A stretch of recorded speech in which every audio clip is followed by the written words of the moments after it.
Alright, and we are live. Hello, hello, hello. Welcome to In Other Waters. Yet another game about an alien ocean with environmental themes this time. Let me just put out the announcement. Yes, this one after breaking the four-way tie. Let's see. With In Other Waters. Okay.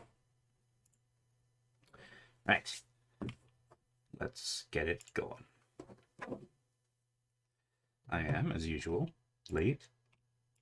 For no good reason. Today.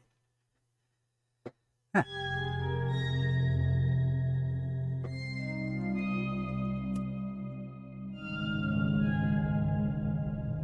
And... there we go. There we go. There's no door, Cobalt. It's just space. Okay. So, In Other Waters. Which won the four-way tie? Hi, Shifty. So, yes. We are I believe, a drone on an alien world exploring new life in the ocean. Let us begin. New game. Let's go. Okay. Exoplanet extraction, huh? Extraction I usually associate with, the extractive industries. How dare you, Cobalt?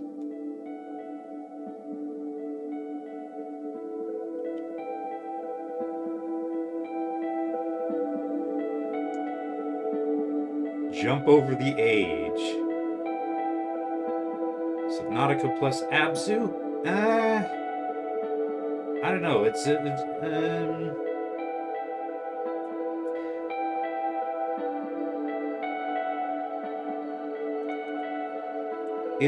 2D, I believe.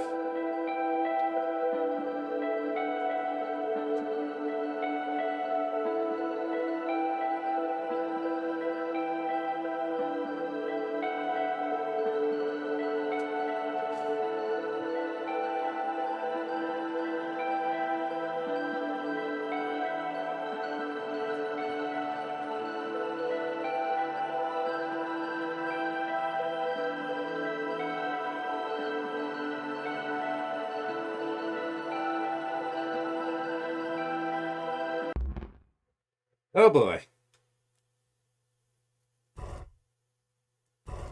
Rebuilding memory, because of course something is going to go wrong.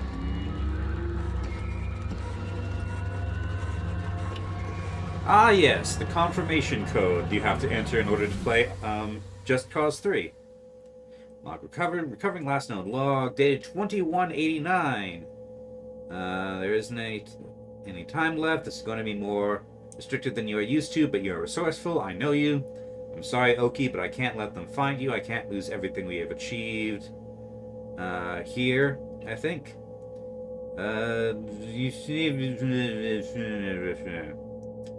Continue with boot. Okay. Booting. This is what the game looks like. Hello? Is someone there? This is Dr. Ellery Vass. I urgently need all systems of the suit activating. I've been locked out, and I'm 20 meters below the surface here. Let's see. I say again, this is Dr. Ellery Vass. Can any operator personas on this suit please respond? Okay. Alright, good. Operator, activate all systems. Pilot authorization granted. Okay.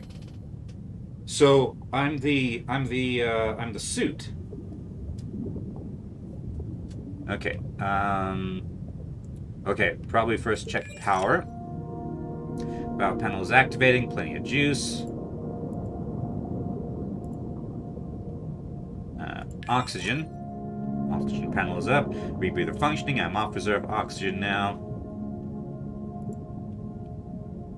Utility. Okay, utilities available. Let's see.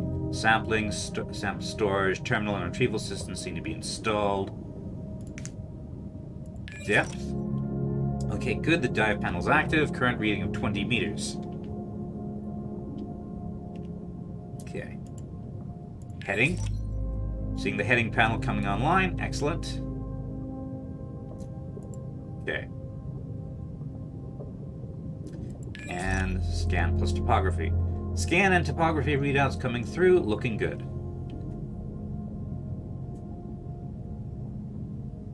Alright. Not sure what this does. No, I don't know what you're doing. I'm not an operator. No. Then what are you? Why are you installed in this suit? Help me out here. So I'm guessing yes, no, silence. I knew there was something strange about this suit when I got inside. It looks decades old.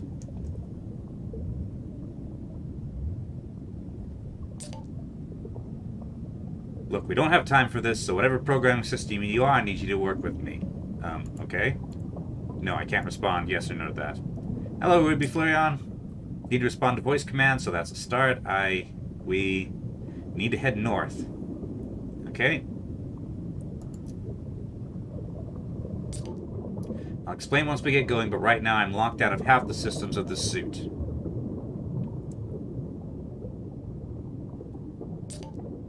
Someone somehow has rewritten the manipulations to only respond to internal messaging. That means you.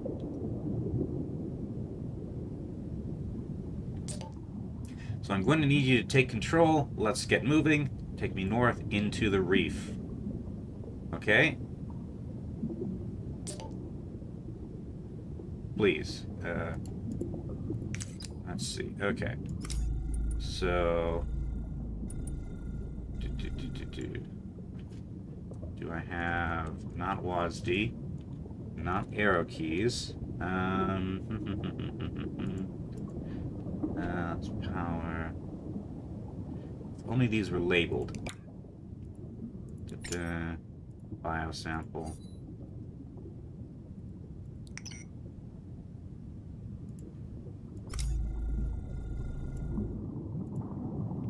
Up, down.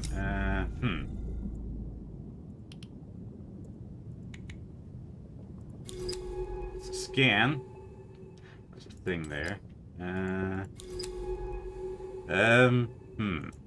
How do I actually do this? Right, I briefly read a review that found this control system very frustrating.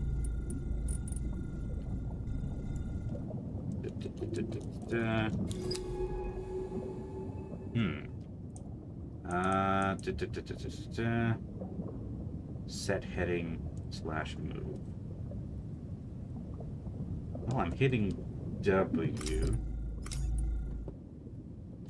Okay, what about controller? That's a scan. RTLT. Yeah. This is something. That's zoom.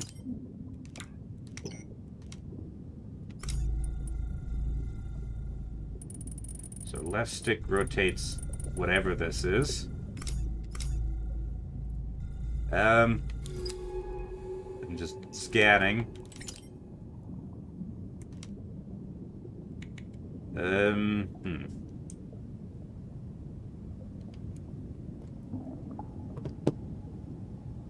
Toggle button prompts press back, review at any time.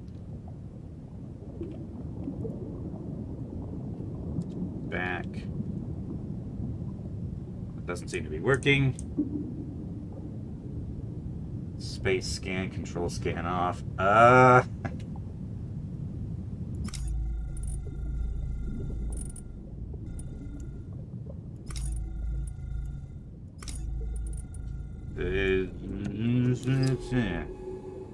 Yes, I can scan.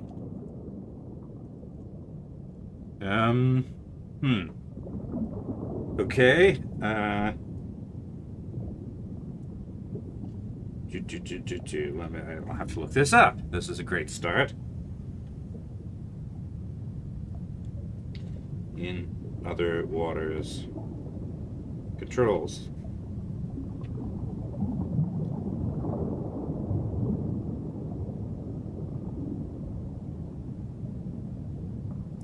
By using a mouse and a W button, players will immediately understand how to interact with the interface so they've done it a million times before. Right.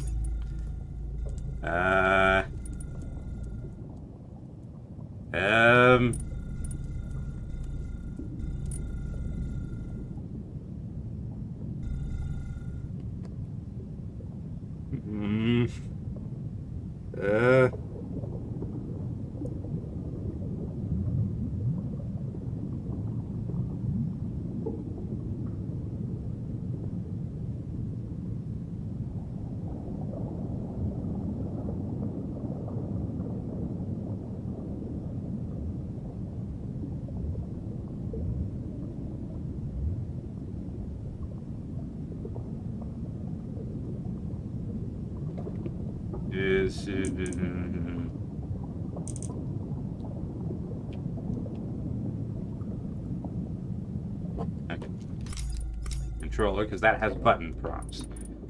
Okay, so I can rotate this thing. Zoom in and out. Left bumper. There's bioscan thing. Cycle through these. Right bumper opens up this. Left trigger zooms in. Right trigger zooms out. I mean, I'm in.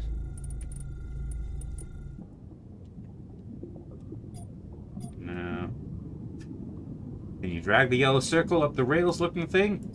No. If I click it and drag, it moves. Just moves the mouse.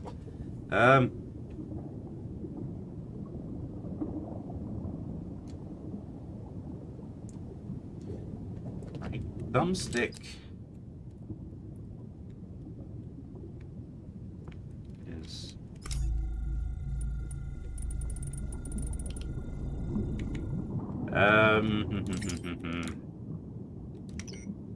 that's retrieval, biosample, sample store, power, oxygen depth. What's this again? Can't remember. Not scanning. How to move.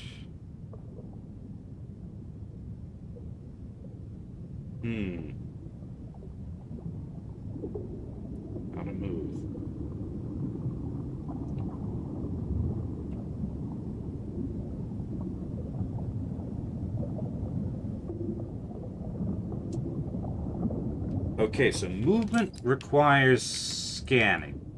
So, where's my mouse button? Scan. Select. Okay.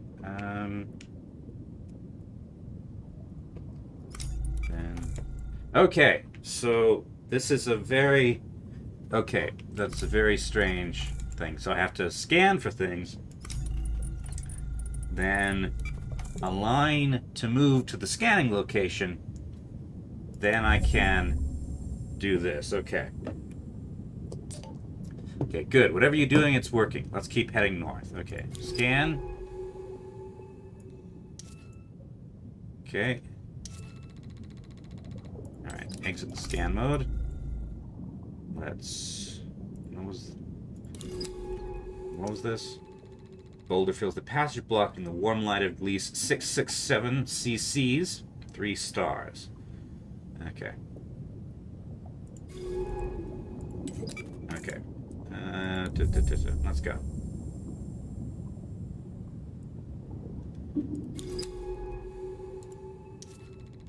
Okay. Here the passage opens out and back into the dappled light of the reef shallows. Okay. What was over here? Steep rock walls rise up toward the surface. On either side, the floor is layered with pale sand. Okay, so this feels like a text adventure. Here, okay. Dab with the light of the reef shallows. Okay, so this will lead to the shallows, even though the contour lines show it as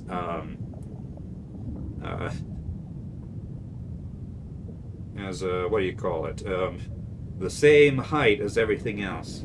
Also, there's no numbers on these contour lines, so I don't know if like this is a hole or a hill. All right, so exit that. Okay.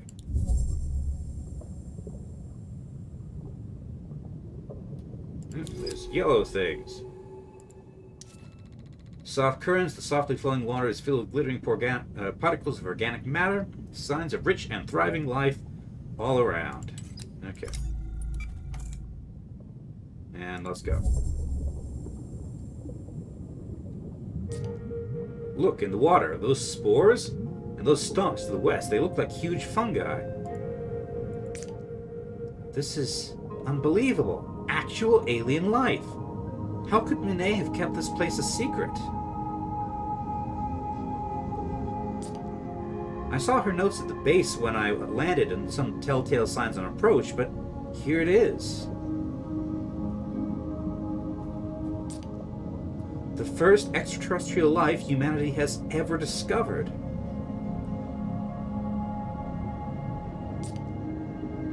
I can't believe it.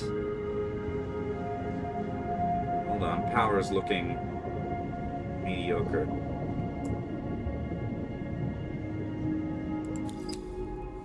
Okay, so from here there are 3 places we could go. Bed of stalks, fungal creatures made up of a series of stalks and plates attached to the rock. These stalks are beautiful. I wonder how they feed, how they grow, how they communicate. Color ranges from dark amber to acid yellow. This planet needs to be studied. Keep scanning creatures and keep notes, and I'll keep notes. Beds of these creatures could own pale rocks. They are plants or animals. They are unlike any earth, coral, or sponge. Once we gathered enough data, we can name and log each species. No matter what happens here, this is vital work. Okay. Protected by the ridges from the strong northern currents, this could be a safe haven for the younger, softer species. And this creature's external membrane appears to be made of layers of chitin, like earth arthropods and fungi. Okay. Let's go and investigate, I suppose. Go.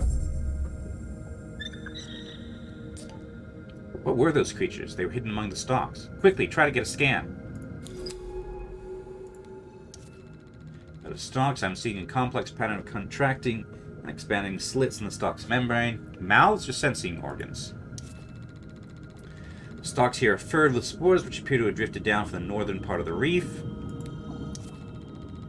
These colonies are producing a shifting hum, perhaps as a form of communication between individuals. Okay, scan from here. Let's go to here.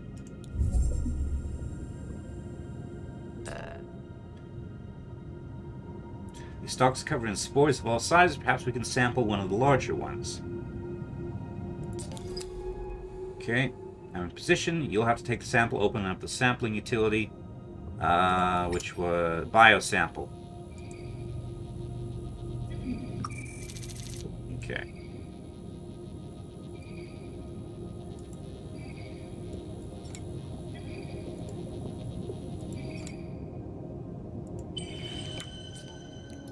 Got one. Biological samples are vital tools for analyzing and understanding creatures.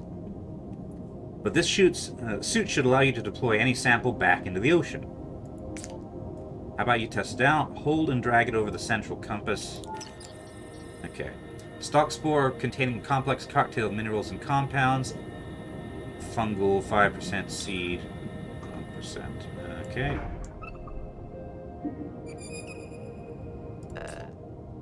Great, that's working as it should.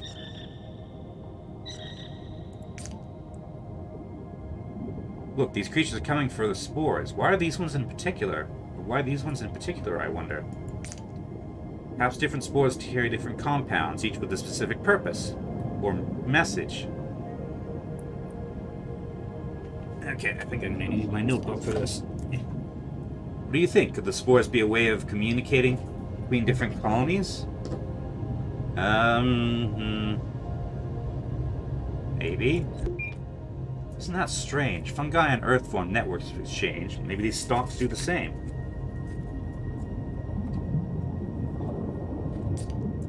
Anyway, sorry, I'm not sure why. Let's keep moving. Where's my pen? I need a pen. Pen.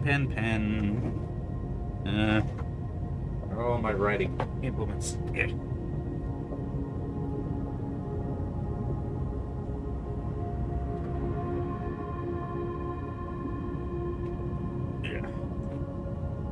No.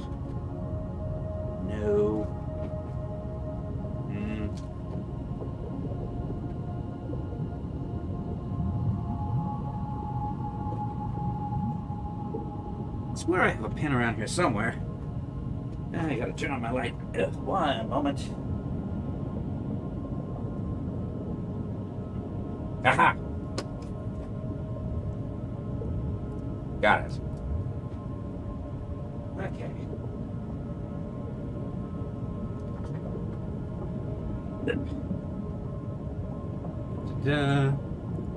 So what was this?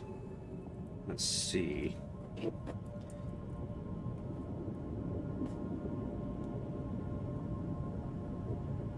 Creatures respond to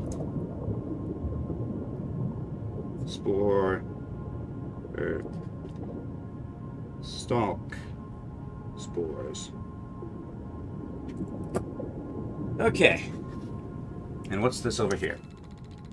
Seeing spores entering and exiting the slits on the surface of the stalk, something is being exchanged. Okay.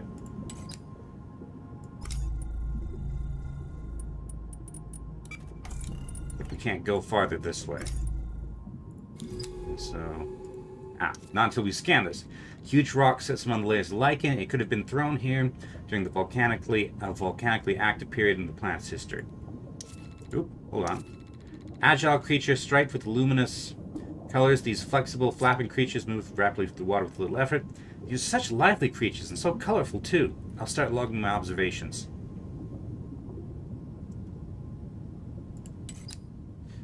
Let's see. So, if we go back up toward here.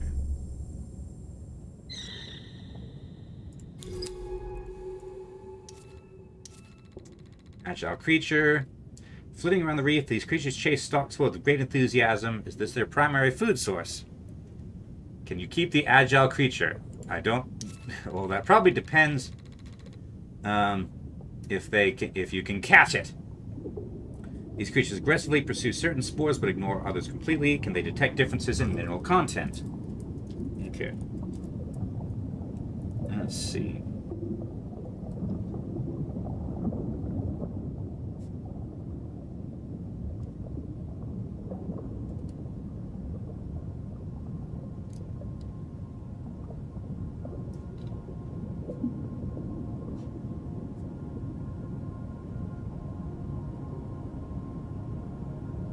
Agile creatures, like some spores, ignore others. Among these spore-clogged stalks are piles of small stones. Could a creature have gathered them here, or just the currents?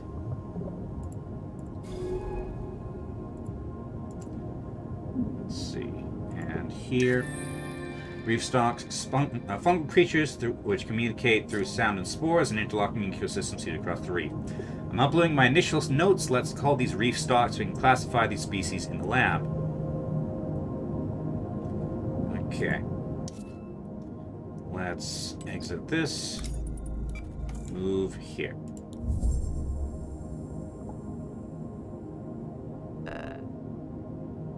Sampling available. Of what? This is another fungal spore. Do we need another fungal spore sample?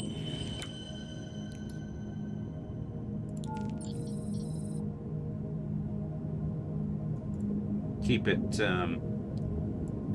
drag it here, deploy inside line.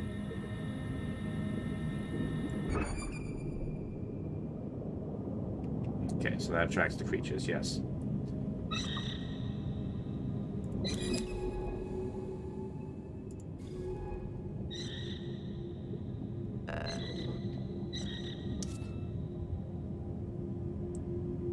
Okay, here we have, what is the dictates the reef's growth pattern? Sunlight, the flow of water, whatever it is, it must be absent here. Spores from the main part of the reef are brought into the southern nurseries here by a steady current. Okay. So there's nothing growing in this particular spot. Hello, how do you say your name?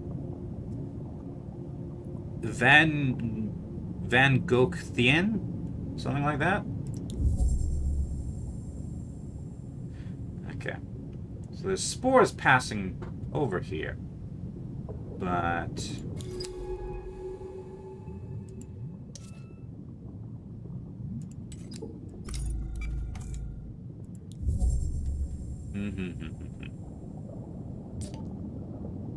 Hey, can I ask you something? Sure. I worked with AI programs before, but you aren't like them. They're predictable, programmatic, dull. Their intelligence allows them to log and process data, that's all. But you are different. I feel like you are alive. Do you understand what I'm saying? Yes. Then you are different. I'm glad I'm not just imagining it. But what are you? What are you doing in this suit? Scan. Okay.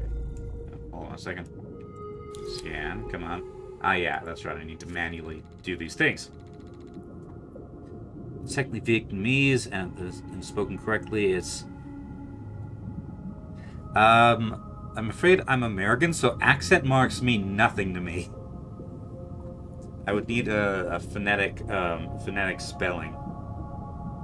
Okay, current running into the reef slows here, but further north the water whips down the rift with incredible speed.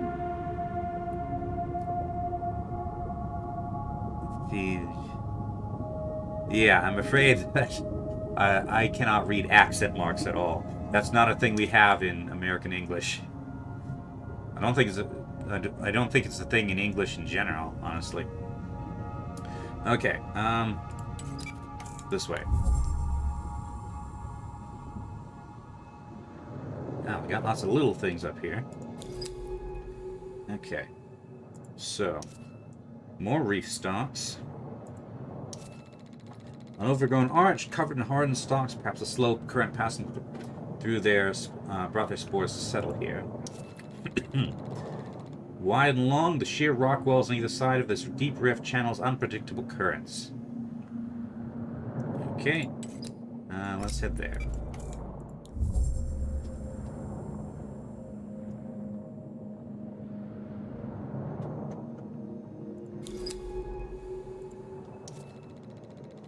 Collect the spores. This water runs fast and hard. The suit can't push any further north here without better propulsion. Okay, so can't go there yet. Let's go to the arch.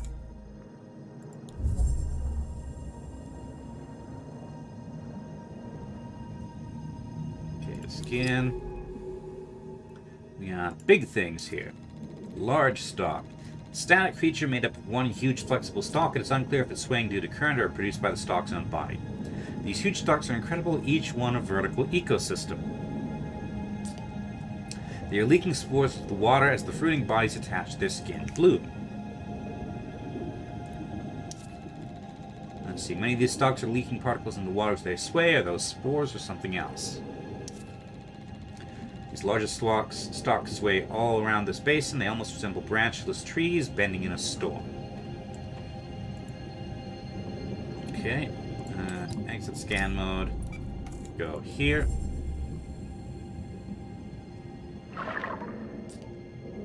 I did not see that. The stalks responded to movement.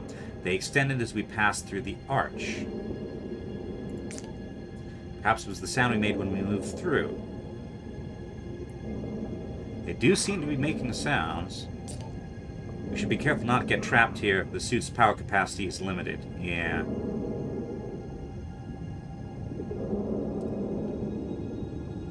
Okay. Scan. What have we got here? Large stock. The chitin of the stock's membrane is very hard, but flexibility is given by the surface of overlapping plates. Here we have feeding grounds. There's a lot of activity among the rocks ahead. Creatures are grazing on and living among the stalks, forming a complex ecosystem. Okay.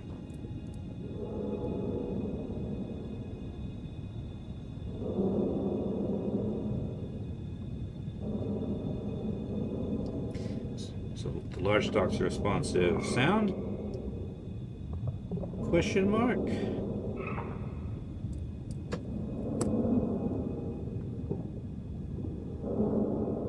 Scan mode off, travel mode on, feeding grounds. Over to the southwest, that stalk is totally calcified. It looks like a good sample candidate. This one, large stalk. The plates of the stalk surface passing over one another must be producing a distinctive hum that can be heard. Okay. These creatures must be related to the other stalks in the reef, but they seem to have a separate purpose to the lower beds. Growth gets heavier as we travel north in the stalk forest. Something about it giving it that name makes it feel safer, more familiar. Up here we got. It's safe to assume these sings of these stalks relates to the communication between the colonies seen elsewhere on the reef. Sing stalk. Large stalks which sway, producing distinctive hum or groan, part of the network of stalks which is found across the reef. I've named these sing stalks for that strange hum they produce. What is the precise function, I wonder? Okay.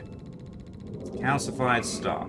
This huge stalk is totally still, its plates hardened into a rocky shell. Can it be revived, or is this what death looks like here? Okay. Let's move this way.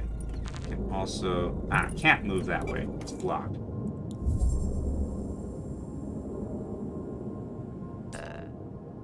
This stalk looks dead. Open up a sampling panel, and we can extract some of the outer membrane.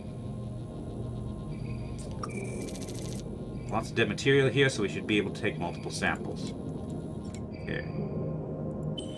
Sample 1. And sample 2. Okay, so the chitin appears to be hardened with calcium carbonate. That could be useful if we need to boost our power. The suit is able to metabolize organic compounds to produce fuel. Just drag them into the power panel. Alright, so let me take this second sample. The suit displays how much power, how much oxygen or power each sample can produce. No point wasting important samples. Okay. With these, we can keep one sample so we can analyze it back on base and use the other for power boost. Okay. So, okay. Let's scan. Here, we can move to an overgrown path. The space between the rocks here is thick with stalks. The elaborate patterns they trace across the reef are beautiful. Okay, let's go.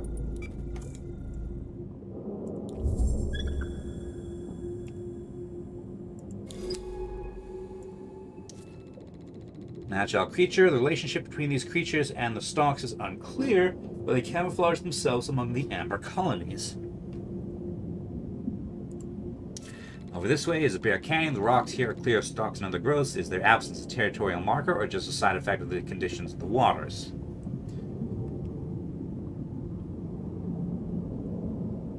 Okay.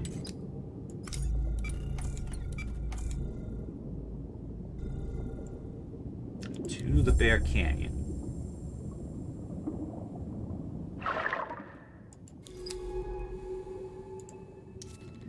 Cavern edge. A large cavern drops down the reef here. Its entrance is shadowed by the surrounding rocks. That does not sound like a good place to go, but it appears to be the only path, so... Excuse me. There we go. Sometimes this just doesn't want to move.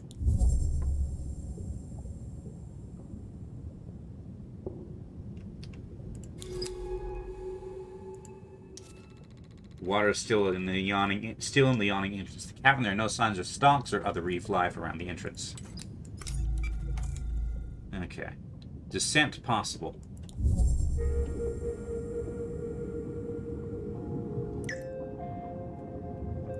Okay.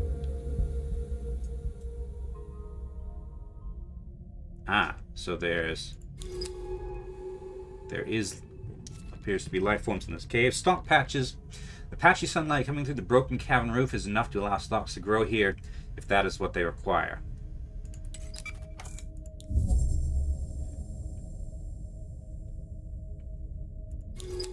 Okay. Tall stalk, the tall bubble-coated stalk, which sits among the reef stalk colonies covered in wide iridescent spores. These tall stalks seem to be watching over the smaller colonies. I'll start logging notes.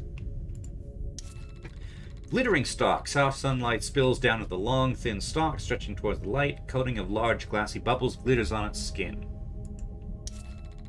Stalks here mesh across the cavern.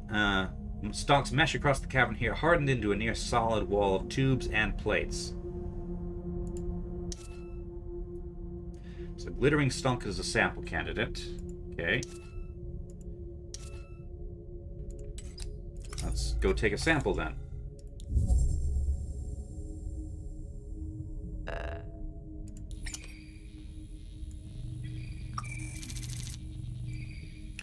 So, lichen and signal.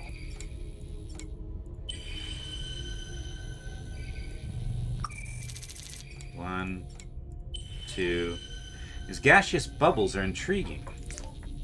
Their interior gas is at an elevated pressure. If this membrane ruptured, the sac would screech as it depressurized. Is this part of the stalk communication system we've seen across the reef? Wait, I have an idea. No, I have not played Barotrauma. Try deploying one by that blocked tunnel over there. I want to see how the stalks react. Just drag one over. Okay. 1 second. Let me get another sample. Alrighty. Vector blocked. This is the spherical gas-filled membrane produced by the stalks. Okay, so to attract these bubbles must be some kind of signal system. I'll call them shrill sacs for that squeak. We can use these to get through the heavy growth ahead. Shrill sacs, open. Let's get moving. Passages. Oh no, I think my pen's running out of ink. Okay, let's go. Scan. Here we have a blind corner. Cavern curves way in both directions here. It's hard to see the way ahead.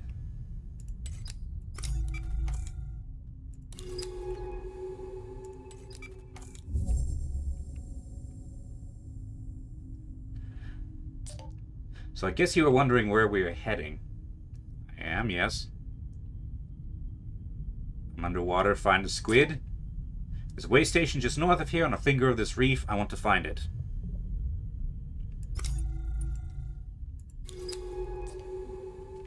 My shuttle touched down just hours ago at a floating research base to the south. That's where I found this suit.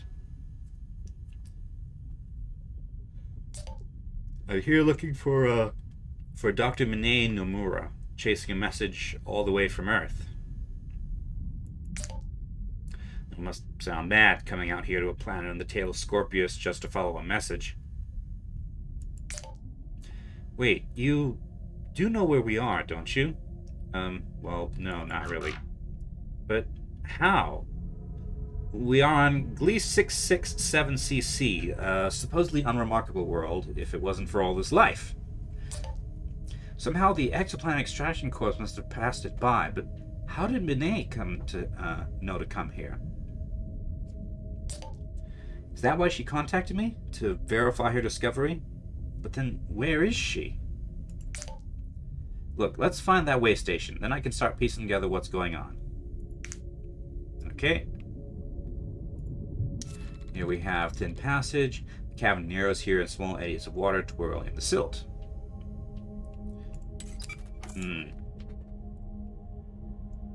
This does not sound like a safe place to be moving, but okay.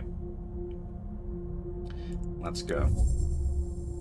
I think we're on rails at the moment.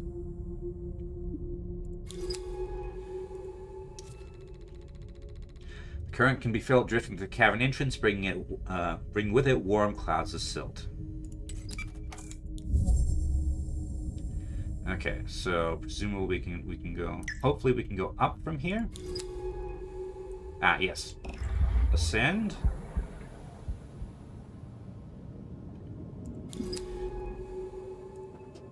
Okay, tall stalks. Use different bubbles depending on the nearby stalks. They are protected. The protectors their colonies. This thing, stalklet, sits among stalks of the grows, exuding bright bubbles through its pores. That's a sample candidate. Large clearing. I can't help but feel some unseen process shaping these growth patterns of this reef. What invisible borders am I crossing? Okay, let's go take a sample, I suppose.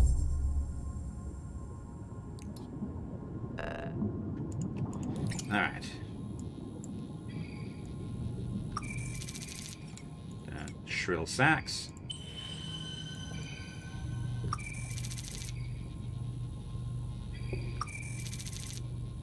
Ah, I'm going in a circle, aren't I? Sample. Sample. Okay, yes.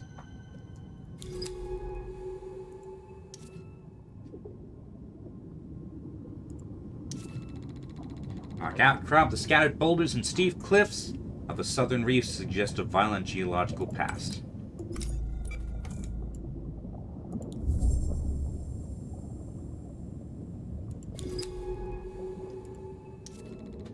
Isolated stalk. Unlike the other specimens, this large stalk sits alone, away from the lower beds. It's hard to tell if this is the beginning of a colony or its end. Oops, no, that's not what I wanted. I want to go. Okay, scan. The stalks are more sparse between these rock outcrops. This might be the easiest path north if I can clear the way. So, object, observations. Okay. Let's go. Scan. Okay. This here. Oop. What's this? Shell creature. Mobile creature with a large translucent shell and 4 swimming appendages, which are used in a rapid rowing motion. These creatures have such beautiful translucent shells. I'll start logging data on them as we find them. The stalks are thick here, a sea of amber, waving fingers that must be cleared before we can pass through.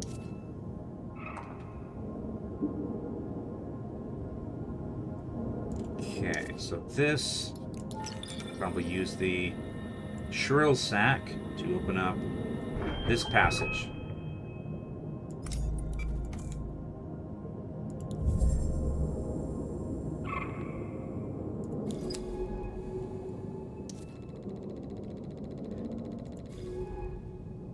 Navigating these dense growths. These creatures glide among the reef stalks. With great care and precision, they appear to be grazing on them. Navigating these dense growths is like finding your way in the labyrinth, moving from clearing to clearing, with little sense of what's ahead. Shell creature, delicate system of feeding appendages beneath the creature's shell seem to scrape the outer membranes of the stalks away.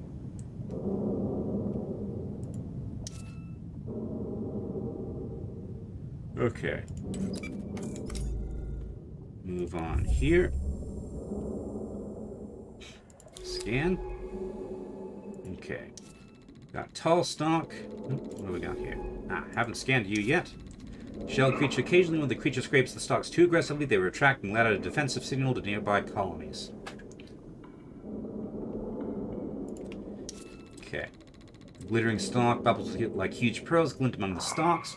How do these tall stalks produce these strange screeching sacs? Growth patterns of the stalks suggest a complex territorial network? Are we underestimating the complexity of these life forms? Okay. That's blocked. So we need this.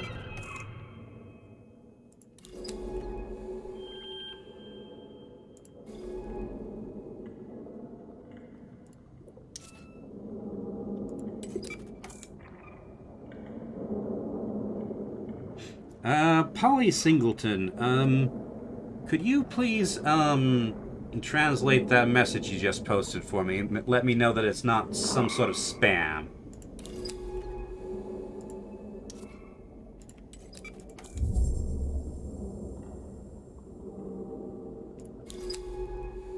Okay, creature. There seems to be some tolerance for scraping, the creature scraping by the stalks. They only warn the creature when it cuts too deeply. Stalk Scraper. A large creature with a translucent shell and jointed legs for swimming and feeding, raised on membrane 3 stalk. I'm naming these Stalk Scrapers for obvious reasons. You can check my notes back at base. Okay. So here we have a signal stalk. Tall bubble-producing stalks that protect and monitor stalk colonies. They keep the key part of the stalk's network that stretches across the reef. I'm going to call these signal stalks for the signaling role they play in the stalk ecology. More bubble-producing stalks. They're sentries designed for early warnings or last-ditch defense of the colony's core. Clear path east and west that are stalks as far as the eye can see. They fade off into the silt like the towers of a miniature city. Okay, I'm going to guess, since I have not heard from Polly Singleton, that whatever that message was spam. So I've deleted that message. If I've deleted that in error, please let me know.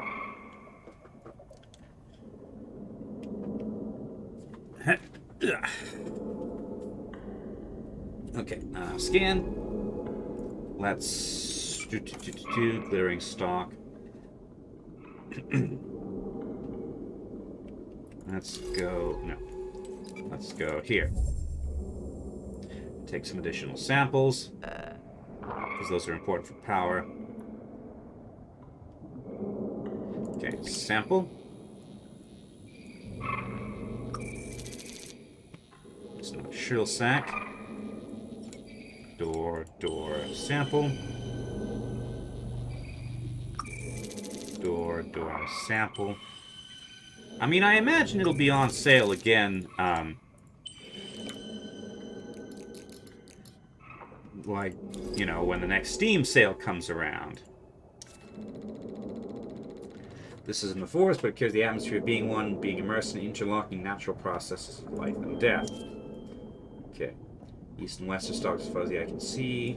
Let's go this way.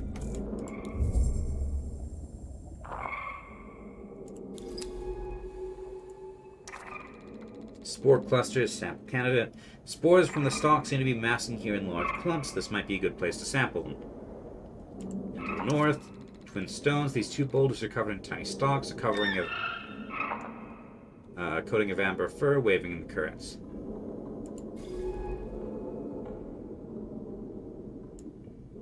Let's see. Okay. Let's go over here.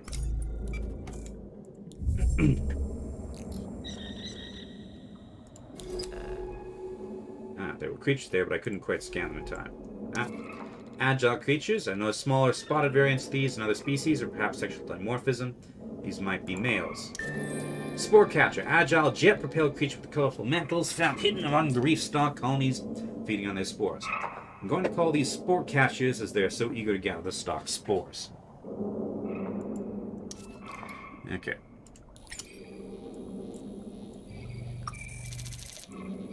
Door.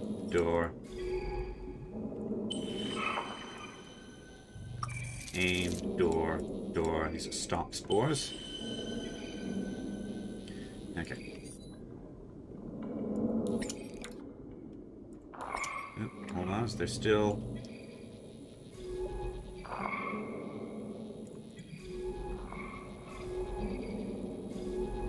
No, they do not respond to the scans. Okay. Let's see. Let's add some power.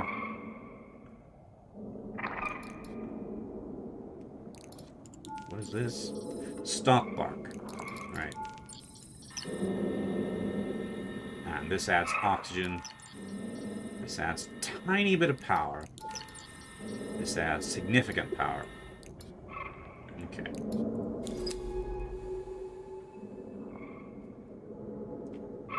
How to fix leg? Well, depends on what's going on with the leg. Okay. Door. There we go. Right. Let's head back this way.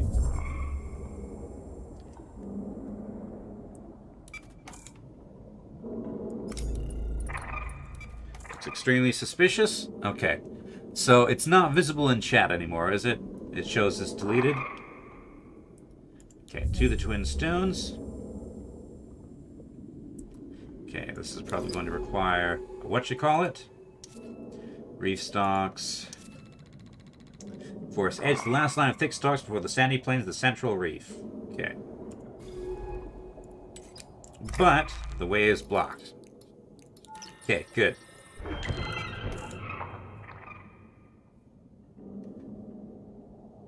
Alright. Let's move. If I twist... that's it. We're through. This place is overwhelming. So many new species.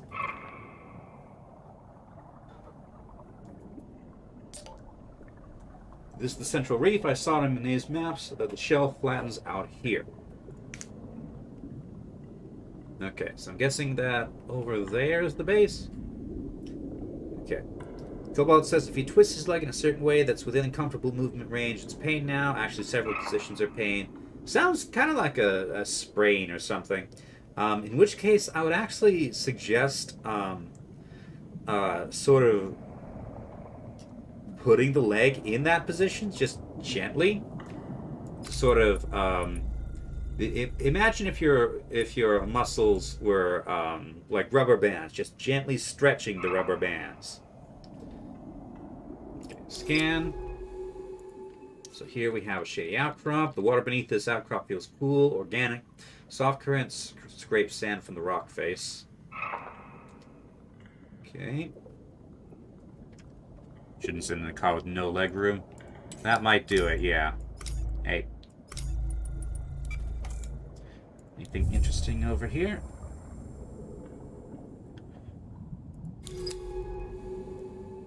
Passageway here, piled stones out of smooth stones sitting together in a pile. Could a creature have gathered these here? Is this a nest? Okay, rippling silt. Ripples of silt bounce sunlight back up through the water, giving it a golden glow.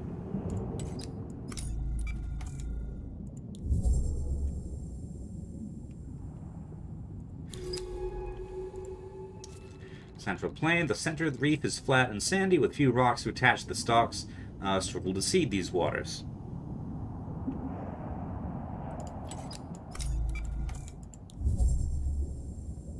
Okay. There it is. I see the way station ahead.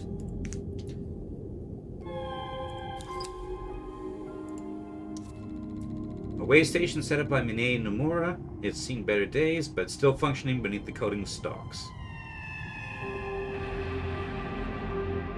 Okay. Let's go. This place is looking a little worse for wear. Let me see if I can find an access port. Renee never did take care of her equipment. Some things never change. Sorry, give me a sec. I'm just trying to... Got it. Okay, we should be able to access any data stored here. Just open the terminal and take a look. Okay, terminal available. Spoofing user, Dr. Minei Nomura, last accessed. Log download. Yes, no. Okay.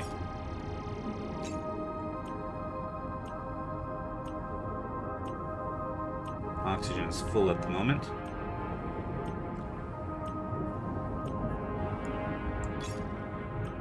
This doesn't seem to be doing much. in my power, unfortunately.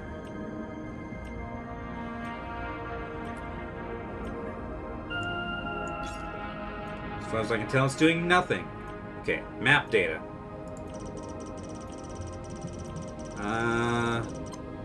It's incomplete data released to pilot's console.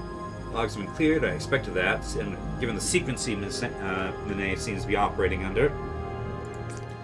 But the map data mentions something Monet calls the Blue, out across the Northern Rift.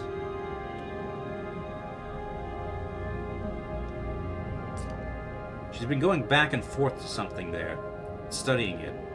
A unique species, perhaps? Monet, what were you doing here? Why are you just keeping this discovery from the world?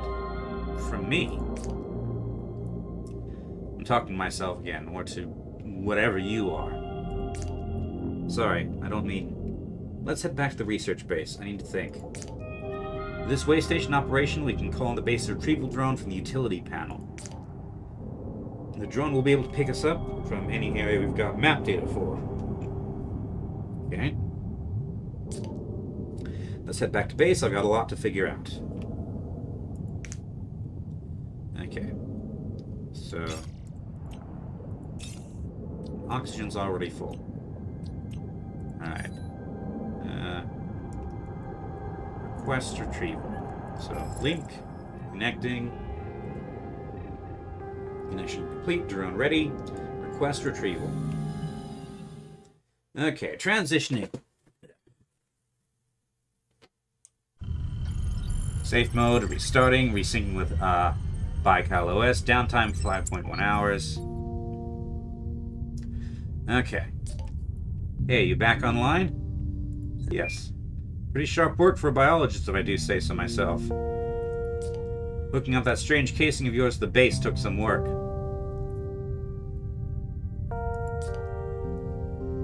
And the OS here does not play nicely with whatever you are.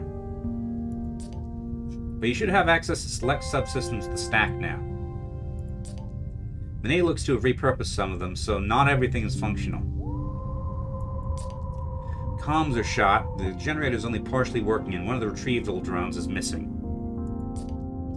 I booted up the drive bay and drive bay's mapping systems and sample storage. The lab is also online with analysis tools and integrated taxonomy for logging creatures.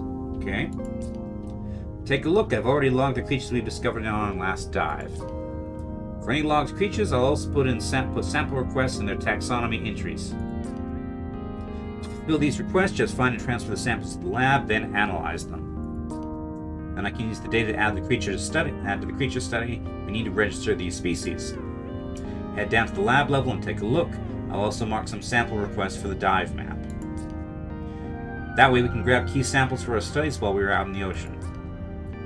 And we are going back out soon. While you were offline, I spotted a signal, suit transponder. You can see its location on the dive map. I want to find it. Suit transponder means a suit, and a suit means Monet. I'll need your help. That suit takes both of us to pilot it, and it's the only one I've got. Once you're done exploring the base, load into the dive map. We can head out from there. Okay. So, biohazard storage.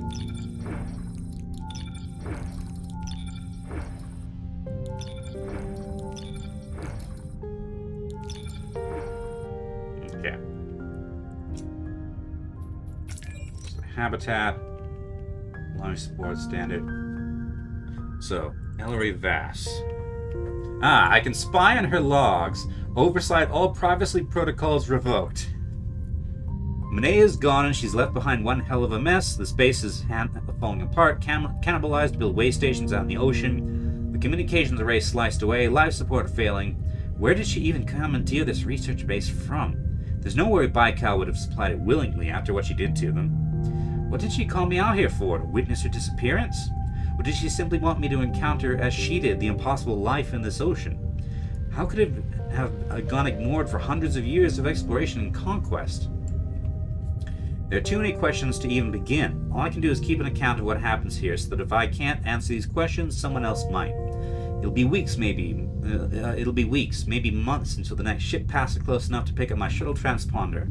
Until then, I'm alone. This place is unbelievably important. Our first contact with life beyond Earth.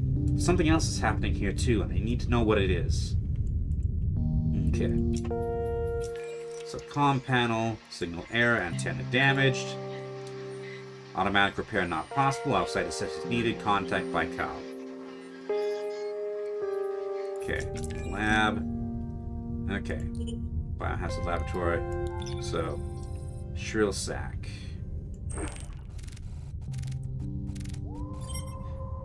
Okay. Taxonomy entry updated. So these are not destroyed by analysis. Okay. Multiple taxonomy entries updated. And you.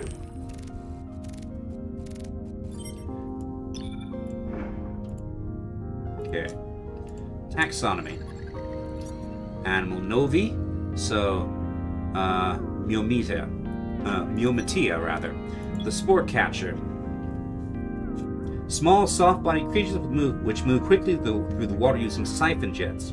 Their mantles, striped with bright colors that shift as they swim, allow the creatures to modify their movement through the water with precise flapping motions.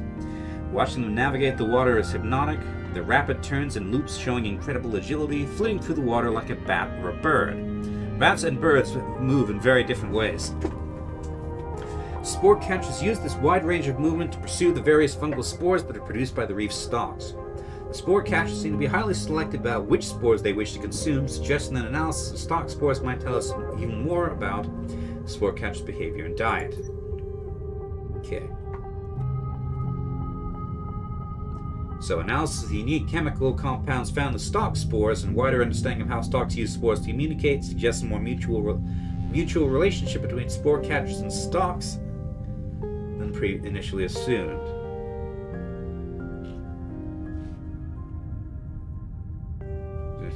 If stalks are able to tailor the chemical makeup of their spores, it is possible that the select spores that the catchers eat are intended for their consumption and contain compounds and minerals attracted to the species. As spore catchers use their color-shifting properties to hide among stalk colonies, it seems increasingly possible that stalk colonies and spore catchers are mutualistically linked, and spore catchers serve the needs of specific stalk patches. What these needs are, however, is not yet clear. Analysis of a spore catcher egg, if found, may help us gain a full picture of their physiology. Okay, so one an egg, and we don't have a sketch of it yet. Okay, there's also the Arthropelta.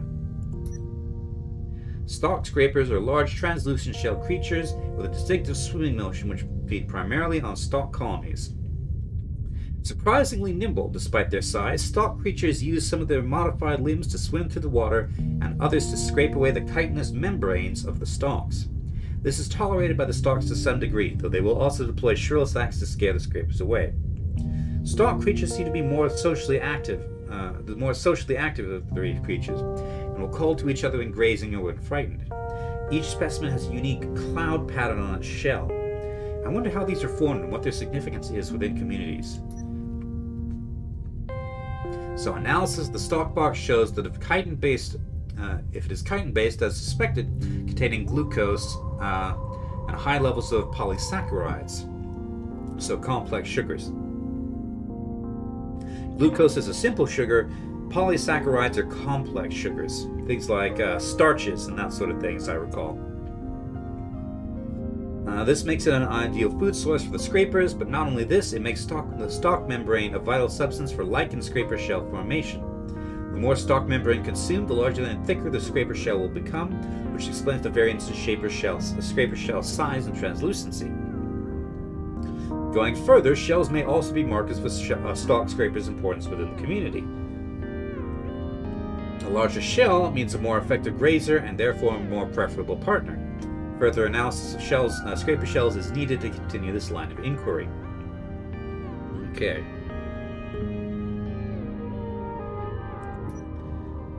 So, want a shell sample analysis. We probably need to find a dead one for that.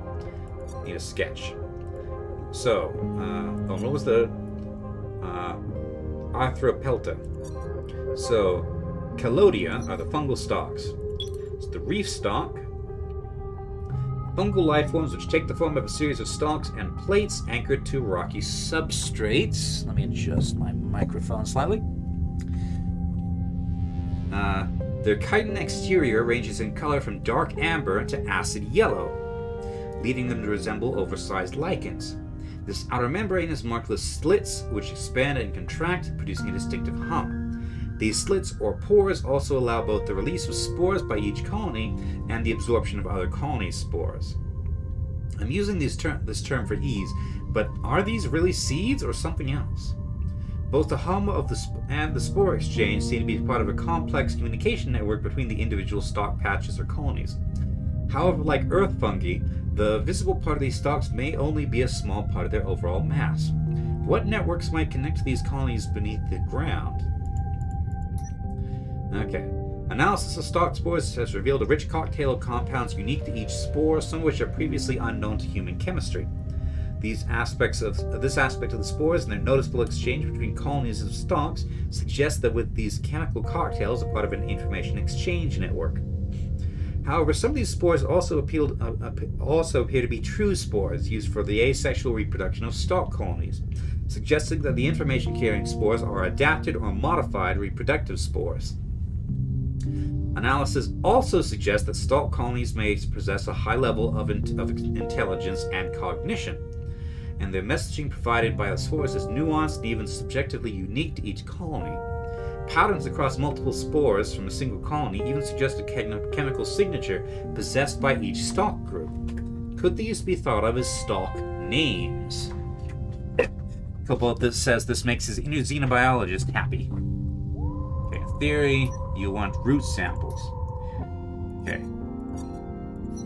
There's also sing stalks. Towering fungal stalks that, through swaying, produce a distinctive hum or groan. Part of the stalk ecology found in the central reef, the precise role of sing stalks is particularly obscure.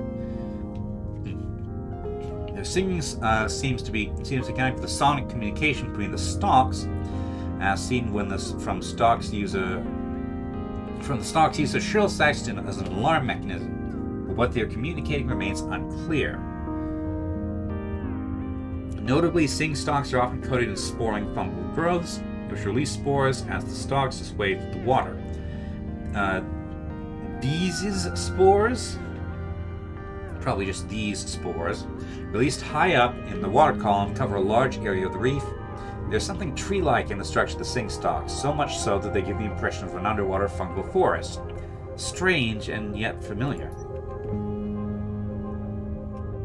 Analysis of the stalk bark samples given some new insights into the sing stalks. Their entire biology is compressed into the chitin plates that surround each specimen. They are completely hollow. In fact, rather than being a single stalk, large stalk, sing stalks are actually many spirally entwined stalks, which weave together to form a pillar-like shell. The scraping of these stalks as they move against one another produces the stalk's harmonic hum, which may not be a form of communication with what the colonists first thought, and instead kind of internal metronome. They are to synchronize the movements of each individual stalk within the weave of stalks. But if the sing stalks are the bark that surrounds them, this brings within a new question. What do sing stalks contain? Further analysis is needed. So tissue sample analysis requested. Okay. And the signal stalk. So signal stalks are tall, thin, bubble-coated stalks which are often found beside other stalk colonies. Stalk colonies, it's kind of hard to say. Like other calodes, or calodes perhaps, signal stalks have a chitin exterior, but unlike the other species, they feature prominent ear-rising pores that allow them to produce the large bubbles I have named shrill sacs. Through this, signal stalks act as the protectors of stalk colonies, their shrill sacs breaching when predators approach, resulting in a warning screech that causes nearby stalks to retract. This makes them a target for creatures which graze on the stalks, and only some colonies are able to maintain a signal stalk protector. But how do these stalks produce their bubbles, and what dictates their growth patterns? Further analysis of their physical products and structure would help. I do not know what tunic is. I mean, I know what a tunic is, but I presume you're talking about a video game of some description. So Shrill Sac laboratory analysis shows that they are formed from a coating of mucus sealed around a pressurized mix of oxygen and carbon dioxide. The oxygen shows that the single stalks are able to absorb oxygen from their surroundings, perhaps through their large pores. Meanwhile, the CO2 must be the result of a fermentation process within the stalk itself. This suggests the presence of a fungal symbiote similar to yeast within the stalk, and the possible production of ethanol as a byproduct of this process.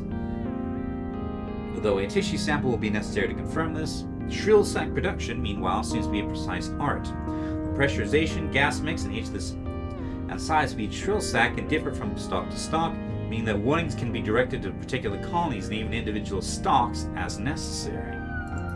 Okay, need tissue sample. I have nothing in plants or bacteria.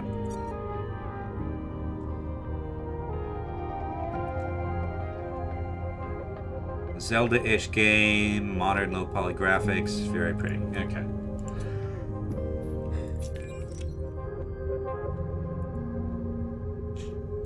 Base user detected, medical assessment due.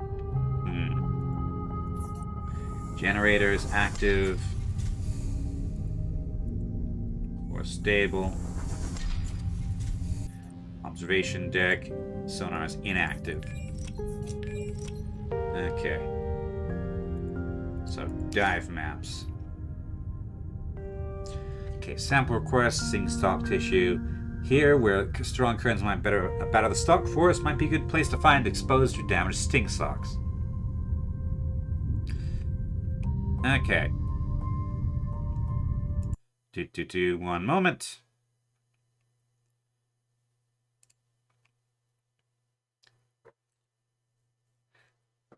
Okay. There we go. Can anybody currently see a message from Louisa Gibson? Ah, hold on a second. Okay, yes. So I'm getting hit with spam bots today. Let's see. Okay. Went poof. Alright. I can see I'm going to have spam today. So, this is being selected here. What's this? So you can point the base to detect a suit transponded these coordinates. Could this be Monet? We'll have to head into the East Reef to find out. Okay. So this, I think, is where we started. Here's where we are now. No, here's where we are now. So the cave system's probably around here somewhere, but not showing up on this map. Can't go here, because we don't have strong enough propulsion. Okay. Stalk scraper shell. I saw stalk scrapers here when we crossed the forest. We should search this area for fragments of their shells. Okay.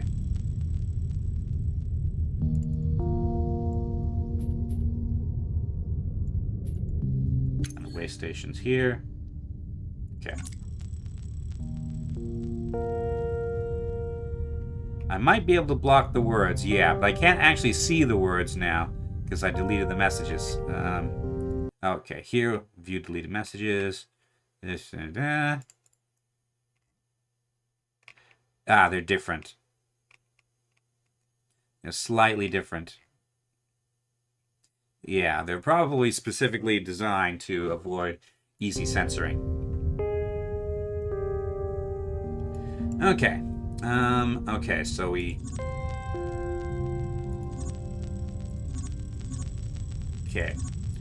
So we have 4 sample things that we need to find our way to. So, okay.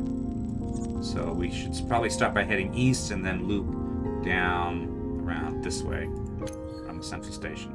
Okay, let's go.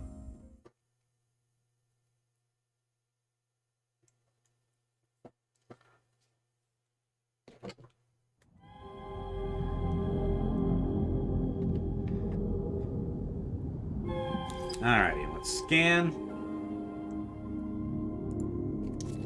Sandy shelf. Pale sands are moving here, but to the north I can see the young chasm and the strong currents of the wide rift.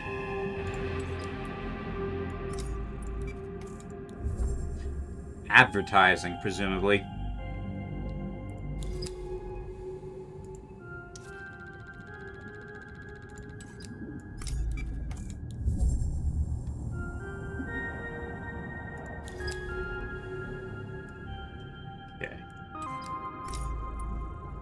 Come on.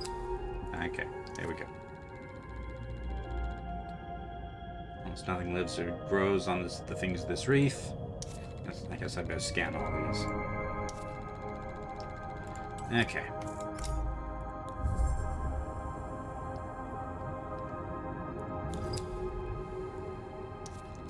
Open sand. I don't know. I would have to click to find out, and I don't want to. Well, not just click. I would have to enter in, whatchamacallit. We are entirely there's entirely too much advertising in this world. We do not need the cognitive distraction from these stupid, useless advertisements. Open sand. Looks like Monet has had to salvage parts of the base to build what she needed to survive. She must have been here for many months before I arrived. Faint shapes of stalk colonies rising up in ordered rows.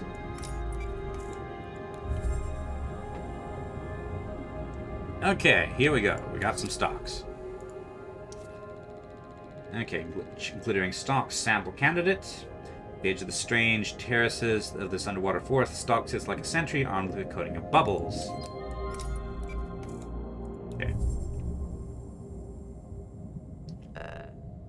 Let's see, where's the...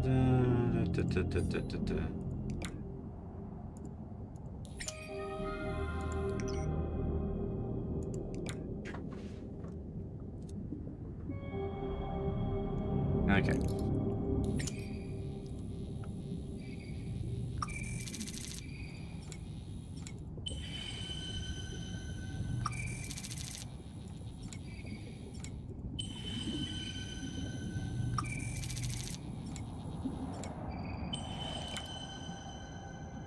Okay, so now I have many shrill sacks. Impassable over there by the look of it, so we'll have to go around. Okay. Let's go this way. Scan. Here we go. Stalks. Unlike the southern reef, the stalks here are ordered in curving rows, tightly packed and evenly spaced. So I'm guessing, yeah, I can't pass through there yet. I will have to deploy a shrill sack. Okay. Let's go.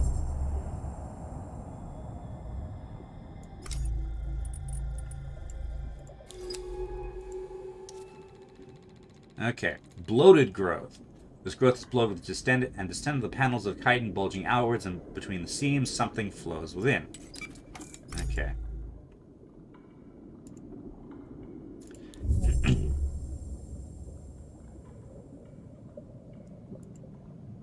Okay. And what's this? On bloated stalk, these stalks bulge out from their bases, forming rounded, pulsing growths that look discolored and stretched. I've started logging data on these strange stalks, inflated stalks. They look ill. Okay, is this a sample candidate? Yes.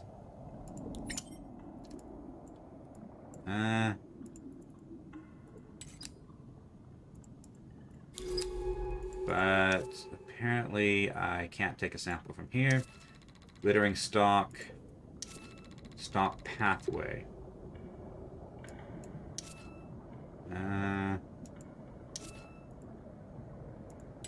This is where I am. Oh, that's not actually what I wanted to do. Fine, I'll take samples here of the shrill sacks. Those are useful.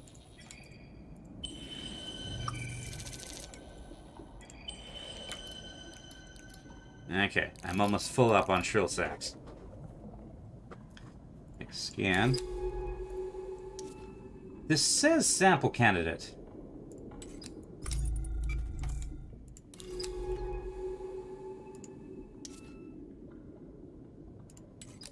Let's go.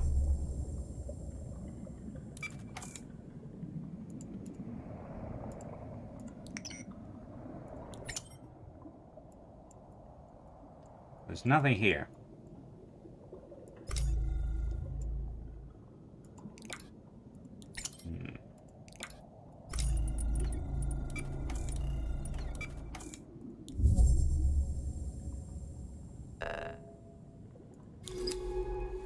more sampling.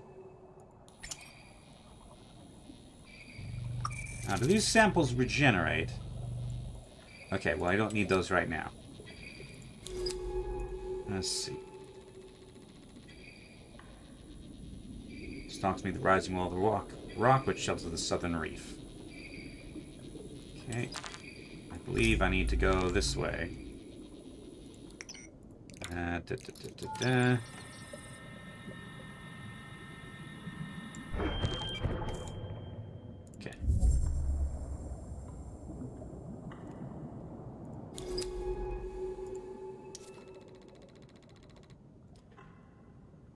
These curving avenues of stalks seem to mark a loose perimeter around each bloated stalk growth Y.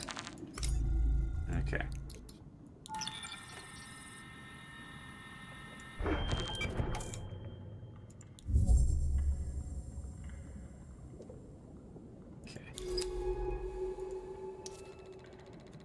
Pulse can be felt running through the shelf from the north, making the soft sand ripple in small, soft waves.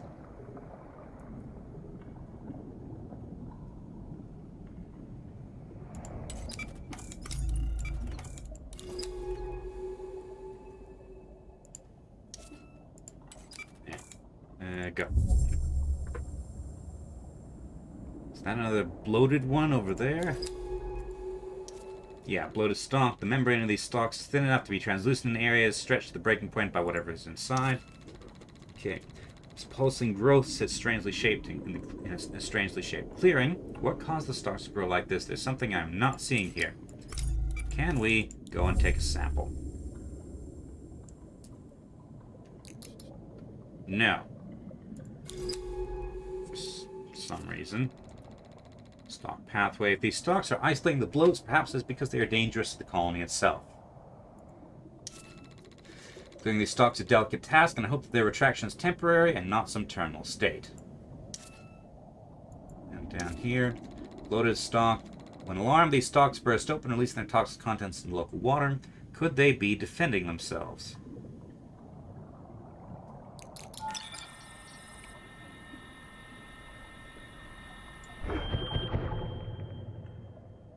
Okay. Let's keep going in this direction. East-ish.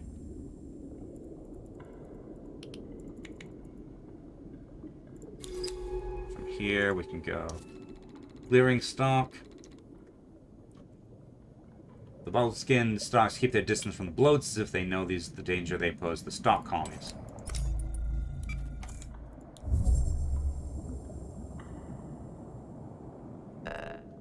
Okay. Let's pick up some more shrill sacks. Bum, bum, bum. And bum. Who designed this interface? Nothing is labeled. Well, nothing's labeled very well, anyway. So scan. Okay, stalk pathway. The bloated stalks seem to be precisely spaced out between the stalks, but we damage this colony by disturbing them. Okay.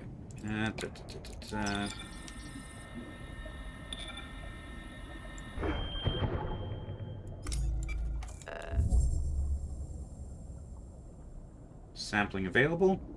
Really? Sampling of what? Okay. Some vein or route must run through this spot as the sand rumbles with unseen movements. Are all the bloats connected?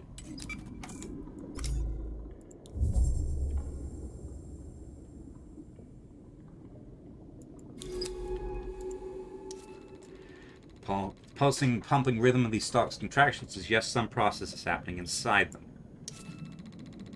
It seems unlikely that the bloats are simply individually diseased stalks. Their growth patterns suggest a system, a process, so some sort of predatory thing, perhaps? Okay. The side of the colony loops back towards the center, leading it deeper between the stalks. Let's see. How many? I got plenty of these. How do the bloat spores respond to the shrieking? They don't. Pregnant. Ah! But they do release... They do release some sort of thing. Which I can't, whatever is going on is, cutting my, no, is consuming oxygen. Okay. So, any new observation? No. I'm not exactly sure what just happened, but... Okay, with its chocolate covering melted away by the bloat, the rock has a dull metallic sheen, spectrums of light crossing across the surface. Okay, reef bloat. Large bloating stalks that burst easily, expelling the toxic microbes held inside their bodies. Their movements suggest unseen processes. That's enough data to log and classify these inflated stalks. I'm going to call them reef bloats. Okay.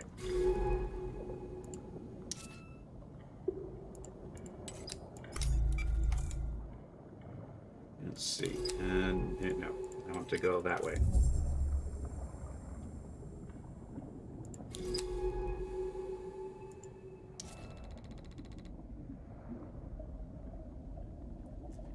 Sheer ridge rising up from the north, so I don't think I can go any farther this way.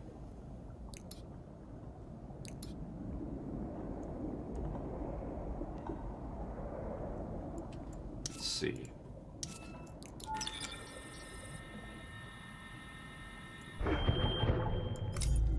So, onward this direction, I suppose. Scan. Go to the bridge.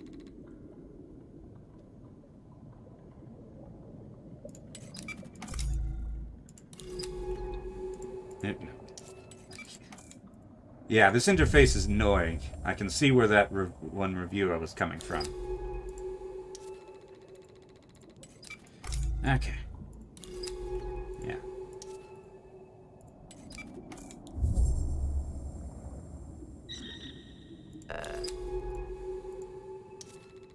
Littering stock.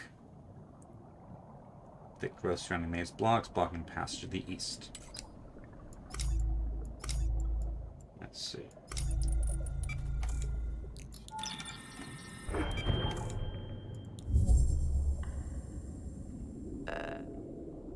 Okay, sampling is available.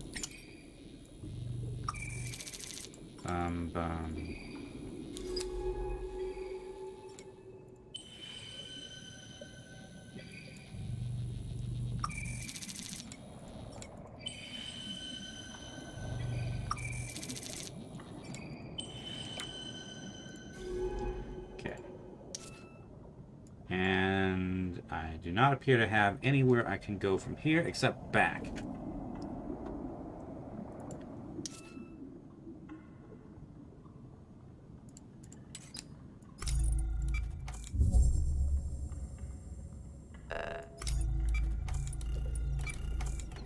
I can take more samples if I choose. Wait. What was that? That was... eggs, I think? Ah, yes. Striped egg. Egg sampled from a spore-lined nest. Okay. So that gives a lot of power or a lot of oxygen. Okay.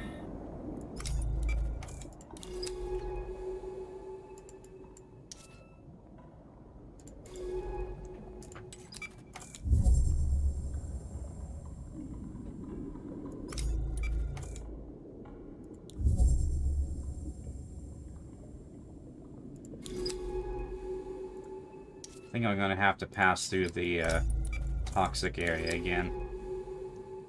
Okay.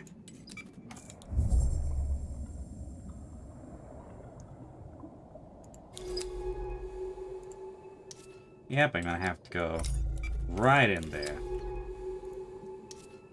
Okay. Ah, no, I don't believe no, wait. I'm in the wrong mode. Okay. Open this up. And let's go this way. There we go. Now we're into a new location.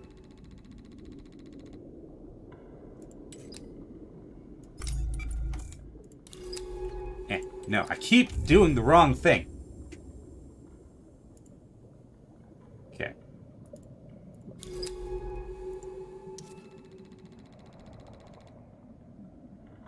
These bloats pulse unnervingly as if they might at any moment, as if at any moment they might burst open, choking the water with microbial cloud.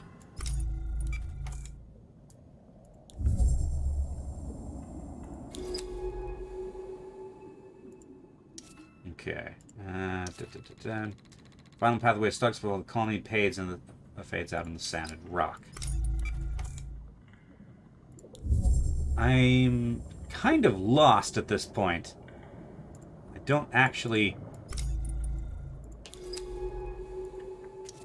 know where I am on the map. The western wall rises up towards the shallowest part of the shelf, just meters below the surface of this planet-spanning ocean.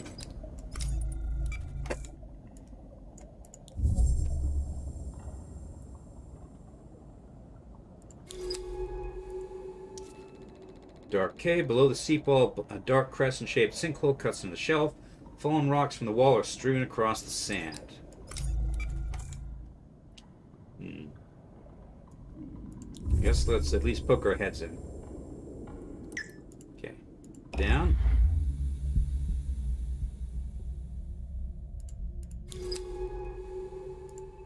Let's see.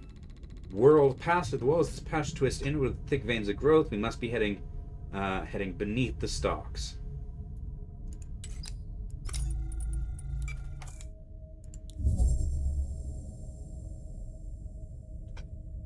Okay.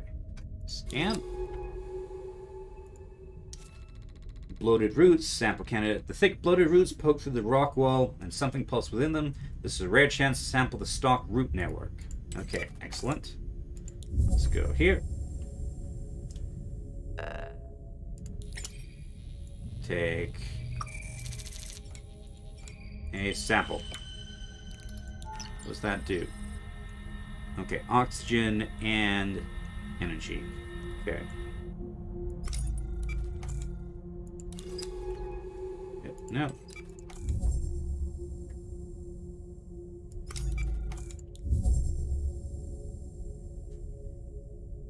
There's stuff over there, but I don't see a point of movement, which doesn't make a whole lot of sense to me.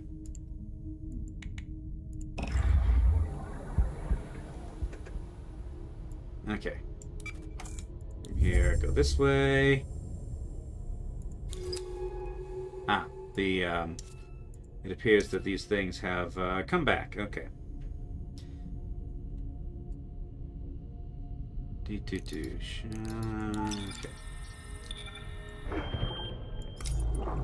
Let's go here. Oh no, I've activated a bloat thing. Is there?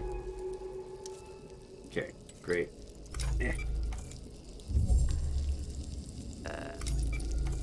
Hold on, sampling available. Okay, let's be quick then. Okay, now let's get out of here. Okay. I got spark colony, toxic microbial colony found inside bloated stalks. Okay.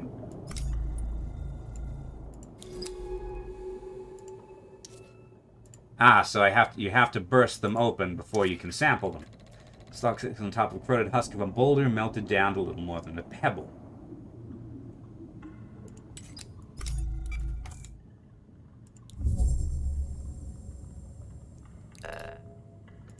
This is just shrill sacks. Okay, I think we've got enough shrill sacks for the time being. No. Scan.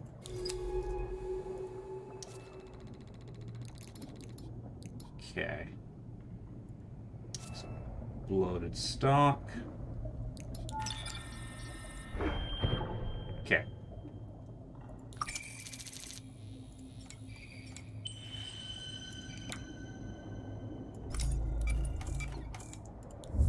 Go here.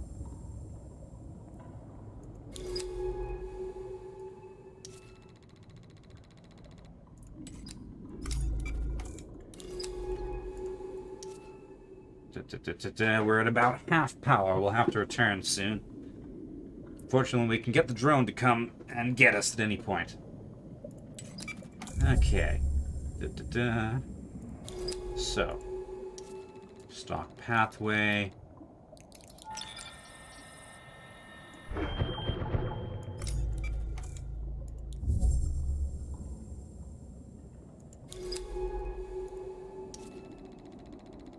Glittering stock.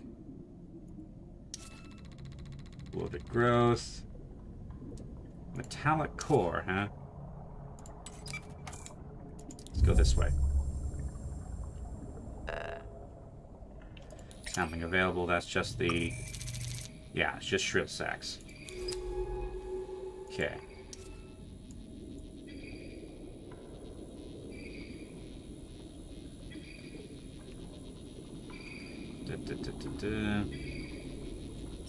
Guess we'll grab one, because I'm about to use one. Let's go here.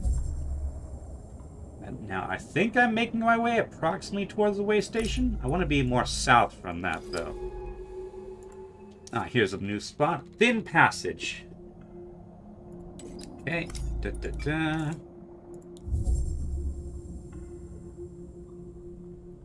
Less than half energy now. Stock clearing. Small clearing between the avenues and stalks. To the west, they're ordered roads dissolve into the chaos of the southern forest. Okay.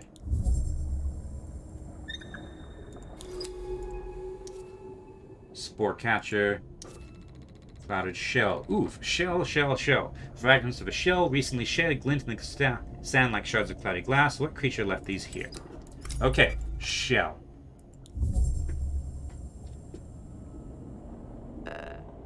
Okay. Let's take a sample.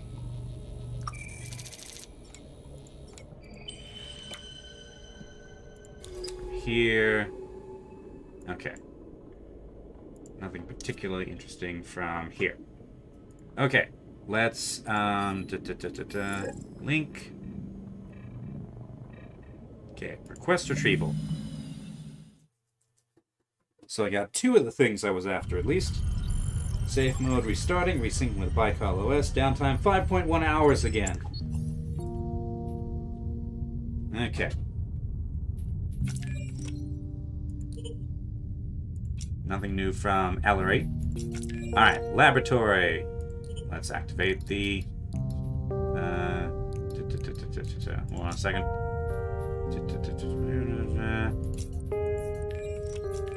Okay, here we go. Sample store.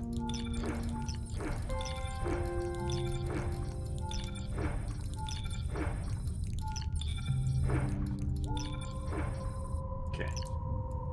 So I can order these however I want. Or maybe I can't. Okay. To the lab. Alright. Striped eggs. Spore catcher eggs. Here we have reef bloat. I think that's the bacteria. Clouded shell. Stalk scraper shell. Spark colony. Okay. Let's take a look at the taxonomy. So, Miyamata, the spore catcher, now has a sketch. So this is what the spore catcher looks like. I was expecting something a bit more squiddy. So, visual and audio sensors, siphon flaps. So this is the upper side, this is the underside. Okay. So it's like kind of like a floppy butterfly. Okay, analysis of the spore catcher egg shows a strong correlation between the minerals it contains and the minerals present within the catcher's favorite spores. It seems that through the spores, stalks are able to affect the catcher's egg production, therefore controlling the volume, traits, and behavior of catchers within any area of the reef. In a sense, the stalks have domesticated the catchers, leaving the two intrinsically linked as a species. The question of what the catchers provide the stalks remains. Do the catches serve a specific purpose, consuming unwanted or incorrectly configured spores, for example? Or are they kept for other reasons? Could the catches be kept by the stalks for their companionship and social use as humans keep pets? Okay, the stalk scraper is a horseshoe crab by the look of it. So leg extension joints, swimming limbs, the cloud markings, and the scraping limbs are at the back, apparently. Okay, chemical analysis of the stalk scraper shell confirms that not only are they made of stalk membrane materials, their distinctive cloudy coloration comes from stalks too. Stalk coloration, like most fungal coloration, is reflective of the local water acidity and the medium the fungus grows in. This variance of amber, orange, and yellow, and even green pigments is passed directly to the scraper shells when consumed, resulting in beautiful whorls of and blobs of color. A scraper shell is the living record of every stalk colony it has fed on, and therefore a marker of territory and social standing. Scraper shells could be used to help study the entire reef and its shifting ecosystem, each one a chemical map of the local history, readable for those who can learn the significance of its forms. Okay, so over in fungi, the reef bloat. Alright, observations. Reef bloats are large bloated stalks that can be found at the western border of the reef. Intimidating in their size and distorted shape, they resemble inflated sporing mushrooms covered in nodules of rampant fungal growth. Their membrane, which is stretched by the bloating process to an almost translucent sheen, is darker than a typical stalk, making the stalks themselves a shade of sickly orange. What role the bloats play in the reef's network is not immediately obvious, but their pulsing, pumping motion suggests that the bloats are either processing or producing the toxic microbes that are contained within their fragile membranes. Without analyzing the microbial colonies themselves, they will be difficult to ascertain. Laboratory analysis of the microbial colonies found within the reef, bloats, spark colonies, as I've come to call them, shows that these microbes are not a group typically associated with stalk colonies. In fact, spark colonies appear to be made up of modified algae with a wide metabolic range, able to consume carbon dioxide, oxygen, metal, and toxic compounds with equal ferocity when supplied with a source of light. When metabolizing these substances, the spark colonies produce a regular flow of charged electrons, making them ideal for use within a microbial fuel cell, or MFC. Their suitability for this use is suspicious. Are these really naturally occurring microbes? And why are they found only within reef bloats? Something isn't right here. So, theories.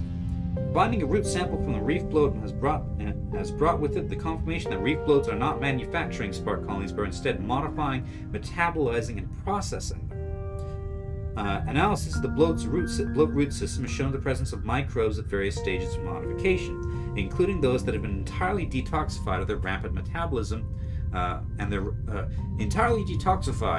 rampant metabolism neutered. If all reef bloats are connected via this root system, then they may be part of a large-scale cleanup operation with the aim of eradicating these aggressive microbes. Reef bloats are not diseased stalks then, but powerful biological engines, which are fueled by their local stalk colonies. The scale of these operations suggests that for the stalks, the spark microbes are a significant threat. Okay, so they're like they're a way to isolate and neutralize the dangerous bacteria. They're like the stalk colony's immune system. However, they're not just eliminating the bacteria like a regular immune system does. They're modifying the bacteria. Okay, here's a sketch. Chitin seams, sensory stalks, bulging discolored plates, split stalks, microbial release stages. So why do they respond to the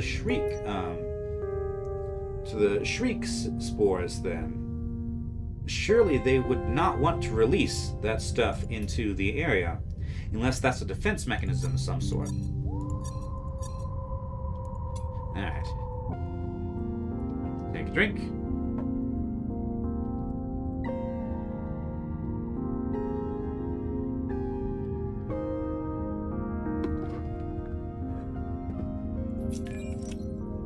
Okay, dive map. So, find reef stalk roots over there, sing stalk tissue. So that's on either side of the big rift there. Then over in this direction is the signal. However, that looks like a deep area, so I'm not sure we're capable of moving there yet. Okay, so we need to be heading to the, so like east by southeast. Okay. Let's deploy. Alright, see you, Cobalt. Enjoy your rest. Alrighty.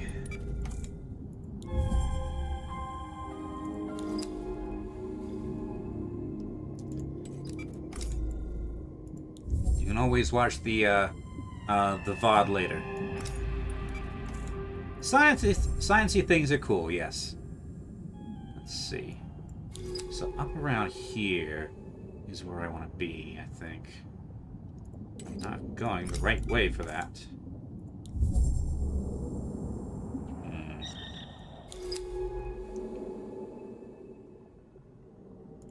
Okay. Let's try up then.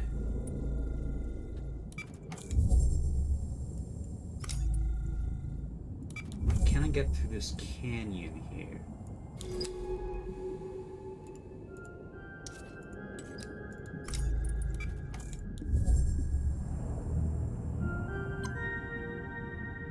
Okay, terminal available.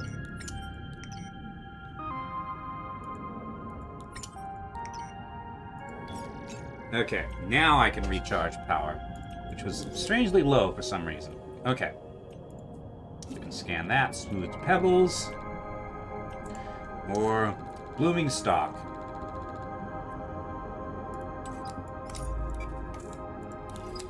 No, come on. Because it's sending spores out. Okay.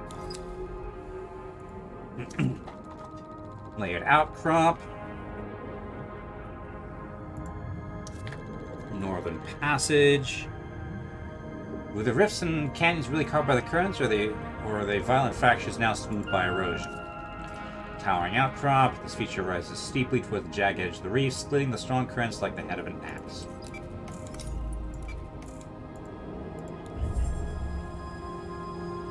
Alrighty. Scan. Sample candidate. Glittering stalk.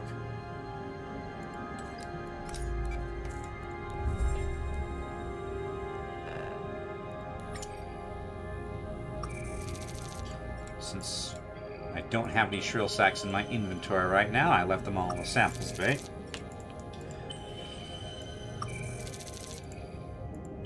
There we go. Scan. Split gullies. Okay. Open waters beyond.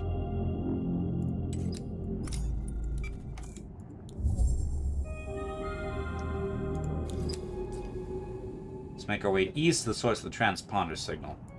Okay. There's a narrow gully. Strong current. I don't know what to expect. The transponder is Minae's. There's some history between us, but I haven't seen her in years. Not since... Look, you don't need to worry about it. Let's just find her. Nope, I didn't actually scan the thing I needed to go to. Gully opening. Okay.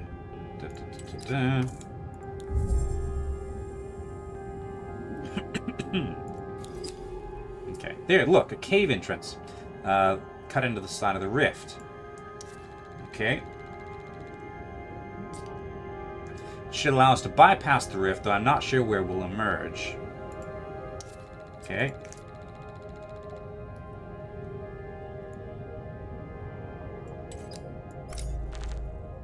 I can't go that way.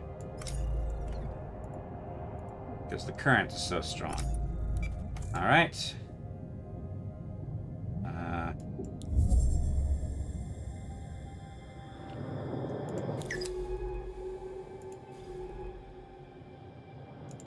Down we go, I guess.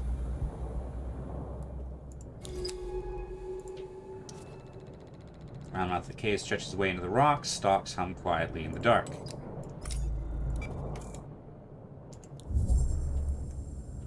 Yep.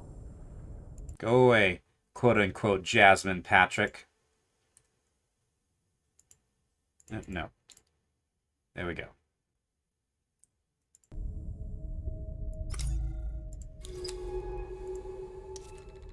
Unnatural cave. There's a strange evenness to the walls of the cave. Oh, no. Hide her again. Hide user. Okay. Strange evenness to the cave, to the almost as if it was a vast borehole drilled into the reef.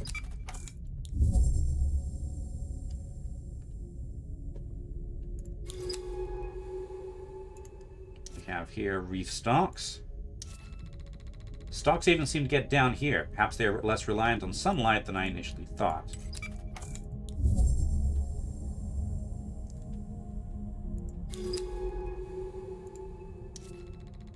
Crossroads, we are deep in the rock now. What form these hollowed-out caverns with their strange undulating walls? I wonder how the stalks survive without sunlight. Maybe they are fed by the forest above. What do you think?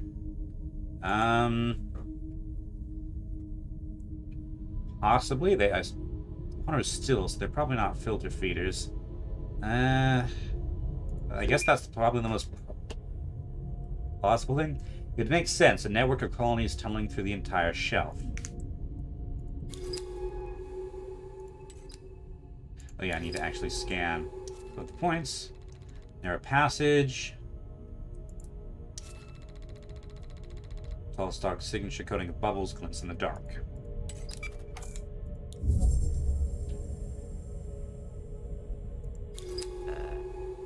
Okay, sampling available. The shrill sacks are always a good thing to have.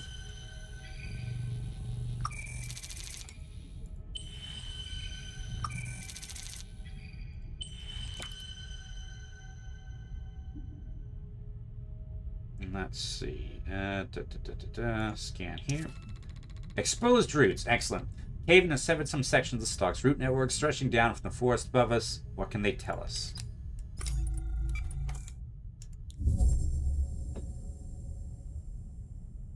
Okay, sample available.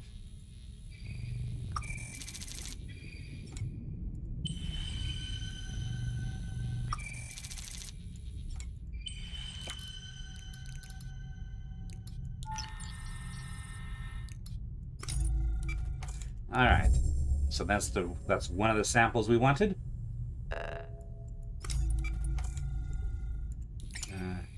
Yes, more root samples if we need them.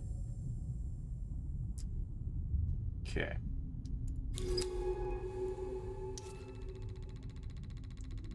Hold on, what's this? Just reef stalks. Okay. So let's deploy one of those. Scan. Open cavern. Bright light from the east of this large cavern is broken up by tall pillars, casting strips of light and dark across the smooth walls. Looks like the rift comes out here. More reef stalks. These pillars punctuate the cavern. Stalks scattered around their bases. They support the vast weight of the reef above.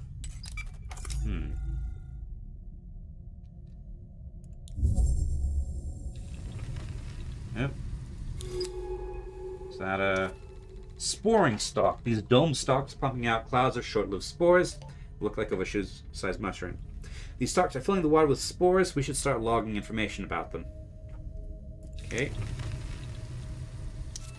Pulsing growth. These bloated creatures are pumping clouds of spores out into the water around them. The stalk colonies rise out of the sand.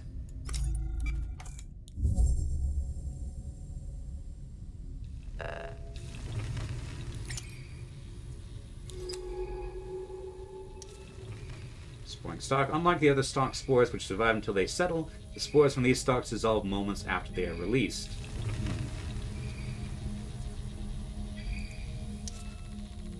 These stalks seem to be shriveling up.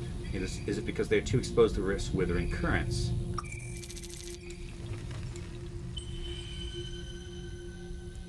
Okay. So, these spores are different. The stalks nearby seem to be stimulated by them, so they're some sort of signal rather than actual spores. Could these spores be used to make the stalks extend to bring them out of hiding? We should test them out on a retracted colony. Okay.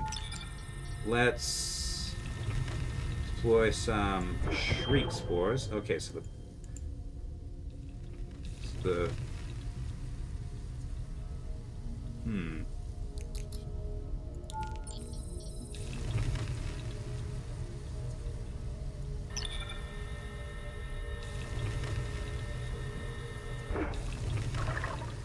Yes, that makes them wake up. Okay.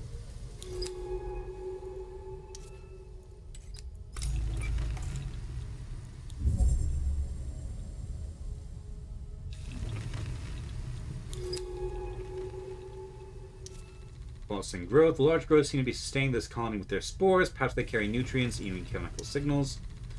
Spawning stalks seem to require very particular conditions to grow. I've seen so few elsewhere on the reef. Okay, glittering stalk. The stalk sits quietly beside a dying colony. Soon there won't be anything left to protect it from scavengers. Let's see. Let's go. These, yes, a little bit of energy, and a little bit of oxygen. Let's take another sample. This. How much space do I have? Okay.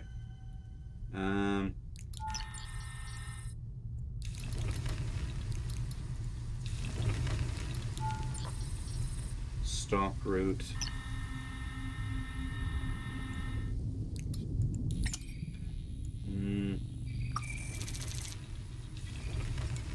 Guess I'll grab this for now. So now I'm full. Across the cavern nearest into darkness, I can feel the faint pulse of a distant current ahead.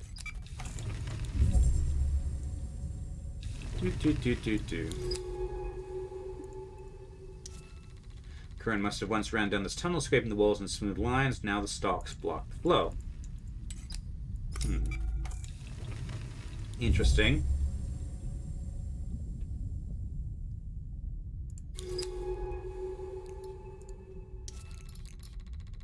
Tunnel ahead is thick with stalks, scraping the ceiling with their surrounding tips. Okay. I can make them retract, which would presumably open this cave up to the current, which might not be good for the colony. Light filters from a large opening, marking the spores, and making the spores drifting in the water glitter like sparks.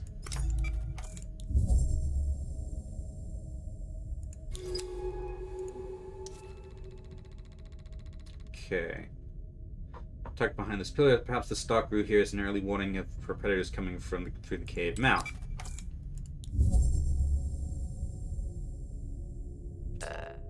Look, those stalks in the cave mouth, they are retracted. Perhaps if we could make them extend, they would block the current. Makes sense. Okay, so we can't go there right now. Okay. Soothe spore. Clump of spores will stimulate stalk growth and recovery. Alright.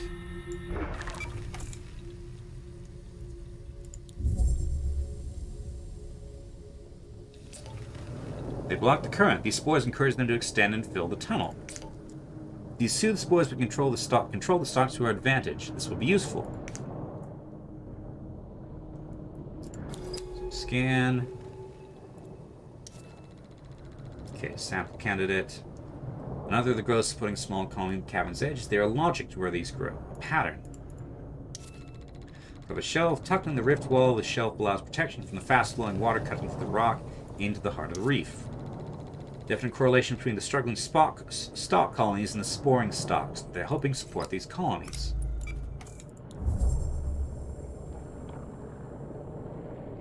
Okay, let's take a sample.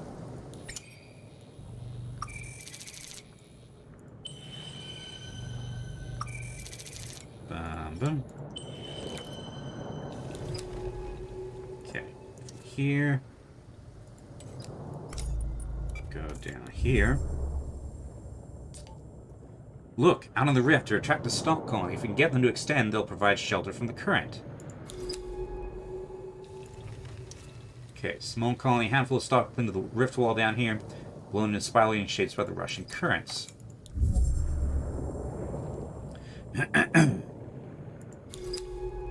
Okay.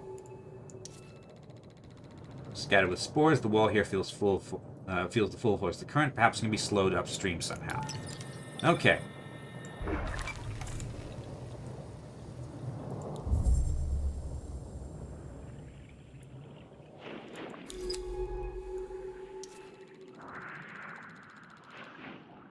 Okay. Even this close to the wall of darkness, the deep rift is intimidating. A huge slit in the face of the world. How deep does it go?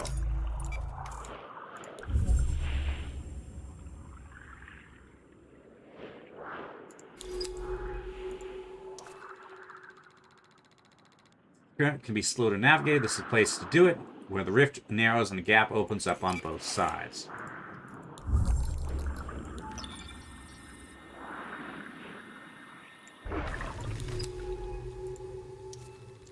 Huge pillar sits off from the wall. Here's top coated in retracted stalks. Golden garden waiting to emerge. Okay. East drift wall. Okay, so we can now pass that way, or we can go this way. Open rift, current slice down to the rift from the north here. Crossing is going to be difficult unless their flow can be slowed further up. Small opening in the wall provides a little shelter from the howling rift, allowing some stalks to take up root here. Okay, let's go this way first.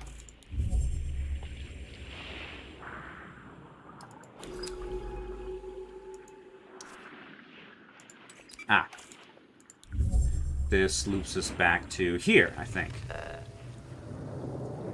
I believe we've already been here.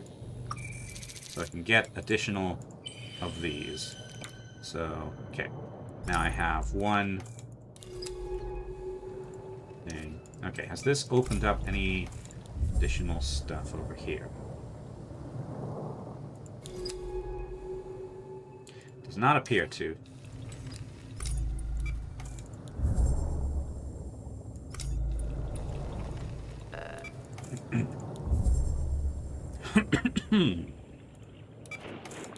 Let's see. Are people still in chat? I haven't seen any messages for a while. Excuse me. Alright. Cave clear. We are across.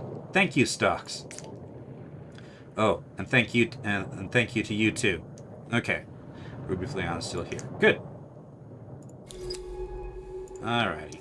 Onward, bare passage, another smooth tunnel leads out towards the light. And Shifty is also here. Okay. Good, good, good. Chat is not broken.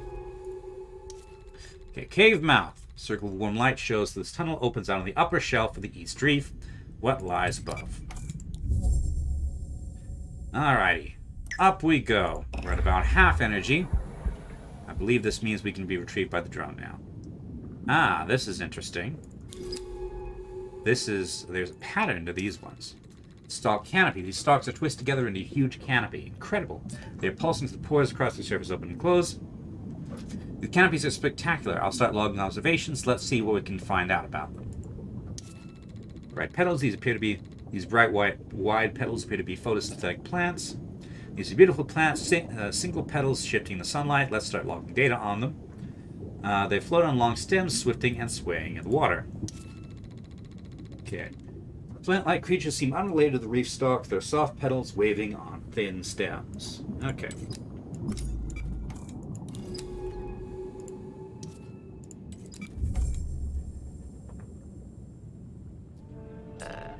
Feels good to be out in the sunlight again.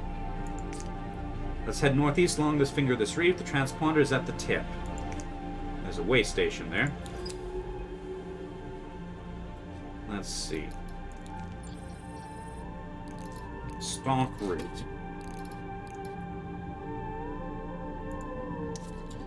Okay. Let's take a sample.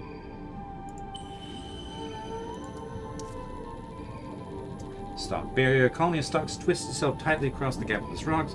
Could they be protecting something? Bright petals. Each plant seems to have a single wide petal. They form together, forming fields of blooms all angled toward the sun. Okay. So this is currently blocked off. Let's use one of these.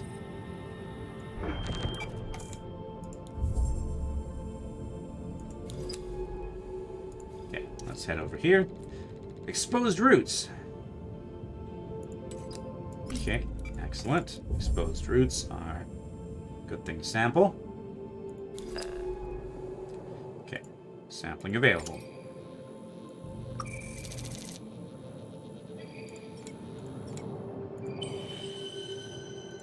Okay. This is different. So, roots of stalk canopy made of many twisted filaments. Okay.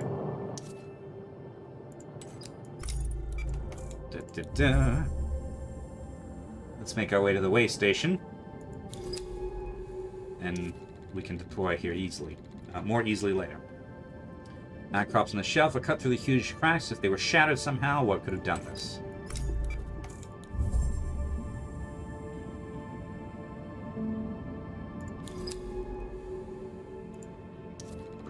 Bright petals. It's difficult to tell.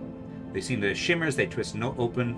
It's difficult to tell if this is involuntary part or if the plant's own movement. Coloration of these canopies is much lighter than other stalks. They glow pale yellow, and the light of glees 667 cc's, 3 suns. Stalk colony stalks are grown across this gully, reconnecting two huge pieces of rock that look like they must once have been one. Let's see. Is there anything this way that we can explore? Yes. Okay. Stalk canopy. High up in the wide canopy, I can see that the stalks are twisted around strange ribbed growths. What are they holding up there? The towering canopy of woven stalks pulsates in the soft current, the sunlight slipping through the gaps in its branches.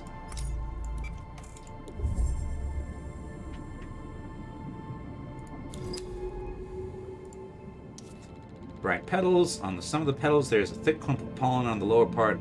I wonder how this is dispersed. It seems too heavy to float away. Shimmer blooms. Wide, single-petaled plants that come in a variety of hues. They appear to be primarily photosynthetic and produce heavy, furry-looking pollen. I'm going to name these plants shimmer blooms with the way they catch the sunlight. I wish I could share these discoveries with Monet. There's still so much to say. Okay, bright petals.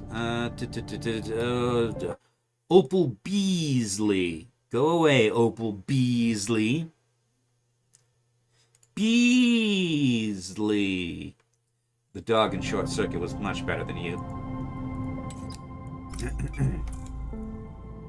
Sample. Okay, sampling available.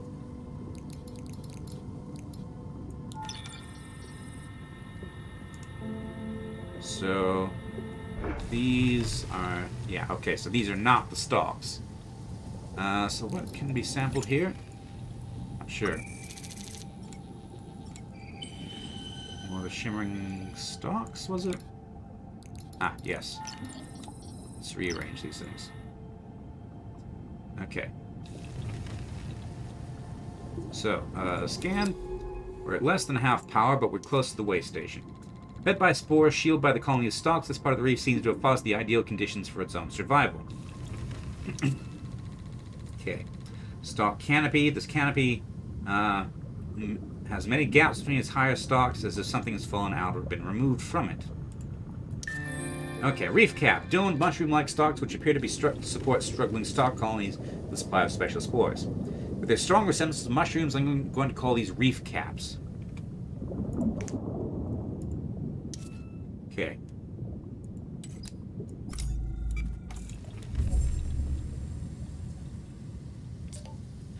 Is that another way station ahead? They must have built them all across the reef. Scan. Scan. Scan, you do the scan, scan, scan, you do the scan, scan. In the center of this shelf is a beautiful clearing screened from currents and predators. No wonder Monet set up a way station here.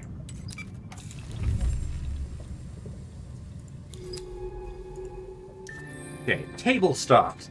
Towering canopies of stalks entwined around ribbed growths, they pulse their pores systematically open and close. I've named these table stalks along the table core after the table cores they remind me of. I'll log my notes back at base. Okay. Let's visit the way station. Okay, open up the terminal, see what data we can scrape from this place.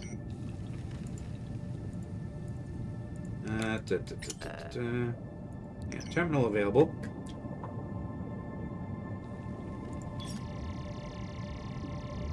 Power, please. Okay. And map data. They released a pilot's console. Logs suggest Manet was using this as some kind of staging ground for expeditions over the drop-off. She was looking for something out in the ocean.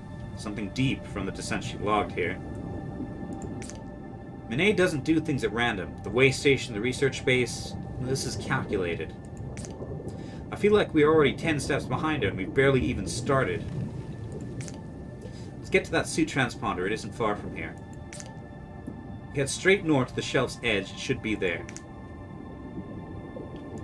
Okay. Split outcrop, creating a passage to the east and another to the north.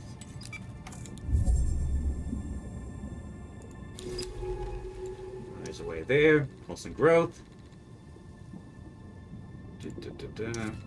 Open passage.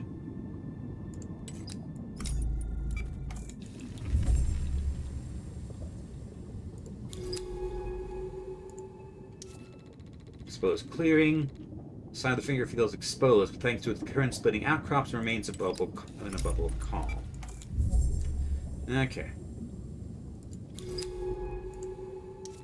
Open ocean at the tip of the shelf. The outcrops fall away to reveal the unrestricted view of the vast ocean is both terrifying and beautiful. I see something at the edge. Is that the suit? So, let's see. Manet's suit, open, empty, and half sunk in the sand. Why would she leave it here? And more importantly, where did she go? Okay, Manet's suit. It's definitely Manet's suit, but no Manet. Surely she isn't... Okay, let's not jump to conclusions. I want to take a look at this. It can't have been here long. Most of it's still in good condition. But how did it get out here? There's no evidence of injury. Of malfunction, perhaps? What do you think?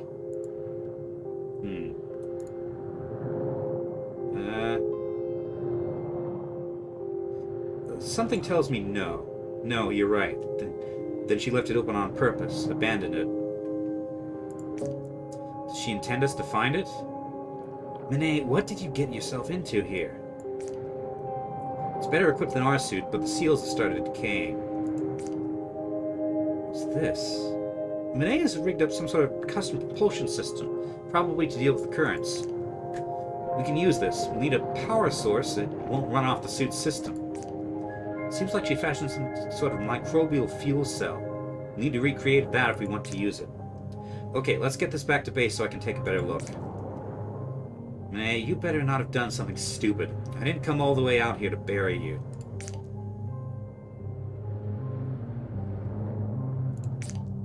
Let's go.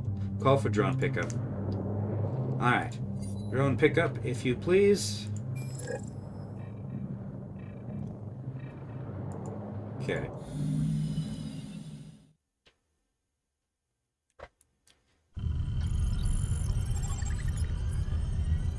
.6 hours downtime. Dive map is offline. Back with me? What if I say no? Get it? Can we do some work? Let me update you. Okay. I spent the past few hours working on Manet's suit. Bad news is the majority of it is unusable. Apart from that propulsion system Manet pulled together, we're going to need a power source. Manet's suit logs mention her building a fuel cell using microbes from the Western Reef. Okay, well, we know about those. They don't say much else. She's been incredibly secretive while she was here. Covering her tracks across the reef, is it there was someone watching, or she's just... I don't know. The Monet I knew was tricky, complicated, but not paranoid. Either way, if we want to recreate her propulsion system, we need those microbes. When you're ready, let's head to the Western Stock Forest and see what we can find. Okay, so we know what we're looking for there, actually. Okay. Now to spy on Dr. Ellery's logs again. Monet's suit, open to the ocean, empty. What has she done? I'm trying hard to reconcile the Monet I once knew with the evidence in front of me. When I met her on Kepler 62F, she was intense and quiet, but calculated, intelligent. She wasn't someone to take unnecessary risks, to leap into the unknown. At first I found her impossibly intimidating, but her experience working as a biologist far outstripped my own. Baikal brought me to the site as a consultant to examine her discoveries, but I felt like the one under examination. The base was much like this one, a smaller, older model sunk in a subglacial ocean. Someone might think a relationship was inevitable given those intimate conditions, but it wasn't the base that brought me to her, it was that intensity. Over the few years since, I have tried not to dwell on what happened on Kepler 62F, but being here, living where she has lived, allowing her scattered steps, it is impossible not to remember. Okay.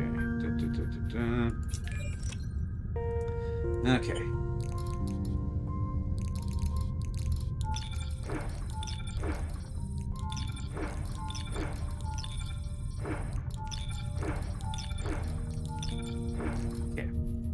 To the lab.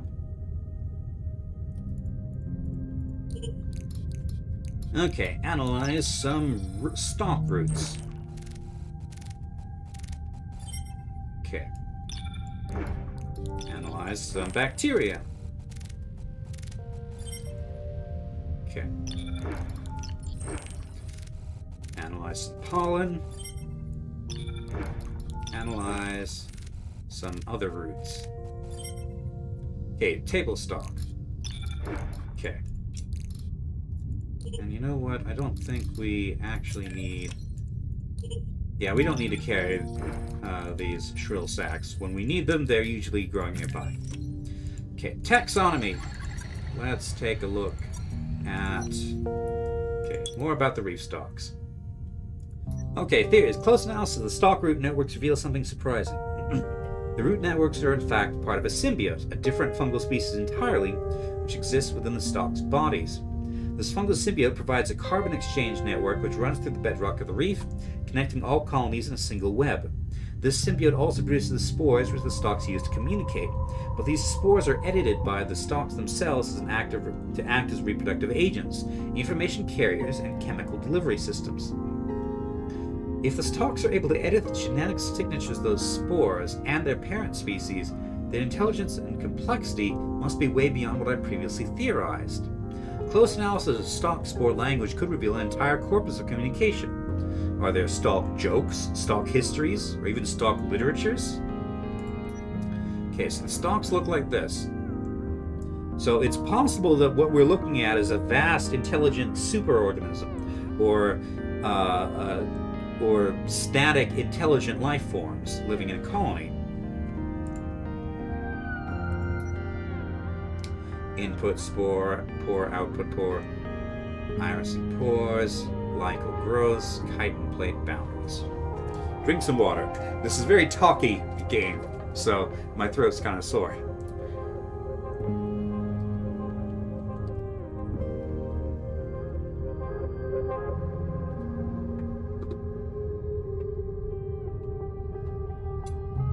Alrighty. Fix my cables. Okay, no, there's more taxonomy to read about. Okay, table stalks. Pale yellow canopies formed from many stalks entwined together, which reach impressive heights. Table stalks are part of the reef's many interlocking species of stalks. These individuals can only be found on the eastern reef. There they tower over the other creatures, providing dappled shade for the life that grows around them. One of the notable features of the table stalks is the rhythmic opening and closing of their pores, which provides a steady flow of water beneath their canopies. This seems to be highly beneficial to the growth of other species, with most table stalks being surrounded by many types of stalks and other species entirely. Also notable are the ball-shaped growths of differing sizes which sit high on the table stalk's canopies. Sampling these might help us understand the table stalks better. Okay. Analysis of the table stalk root shows a number of minerals not associated with stalk growth being extracted from the bedrock. Do the table stalks need these minerals to survive, or are they using them for some other purpose? A cross-section of the root shows a central chamber typical of the carbon transfer system seen in other stalks. But unlike those stalks, the table stalks have many subsidiary chambers, like a bundle of wires, each carrying a particular cocktail of mineral components. These secondary roots are not drawing up large amounts of these materials, just traces, but why? Perhaps there is some connection to those growths in the upper canopies of the table stalk. They are well secured by the stalk's tight binding, but perhaps we can find one that has been dislodged. Okay.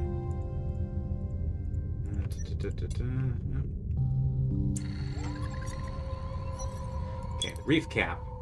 Large domed stalks, which are like terrestrial mushrooms, release spores from the gills on the undersides of the cap. In the wider stalk ecology, reef caps appear to play the role of emergency response, growing in areas where stalk colonies are failing or heavily predated upon, and proceeding to shower them with spores.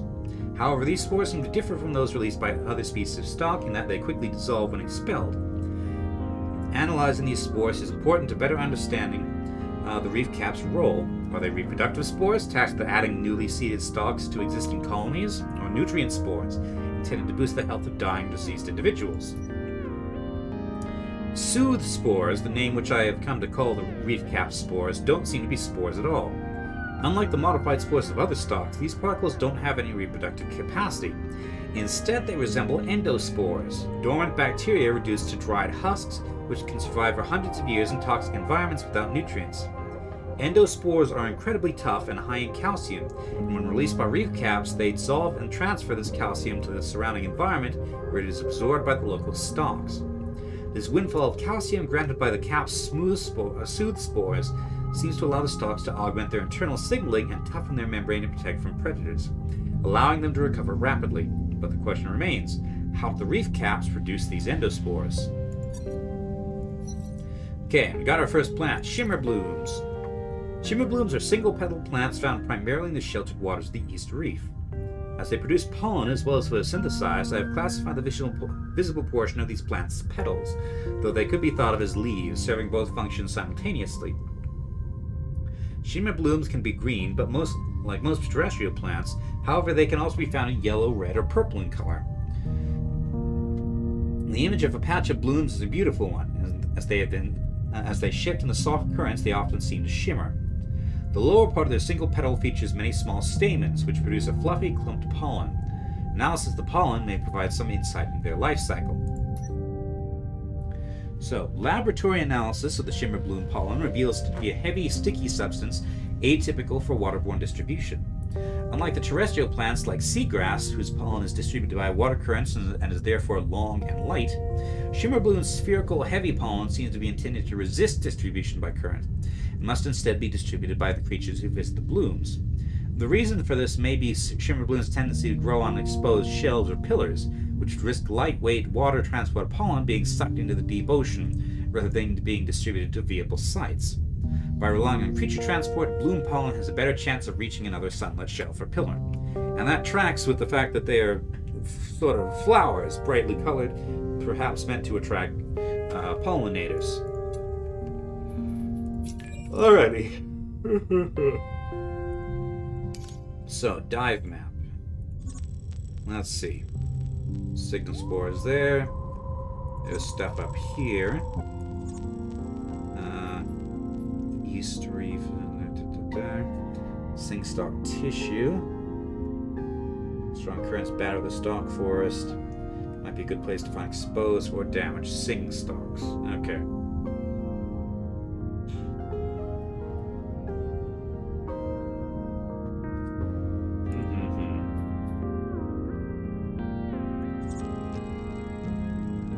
Recap tissue.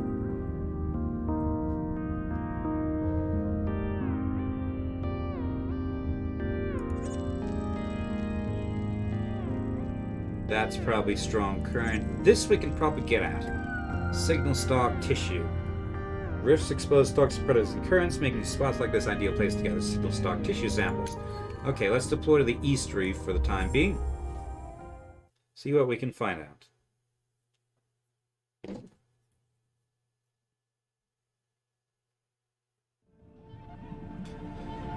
Alright.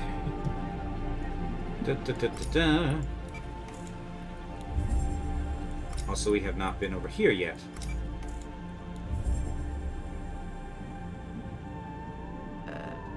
Let's see, I believe this was the...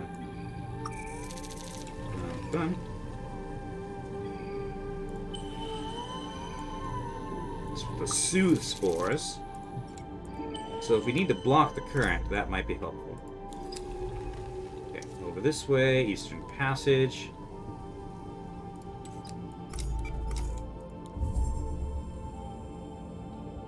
Scan. Tall canopy. Series of tall pillars at the east, each one topped the Garden of Unknown Life. Okay, but I'm going to guess that... Yeah, that's a strong current. So, until we get that battery, we cannot proceed there. Alright.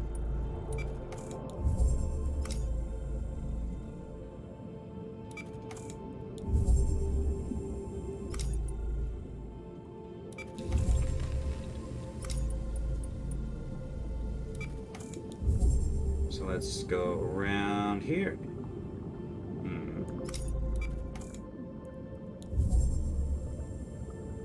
That does not look passable.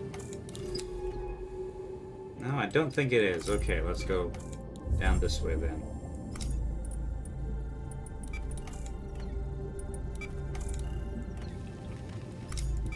So here. Way station. Man, the first bit of power seems to be used up quite quickly.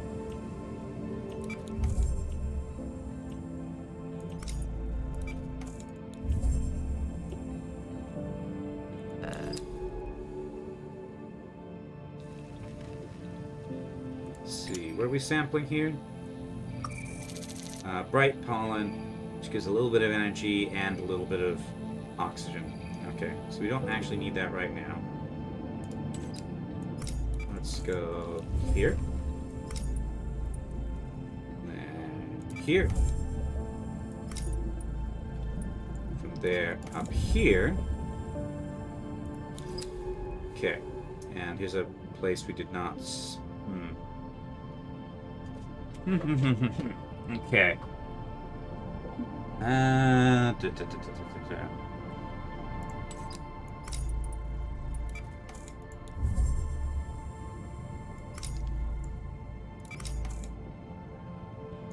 That's blooming petals.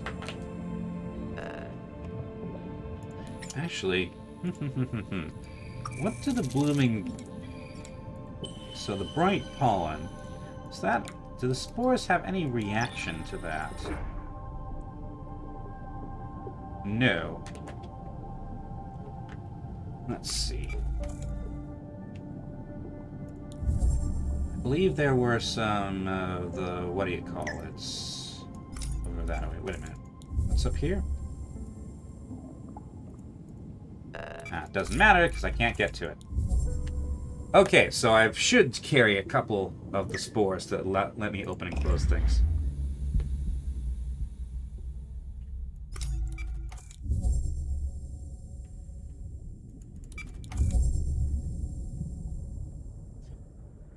Okay.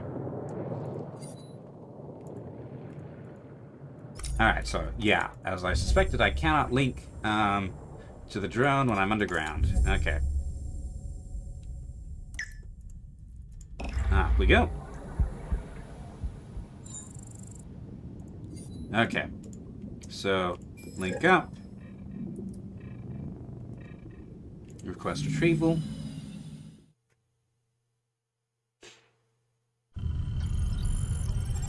Restarting. Downtime 5.1 hours.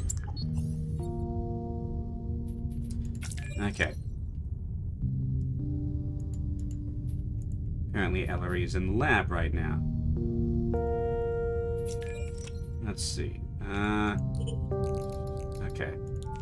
Oh, I did have some of these. Okay, that's fine. Shrill sack. So let's have 2 of each of these. Okay.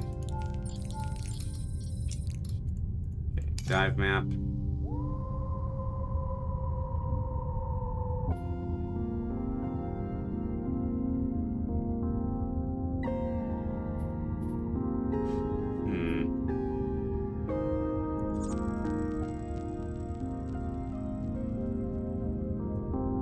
You know what? This will probably be easier once we can move against the current. So, let's go over here and let's get the bacteria for that battery.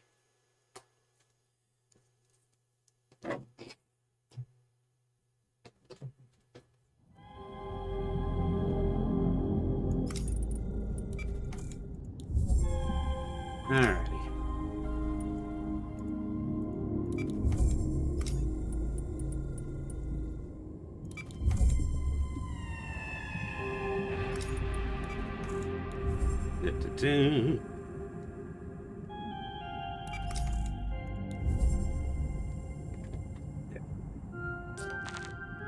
Renee's map mentions a microbe which only occurs in the stock forest. You can find 4 healthy colonies that will make the ideal basis for propulsion system's fuel cell.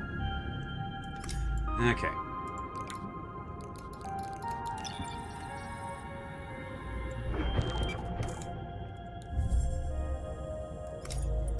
There's number 1. We've already explored these things. We've already completed the data entry. They look at exploring growths we found in the eastern caves, but there's something wrong with them. We need to break them open somehow. We can sample the microbial colony inside. Okay. Let's see if they respond to the shrill sacks. I mean, yes, but it's gonna hurt. Okay. Sample. Okay, now let's clear out. We got one, but the clouds of microbes these stalks release are incredibly toxic. As soon as having to flush its vents with the oxygen to protect me, we've lost a lot of reserve oxygen. Okay. We're going to need to be fast when sampling these bloats. Let's get another 3 colonies. Okay, but be careful, I don't want to run out of oxygen here. Well, we're in the shallows, so we can always call the drone. But we need more shrill sacks because this area is hard to move through. Bum, bum. Okay.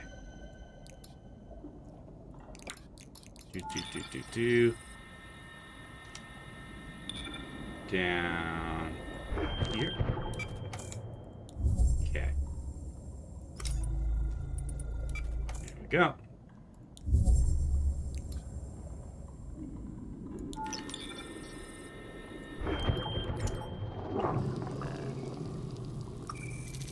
Bum, bum, bum.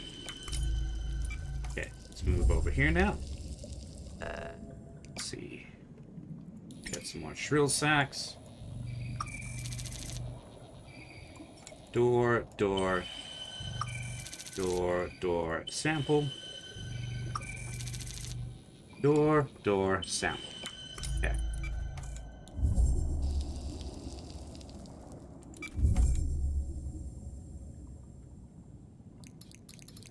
Okay.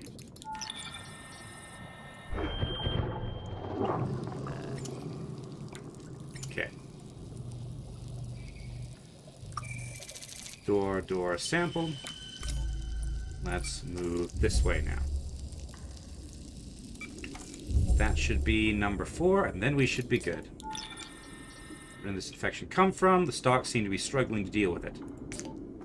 Was this just part of their expected life cycle? What do you think? Expected life cycle. Well, yes, we've already filled out the data thing. Maybe you're right. It's impossible to know without further study. We've done further study! Okay, I think I'm sequence breaking this game, sort of. Either way, let's bring these back to base as soon as we can. You can analyze the samples there, call on the pickup. Okay. Wait, I've only got 3. But we haven't gotten the 4th one yet.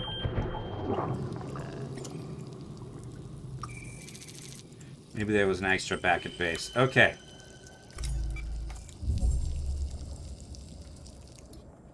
Alright. Request retrieval. Okay, so I don't need to go out of my way to do extra exploring. It looks like the story is going to direct me where I need to go. Okay. 3.6 hours.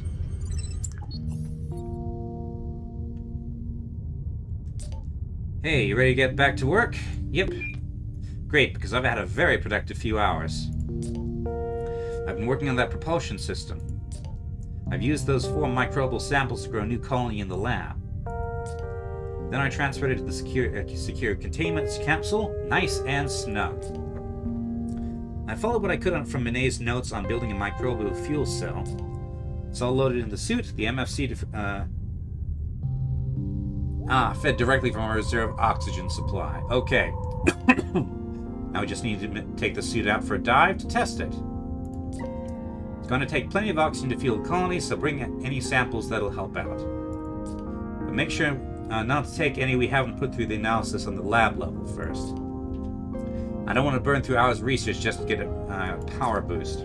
This propulsion system will let us pass through strong currents and move more quickly. We should be able to cut across the rift north of the way station and finally see what the bloom finally is. Ready when you are. Okay. Is there anything new in the... What's going on here?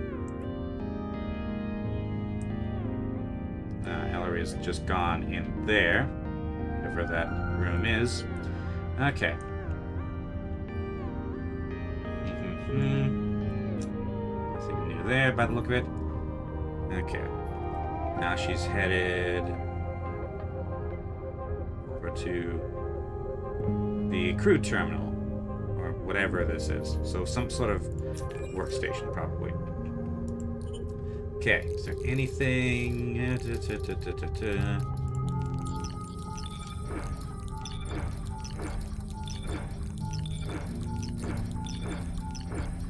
Okay. Anything new in the lab? Nope. Okay. So what's good for oxygen?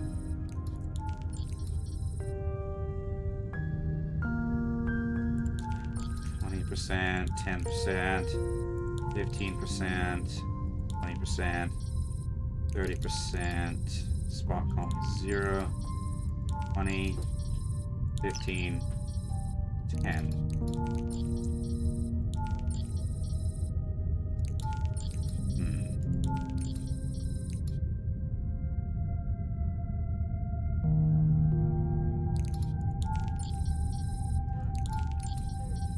So which of these? So 20 is the best we can expect. Canopy root. Animal eggs. I'm not sure. Okay, I guess I'll just take whatever I can. I'd like to keep at least one of each of these in storage. Shrill sacks are useful anyway.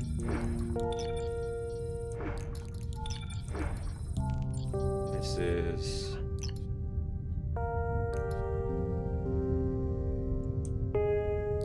Okay, so 10, 20, 30, 40,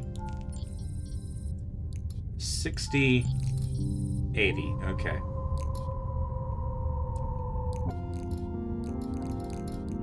And I'll still have 3 spaces for... Let's leave this. Let's take another one of these. And 1 soothe spore. Okay. Alright, dive map up north that way. Let's go. Okay.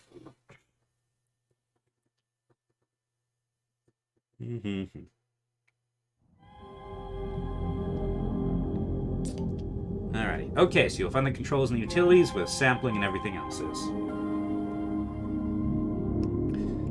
Okay, got it. Once you found the propulsion system, let's try it out. But remember, it uses oxygen. Be careful. When you got the hang of it, let's try it across the Northern Rift. Okay. So, propulsion.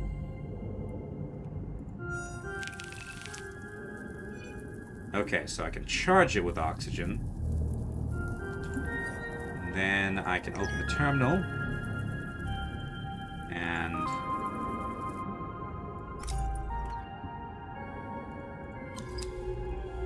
okay. And get more oxygen. And then I have full oxygen in my tank, but also in the thing. Okay. So then. And then...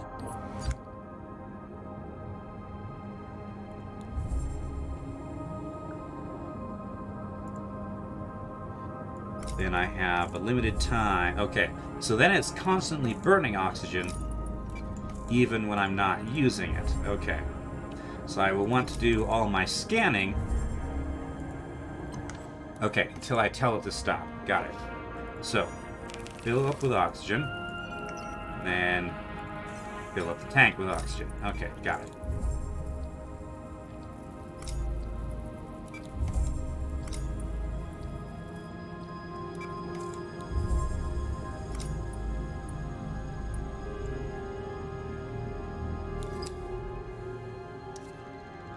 So that's the Northern Rift.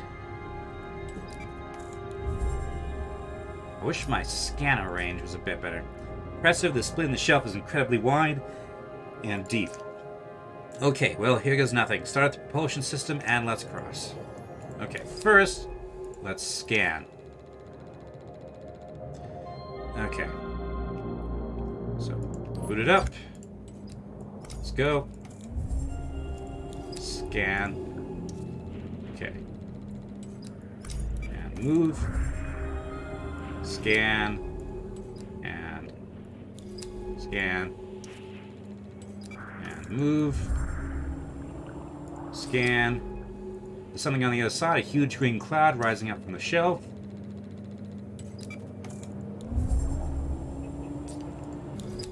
That must be the bloom. Okay. Ah, this looks toxic. Okay.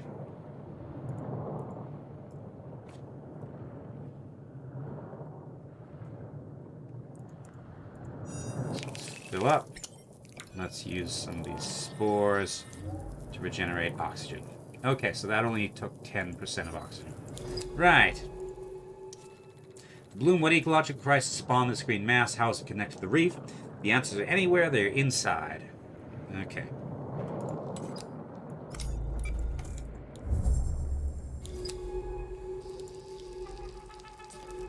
Water inside is totally anoxic. The suit's rebreather can't function. Okay. We'll have to run on reserve oxygen while we're inside this place. Okay. Scan. Strange rocks. Go. That looks like some sort of shelter. Filtering fan. Okay. There's life still hanging on inside this toxic bloom, creating safe zones in order to thrive. Okay, I'm no longer draining oxygen.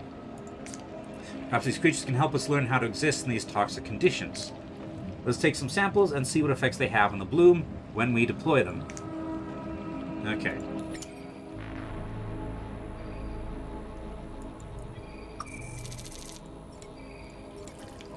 So a little bit of oxygen from these things. Microbial colony. Let's bring some of our oxygen back. Okay, that's almost full.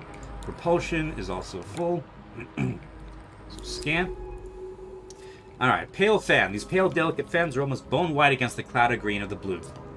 These fans seem to be re-oxygenating the water. I'll start logging notes. This should be useful. Okay, over here, filtering fan. The fan sits among shards of rock, trembling in the cyclical currents of the bloom. hail fan. Occasionally this fan shivers, releasing a flurry of green growths that have gathered among the gossamer spines. Okay.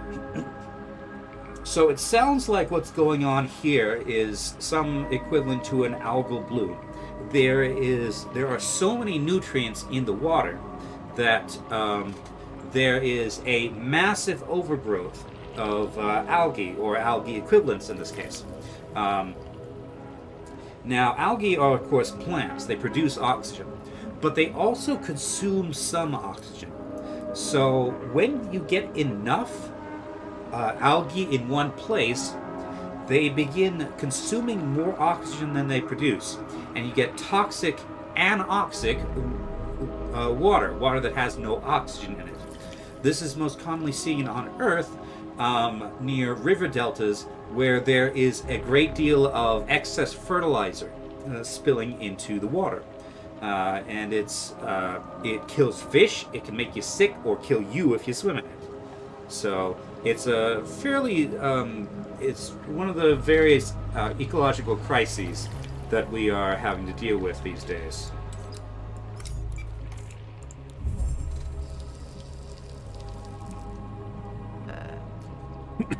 Okay.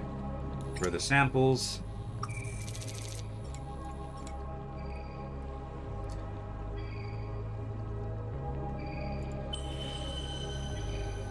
I'm not specifically aware of the Jordan River having toxic blooms, but as I understand it, the Jordan River is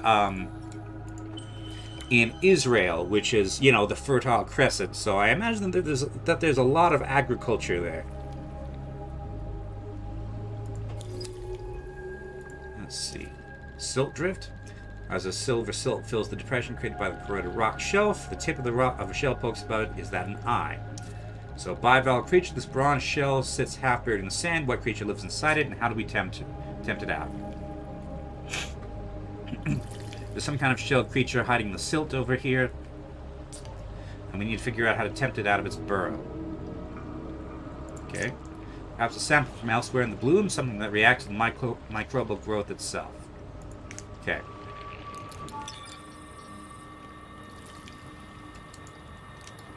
Just 1 second. I need to ban Lily Burke. Go away, Lily Burke, because you're not actually a person. You're a bot. Oh, there's algal blooms all over the place. I'm not specifically aware of one in Utah right now, but actually possibly in the Great Salt Lake. Because the Great Salt Lake it's a dead end lake. It doesn't flow to the sea. Water flows into the Great Salt Lake from the whole surrounding area, from the whole watershed, and then it just evaporates there, and which is why it's a salt lake, because all the minerals that are being dissolved by the water are washing into the Great Salt Lake and then staying there because they're not flowing out into the ocean. And that's the same reason that the ocean is salty. But yeah, I live in Utah, so I've been to the Great Salt Lake, and I know its geographic significance. Also, that's over here. Toxic water is away from the outcrops and fans. The visibility in the bloom drops to near zero. Okay. Do you respond to fan dust? Yes.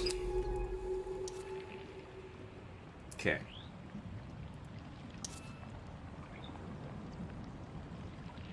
Ah! Okay, and that also clears the waters, at least temporarily. Rocky shell for the reef flakes away into large fragile sheets with razor-sharp edges. Okay, whatever this is quite speedy, actually. Bivalve creature.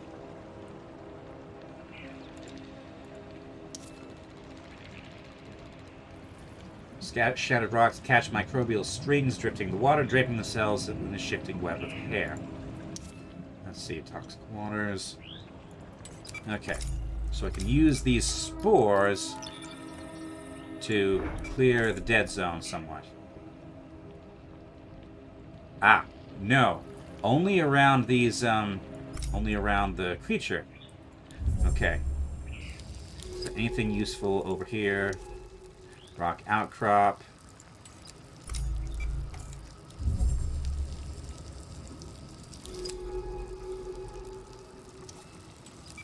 Let's get over to here. Okay. The bloom is vast. What could cause and sustain these processes on such a scale? Yeah, this is... Well, I can't quite tell what the scale is. The oxygen gone, the microbes here must be metabolizing some other substance in order to persist. Are they spark colonies then? Because we've read that those are have a very aggressive metabolism and can metabolize all sorts of things. Okay. Pale fan. These fans have to be filtering the water behind of the bloom to feed. Behind each one is a small area of clear, oxygenated water. The burning clouds of the bloom roll across these rocks. Faint signature of a metal alloy, perhaps the remains of equipment Minette brought into the bloom. What was she doing here? Okay, so there might be something useful here.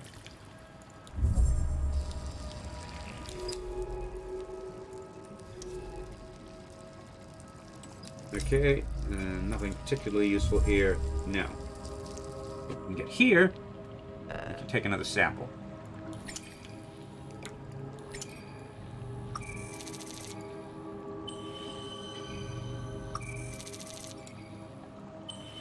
There are no stalks here, so I think we can use our things on oxygen.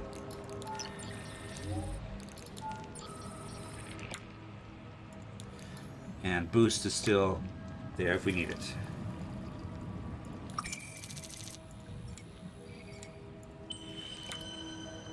Okay. Okay. We're about 3/4 done with recording pretty old fans. Faint fizzing that emerges from these fans appears to be caused by the coating of their spines reacting with the bloom. Nothing but sharp rocks and green water. Toxic waters. The bloom here is blindingly thick here. Though to the southwest, something glows between the microbial clouds. Southwest, huh? Okay, let's activate the thing.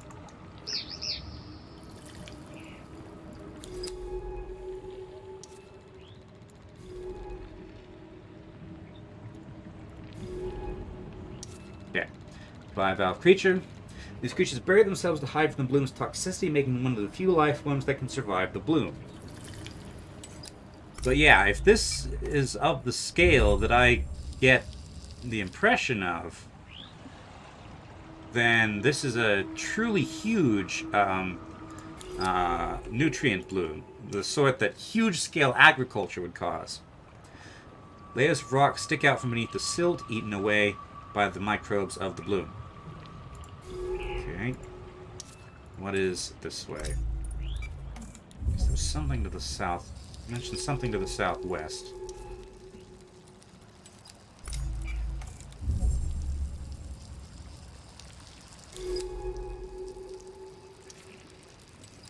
Okay, that's a long way to go without shelter.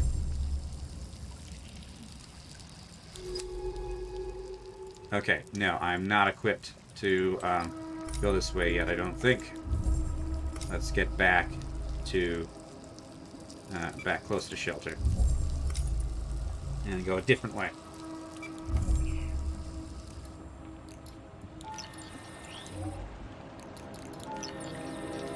Save that for the moment. Get a little bit from that though. Okay, can't however go. That is another way we can go. Okay.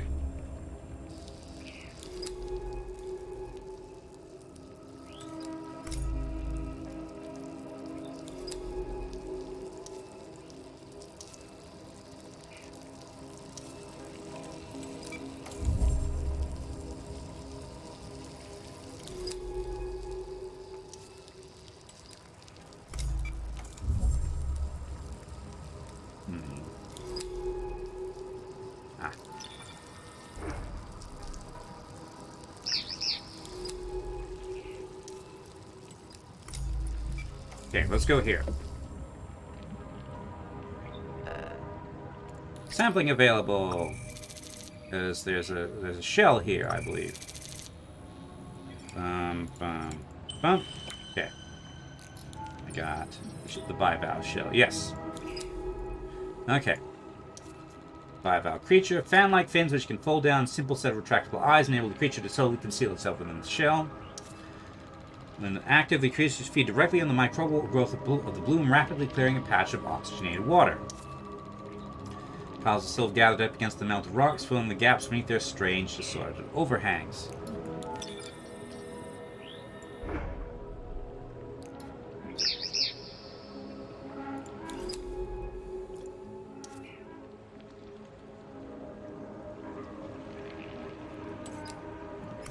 Okay. Now push over here. This will take us into open water.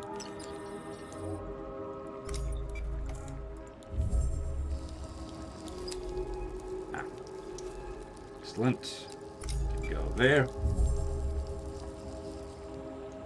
And from there, we can scan. Okay, bloom flan. Pale, delicate fans that feed on the bloom by filtering it through their bodies using catalytic dust to counter its toxicity. I'm naming these bloom fans as when we finally get out of this place, I'll update the base taxonomy logs. Okay. Where's my mission? Even right now. Nothing right now. Unknown region. Okay, we can't get picked up from the drone yet. Okay, sickly pale green light filters down through the rocks. Blue fascias flicker across the shadowed strata of the rock. Okay. Is that it? Alright. Oh, and can I take... Are there samples here to take? Yes.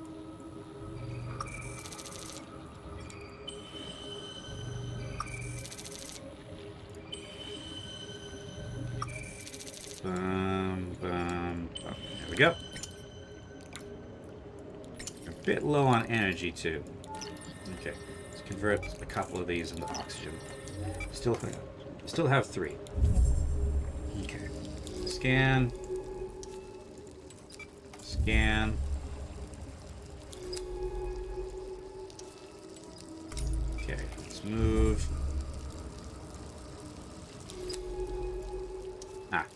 Excellent.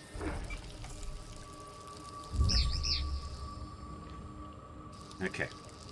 This should clear up momentarily. Yes. Okay. Fan-fin creature which conceals itself within the shell as a form of protection. When a welcome feeds on the bloom's toxic microbe. These strange little creatures are getting a big name. Bivalve bloom veins.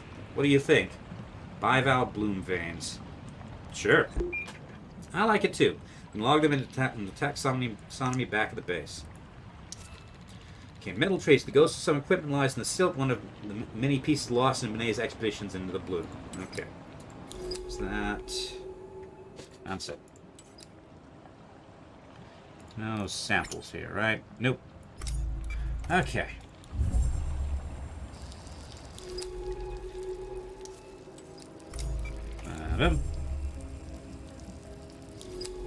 Okay. Looks like we are making it across the bloom. Way station. These strange forms shadowed across around inside the bubble. Are these skeletons? They resemble radiolarians, but far bigger in scale. They are incredibly ornate. A colony of shattered domes lying in the silvery silt. What were these creatures? Okay, nesting creatures. In these complex, transparent structures, blurred activity can be of many individual creatures can be seen. These must be nests. These swarms of bright creatures provide vital safe zones in the bloom. Let's start logging data on. Okay. So, sample candidate there. Bubble edge. The side of the bubble seems so close to the way station. If it were to shrink, any foothold we have in this green desert would be lost. Okay, first things first, let's visit the way station. It must have been a struggle to assemble this metallic cage of this way station so deep in the bloom. What led Monet out here?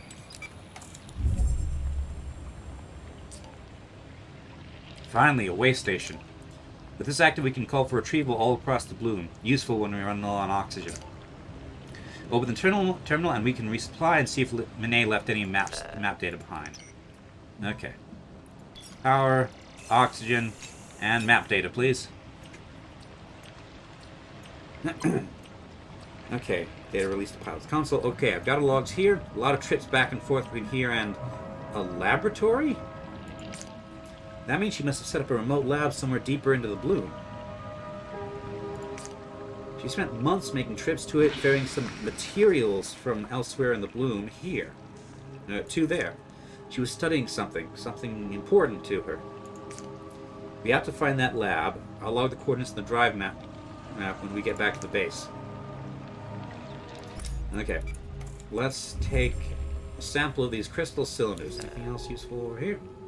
Okay, sampling available.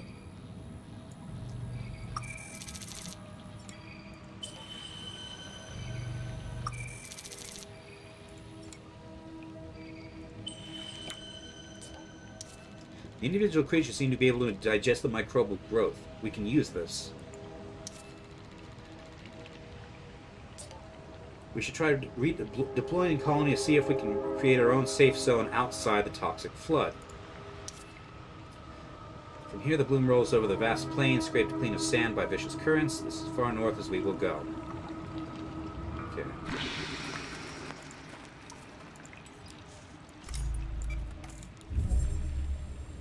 So, yeah, everything is blank over here by the look of it. Okay.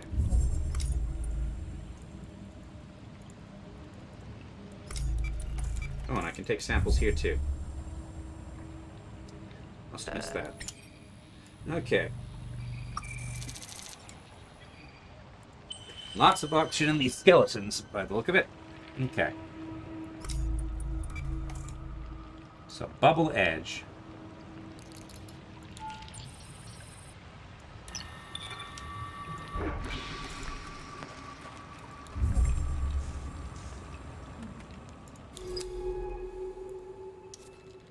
One equipment, abandon the bloom. By Monet, it's impossible to tell what this oxidized scrap once was.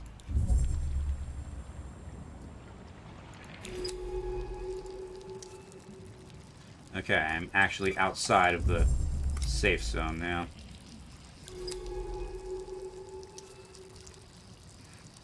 Okay. I don't have to worry so much about oxygen now that we have a way station. Let's see. Also, can activate this buy valve.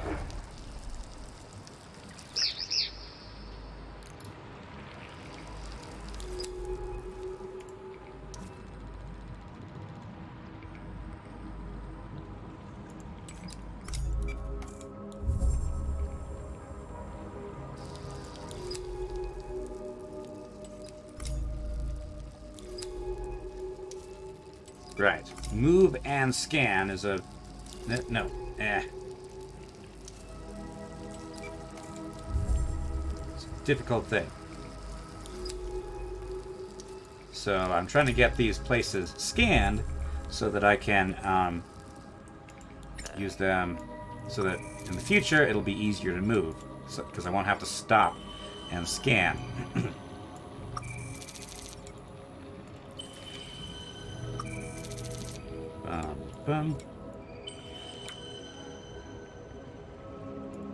Scan. Now this goes over this way. Okay. But let's head back to the way station, I think.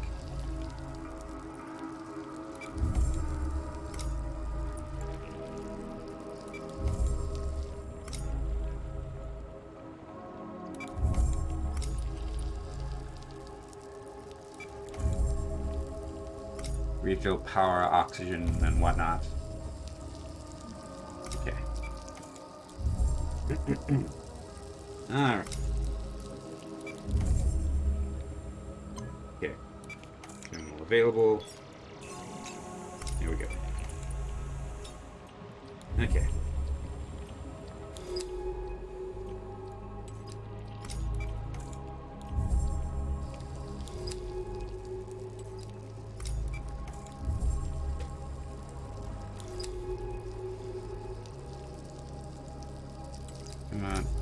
go.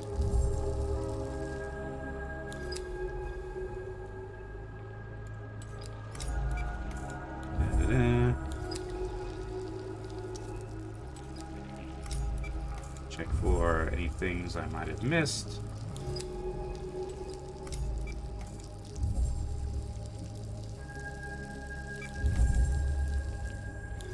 Okay. And over... I don't think I've been this way, have I?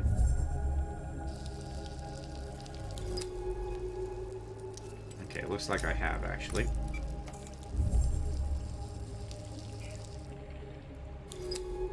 Let's see, but were there places I did not go? Okay.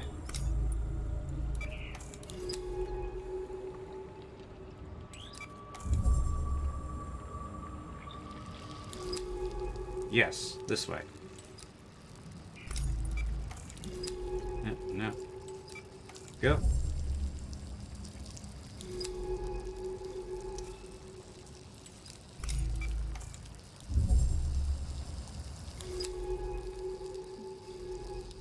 Come on.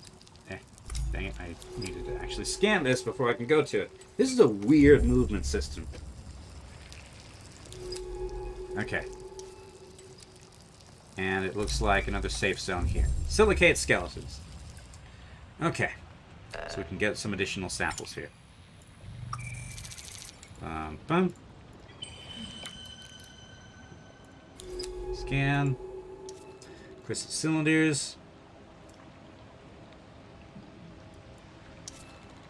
Like the nuts themselves, the bubbles which protect them also seem to have a delicate skin. Burnt out drone. Small construction drone far from base, corroded beyond use. What was Minet building out here? And oxygenated bubble. Within the protective barrier, the water is oxygenated in clear microbial clouds. What chemical process is being enacted here? Okay. Let's get a sample.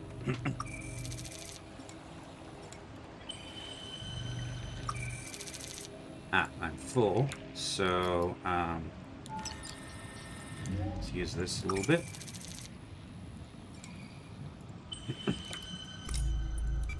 Okay, let's go over here. There's a marker there. Scan that.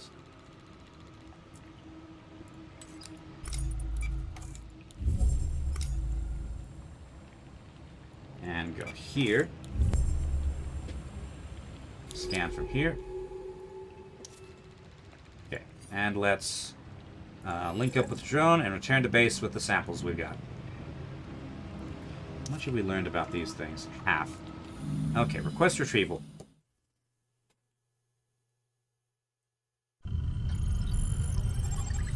Okay, downtime 4.2 hours.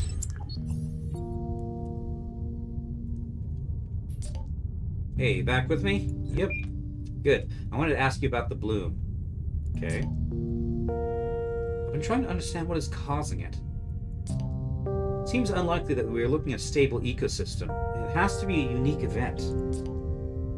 And yet the creatures have rapidly and effectively adapted to these conditions. How is that possible? There's something we aren't seeing. Something Minet was investigating too. Some sort of intelligent life. Do you think she knows something we don't? Well, obviously. She has to. Maybe she's holed up in the lab she mentioned. Mentioned the map data waiting for us. Let's find that lab. Okay.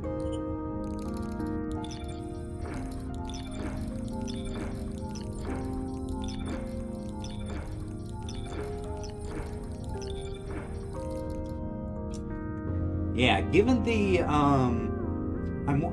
we have not sampled the bloom itself yet, but if it's the same bacteria or same microorganisms as the spot colonies, then that explains why it's so destructive. Because in the absence of oxygen, it can still thrive by consuming other things.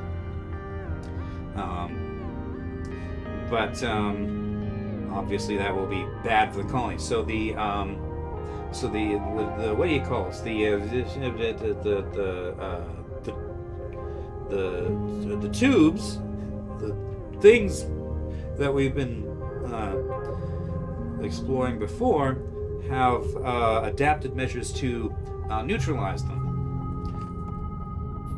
Alright, so she's up in the habitat. No new logs yet. Okay, let's go to the lab. Analyze the fan dust. Bloom oxygenating dust harvested from a filtering fan. Okay. Complete. 5-valve shell.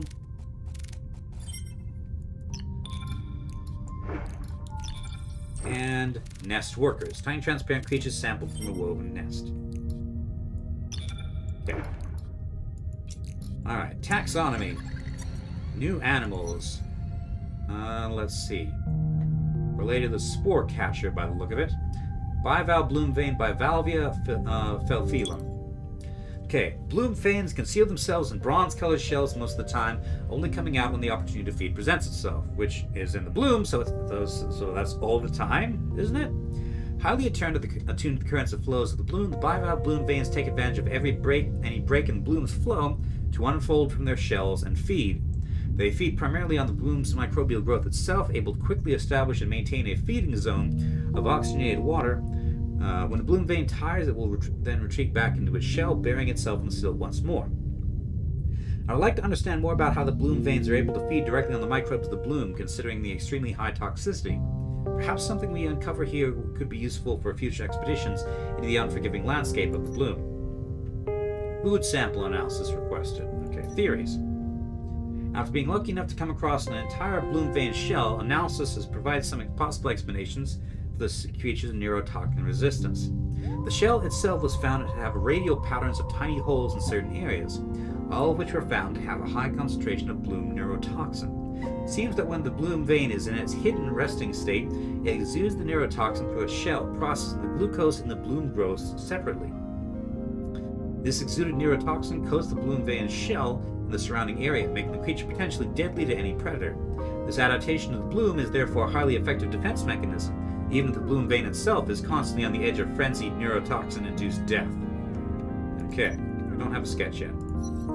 So branchiomorph. Bloom fans are delicate and pale fan-shaped creatures that filter the toxic microbes of the bloom. As tall as a human and as wide as a span of pale spines that form its feather-like shape, they are instantly recognizable in the green clouded water of the bloom. Anchoring themselves in the sand of the central stem, the bloom fan's filtration leads to a small patch of oxygenated water on the leeward side of the fan. Bloom fans seem to be sensitive to currents, suggesting their angle for a better catchment of the microbial growth. They can also often be seen shivering in order to free their delicate filaments of bloom growth. How they contend with the high toxicity and deoxygenated waters of the bloom is unclear, but perhaps analysis of the dust that coats their spines may offer some clues. Okay, close analysis of the fan dust shows that their fans catalyze the bloom's microbes into massively increasing their oxygen production, to the point that the cells themselves are torn apart by the oxygen that bubbles out from within them. This is why the bloom fans can be heard fizzling when in close proximity, and suggests that oxygen is the primary nutrient that the fans acquire from filtering. Interestingly, this analysis suggests that the bloom's microbes are oxygen-producing by nature, and may be a form of algae. And it is only their sheer density blocking their access to sunlight, which means they can no longer produce oxygen, but instead choke and poison the ocean. Meanwhile, it seems unlikely that the fans live on oxygen alone. What other nutrient sources might bloom fans use to support themselves? Stem sample. Okay.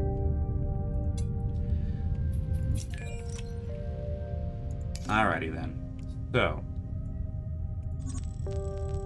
data from the way station places Mone's remote lab in the southern part of the bloom. She's hiding something there. Okay. Sample request here. The way station's way up here. No, let's not go there quite yet. Okay, so it looks like we've got a mountain range here. The current is coming in this direction, from running south to north, which is kind of odd because here it goes north to south. So whatever is... we can see the bounds on the map as well, which are quite significant. Okay, so whatever is causing the bloom appears to be from in this section of the map. Okay. Right. Let's get some more samples before we go on. Okay. Going to need some of these. Probably some of these as well. Okay. So let's go to the East Reef.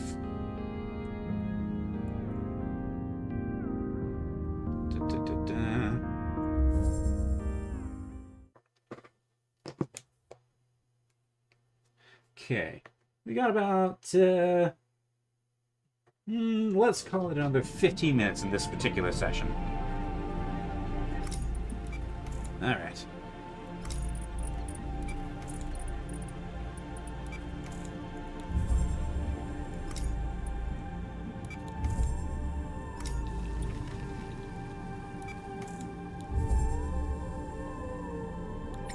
Here we have bright pollen, which a little bit of oxygen and a little bit of power, so useful enough. Okay, from here to here, then to here,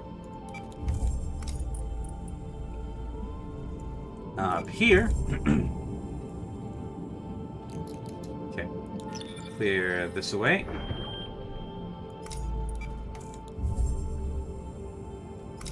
Let's see if we can get the sample we need. Stress marks can still be seen. Broken boulder. Clearing stalk. The stalk looks silently out over the deep rift. I wonder if Monet looked over the same view with different eyes.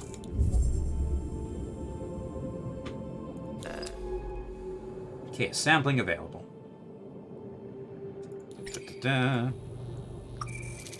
Shrill sack. Useful.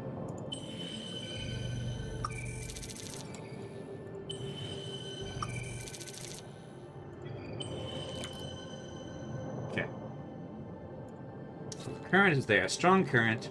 Across this wide rift, the tall rocks, walls of the reef's second finger can be seen. What lies inside them?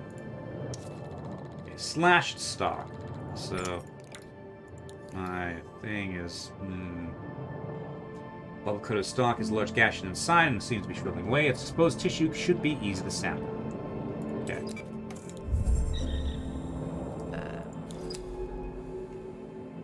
Okay.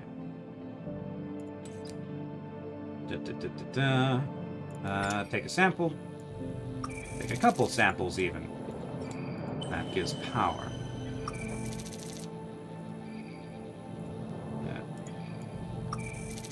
Oh, I'm full. Okay, let's oxygenate. Use one of these.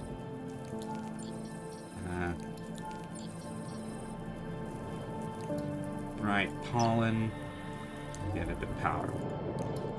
Okay.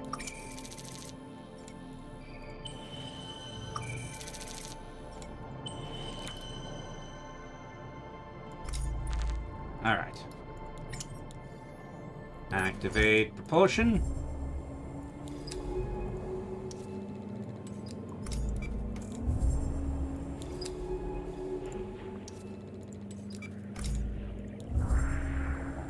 Apparently the agile creatures do not have nearly as much difficulty navigating this area as I do.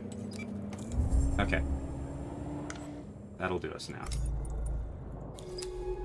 I don't think we've been able to get onto this area of the reef before, so...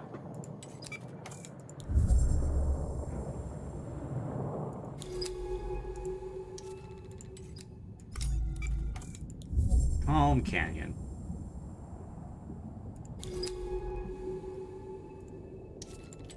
Well, it looks like there's a strong bit of current over there.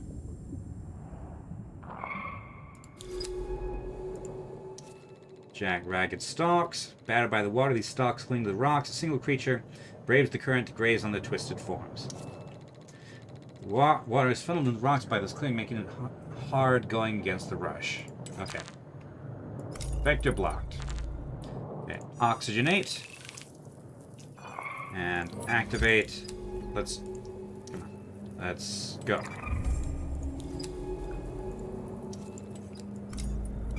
Sample here. Full. Oxygen.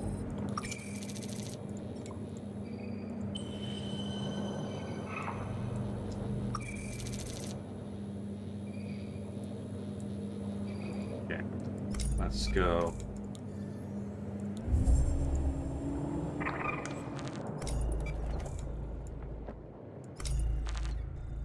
Okay. Oxygenate again. And let's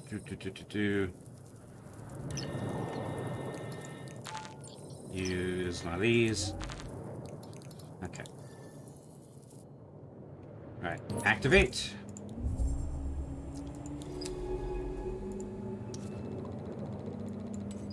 That's blocked. What's this?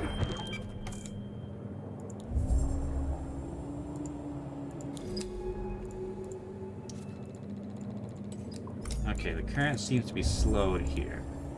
Can I turn off this? Ah, that uses up all the remaining oxygen. I see. Worn boulders. Huge stone's been once smoothed by thousands of years sitting beside the rift. Rock gap. Okay. So, what's here? Is this another crossing point? Yes. Across the channel's gap in the rock wall. If the strong currents rushing down the rift can be navigated, we can cross here. Okay. But we don't need to be there right now.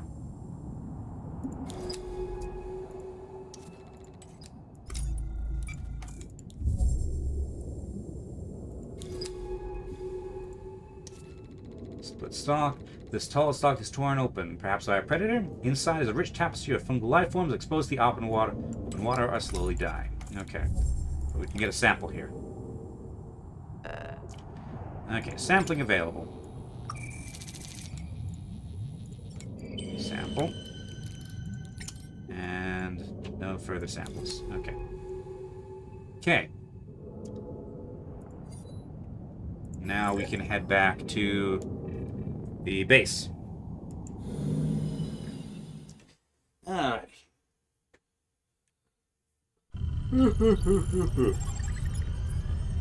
Downtime 5.1 hours.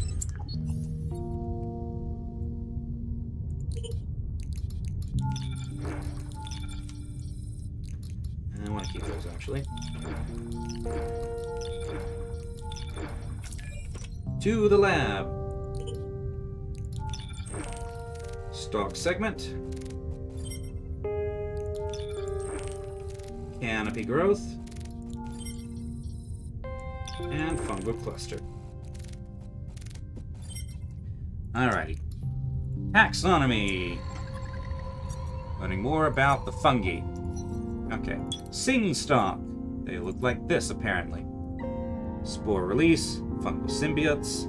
Singing chitin plates. Young sing stalks. Typical reef stalks. Internal fungal colony.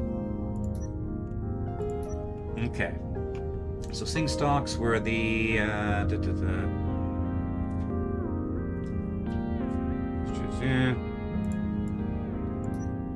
lots of spores, spirally entwined stalks, they look like shell.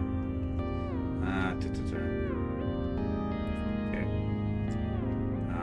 Hollow, yes. So theories. Attempts to analyze the interior of a sing stalk reveal many different organisms within the stalk which are not genetically related to it in any way. It seems the sting stalks are actually tubular gardens, which host juvenile fungal creatures.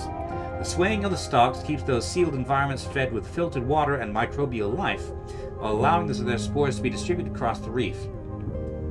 However, I haven't found a single example of any of these life forms growing outside of a sting stalk, suggesting that they can only survive in these carefully controlled tube gardens, and that the spores they release are being used by the stalks for other purposes. Are these vertical farms designed to cultivate other species that might feed the rest of the stalks with showers of nutrient-rich spores? Table stalk. Okay. So these are big flat things.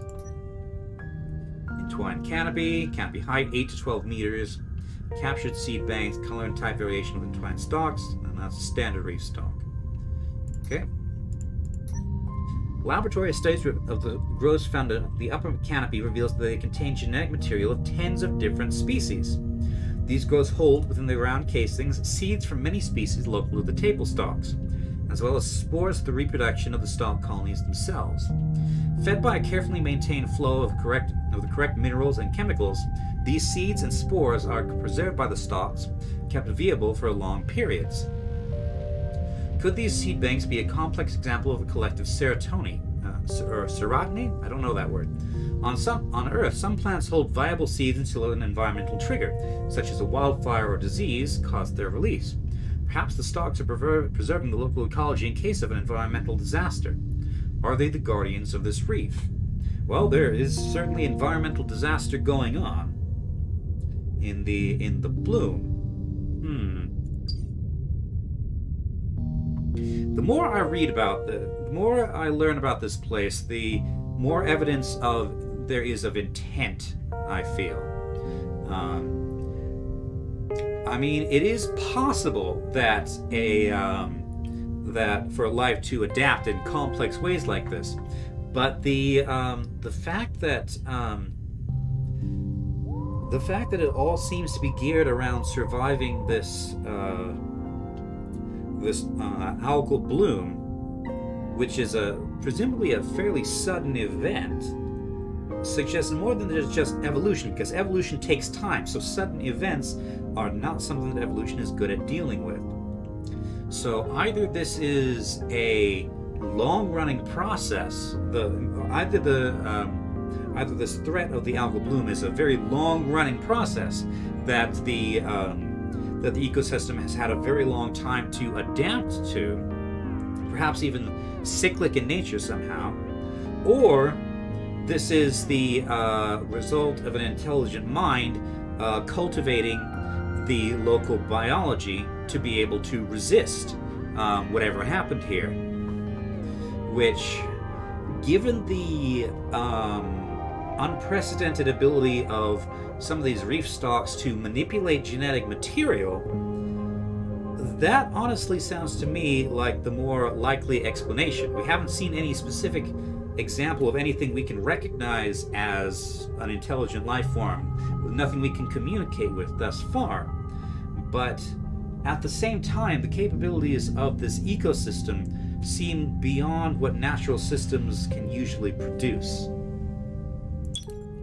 Okay, signal stalk. These are the ones that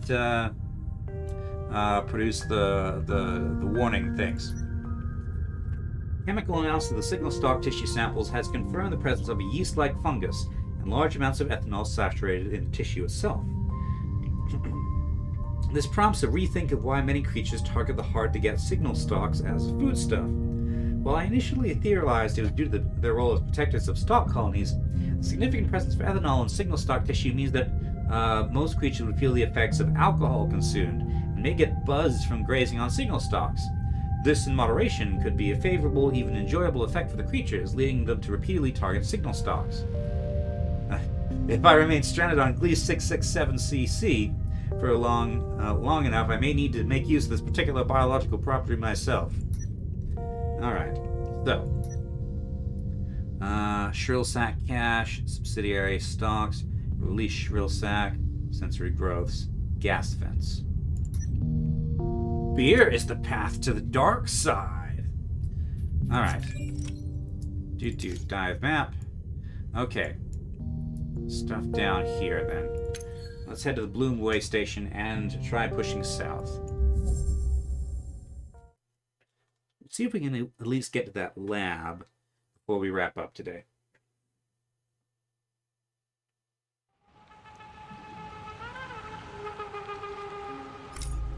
Angry music. Okay. Let's see. What were the... Okay. So, sphere fragments. Okay. I still have some of these, which...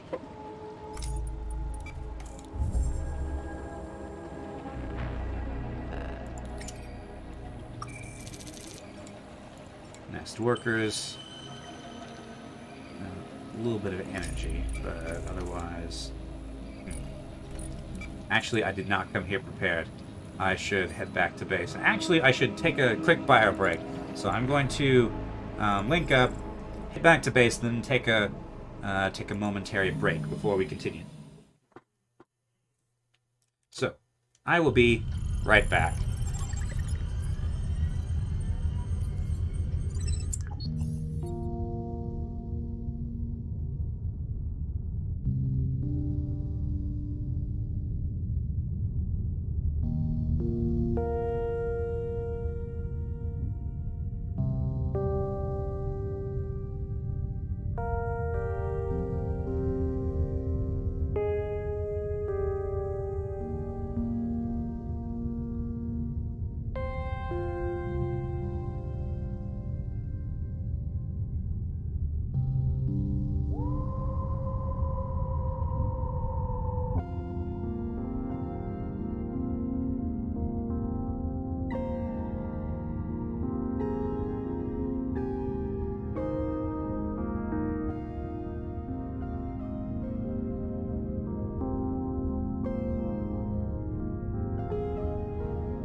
Okay, I return.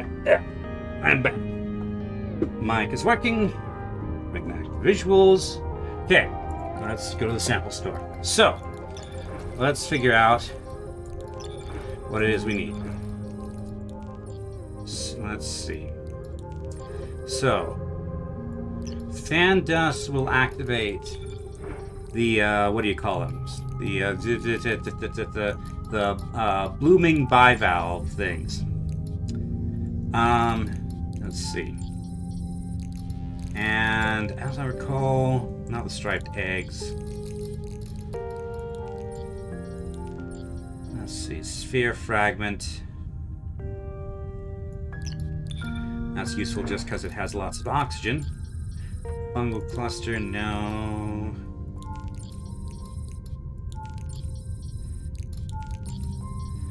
Not stalk segments, not canopy growths. Nest workers, yes. These will clear a safe area. So let's take all of those. Okay. Because this is a hard area to move around in. Okay. Drink some water.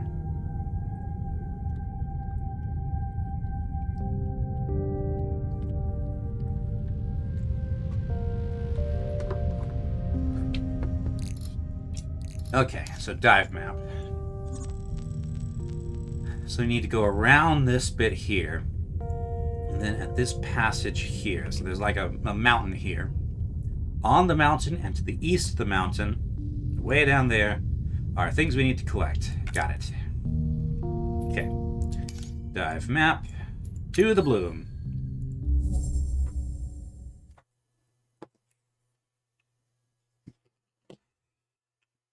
Excuse me. Let's see.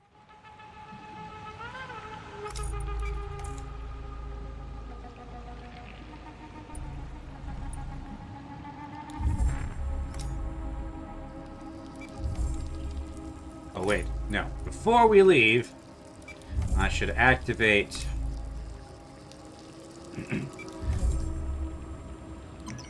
Okay. I should fill this with oxygen.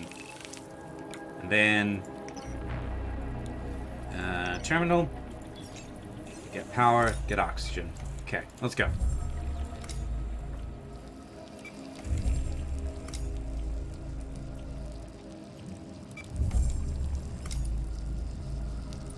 Bit of lag there for a moment for some reason.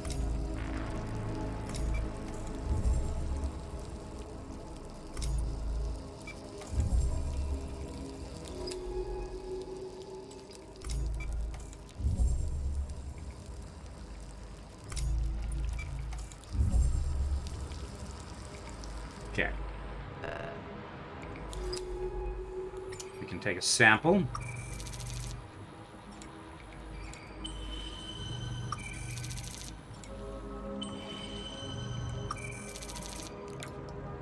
Let's see. Since we already have 2 fan dust, we can use that to replenish some of our oxygen. Take another sample. Further replenish oxygen. Okay. Oop, I just used that to replenish power instead of oxygen. Alright, scan. Okay. Interestingly, the current seems to be moving down here. So north to south. And here it's more or less still.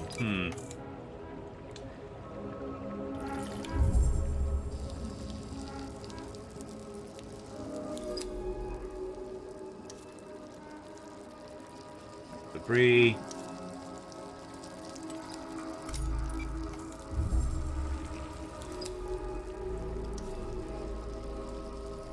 Come on.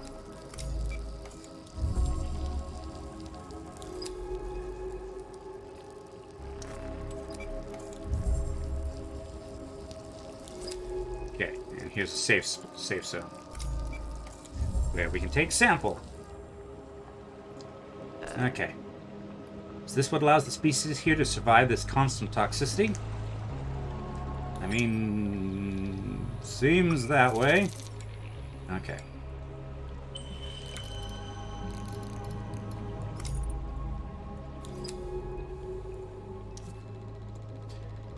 silicate forms, like shattered geodesic domes, seem to have emptied of all life. What lived here before the bloom came? Crystal cylinders. At the center of the rebel, rounded shapes sit in a bed of silt. Around them, the water dances in streaks of refracted sunlight. Here we have nesting creatures. When the protective bubbles begin to fail, these creatures burst from their nests to repair them, swarming out to weave more threads. Okay.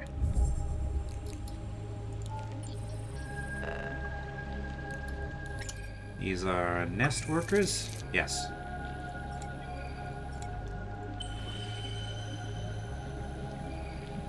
Alright, we're full, so let's use some of these nest workers for power, I guess.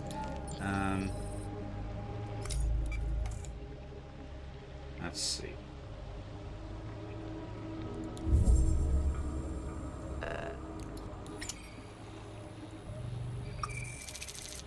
Sphere fragment is oxygen.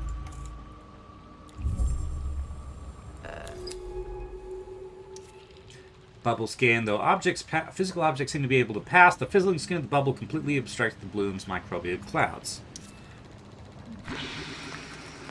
A million tiny grains, perhaps the broken down remains of those silicate skeletons, gather here in the soft, sparkling waves. Okay.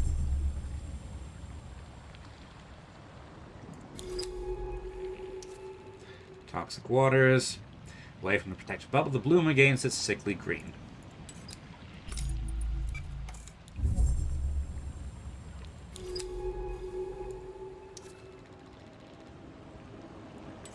Alright.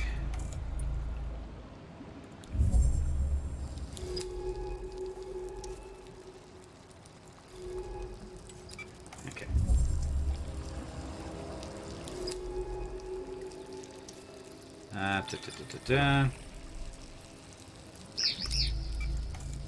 Okay, let's go over here.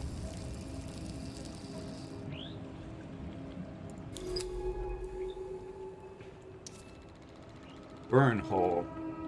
Scorched in the rock, this wide crater reveals layers of broken stone and something smoother, shinier below. Interesting. Emerging out of the sill, this rock looks almost like a fossilized flower blooming from a stocky stem.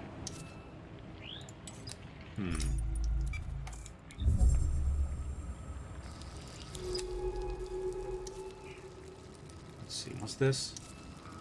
Bloom growth.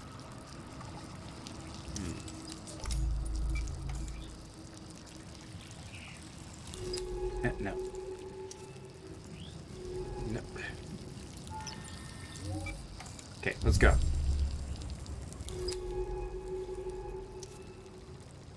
Okay. Need to place a sample. Sample candidate. Okay. Let's go here. Let's use some of these nest workers. Okay. Okay, take these bacterial samples.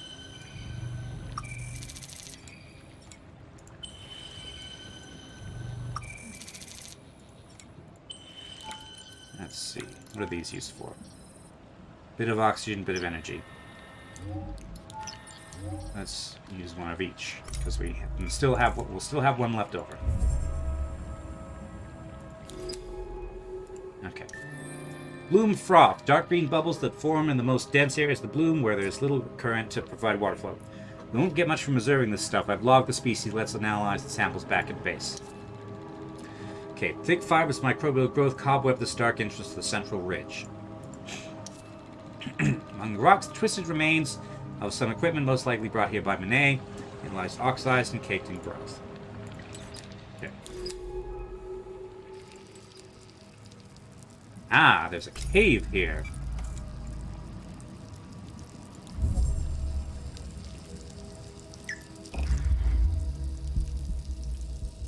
Okay.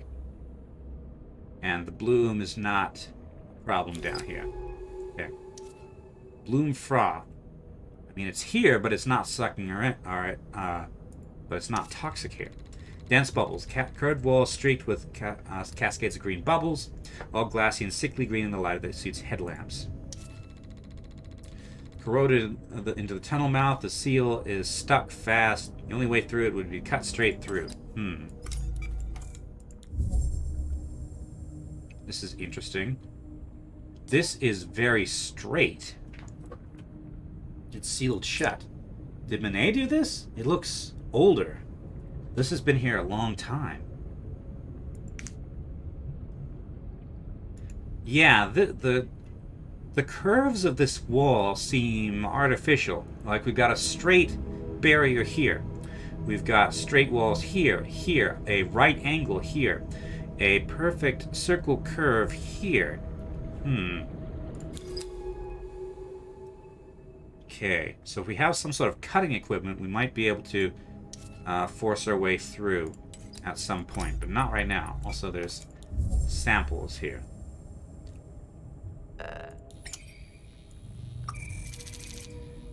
Bloom bubble.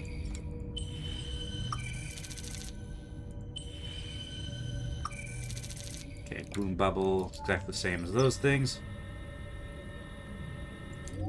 Okay, get a bit of oxygen back. Gather one more.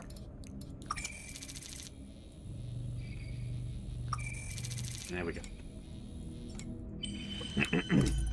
Right, now back up. Currently at a depth of 28 meters. Okay, further suggestion of intelligent life.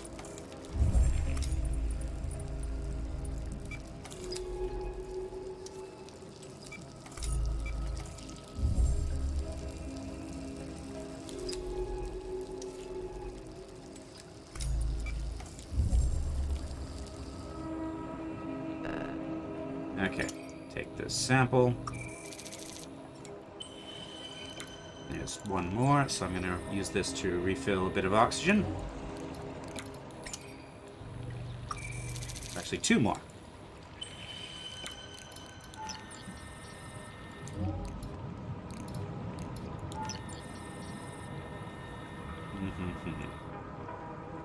Yeah, we only need one of these to take one of these back, so...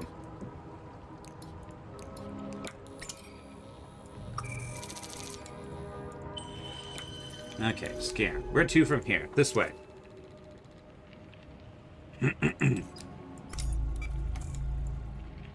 Apparently there's a cave over there, too. That's bloom froth.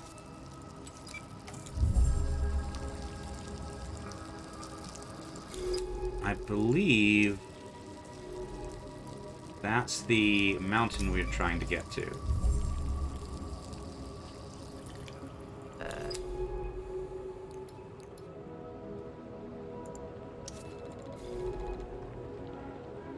Like here, I believe.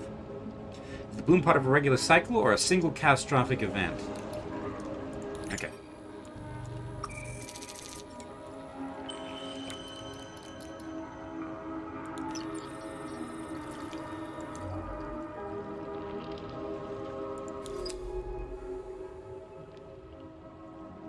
Over there, I think, is where we need to be.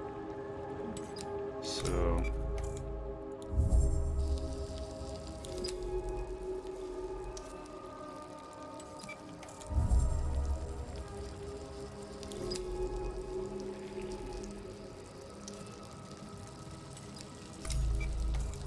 Da-da-da.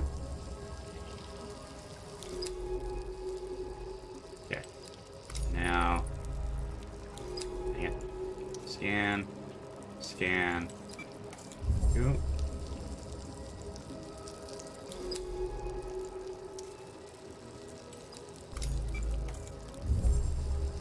Okay. There's samples to be got here, apparently. So let's use one of these workers then.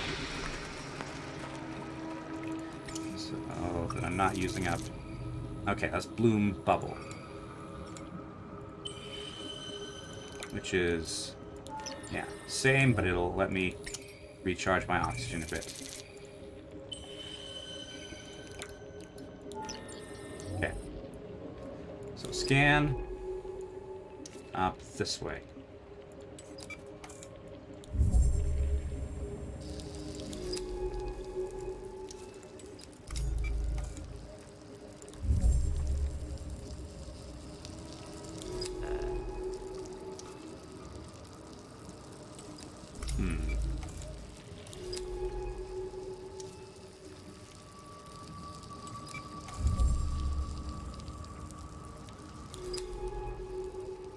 heading back north at this point.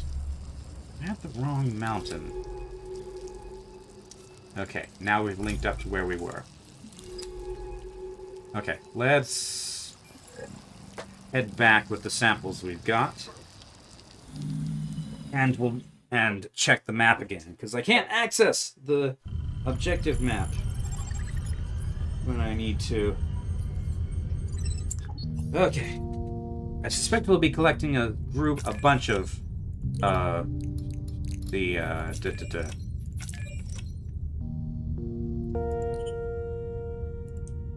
bunch of samples of bloom bubbles. Okay. Put these away for now. Okay, to the lab. Taxonomy. No, not taxonomy. Biohazard laboratory. Okay. Analyze this bloom sample bubble. Okay, multiple taxonomy entries updated. Okay, let's learn about the cyanophyta, blue-green algae. These clusters of opaque green bubbles can be found clinging to the surface of quieter areas of the bloom where currents do not disturb their growth. They appear to be accumulations of the bloom's microbial growth, the green clouds that create this vast toxic cloud of anoxic ocean water. The bloom itself is a mysterious phenomenon, similar to terrestrial algae blooms, hence the name Manet gave this part of Gliese 667C's ocean, but far more potent in its strength and seemingly much longer lasting, as much of the life in the sector has adapted to these extreme conditions. The similarity to terrestrial blue-green algae, aka cyanobacterium, has led me to classify this species as bacterial, but this thesis needs to be tested. I mean, it's not bacteria, it's alien. It shares no evolutionary history with actual bacteria. But it seems to be equivalent to bacteria. Perhaps by analyzing this froth, we can understand the underlying chemical process taking place here. Okay. Behavior. Laboratory analysis of the froth has shown that each large bead in the bloom froth is a single microbial ant colony bound by a gelatinous film, much like terrestrial cyanobacteria of the order Nostosales. However, unlike this terrestrial species, the bloom froth displays an incredible ability to actively modify their internal chemistry to whatever condition they find themselves in.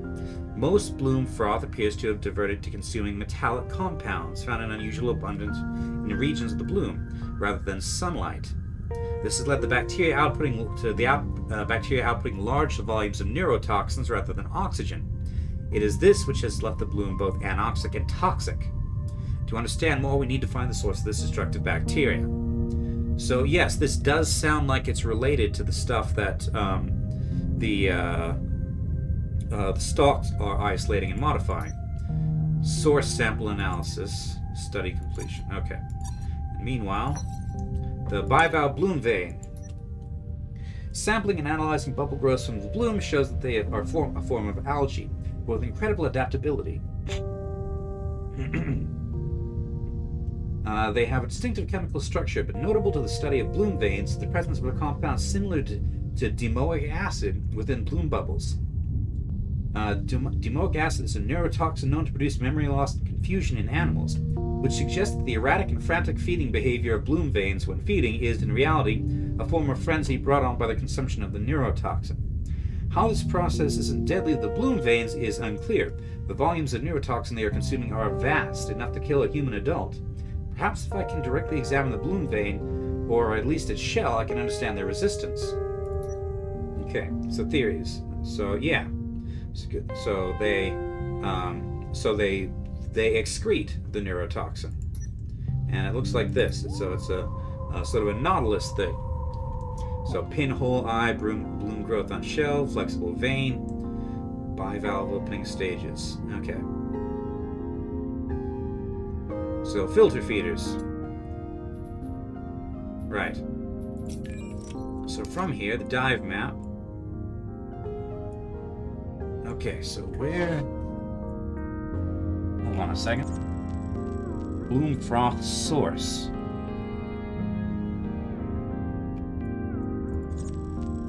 Bloom fan stem.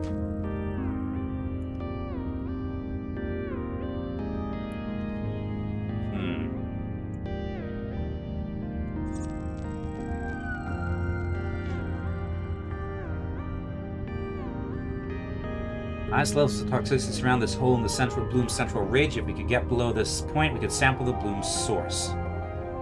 Okay, so there's a cave there, which I don't think is the same cave that I found before, is it? Let's see. Bloom fans struggle to survive in this hostile corner of the bloom, so we should be able to find dead fans here. And, okay. So I got over to around here, I think. So...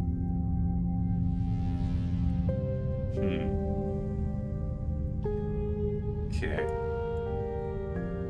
We'll do that next. We'll track these down next time, I think. For now, let's just get to the lab. Because based on this map, there's a lot more stuff to do. And alright, so what do I need to take with me? Sample store. I need some of these workers would be helpful. Some fan dust. And let's say 2 of these to restore oxygen. Okay. Alright. Let's go.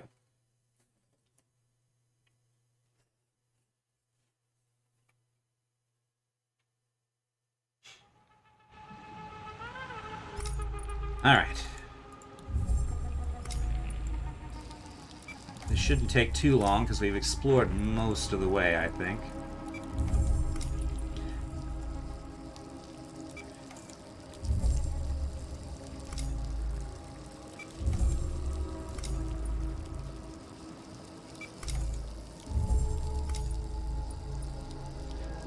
Okay.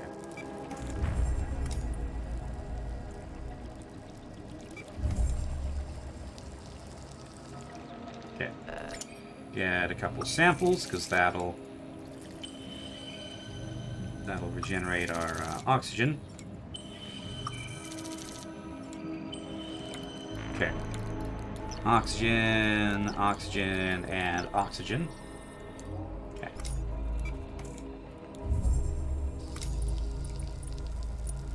Let's see.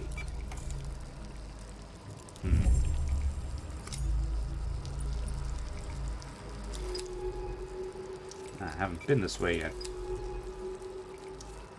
Okay.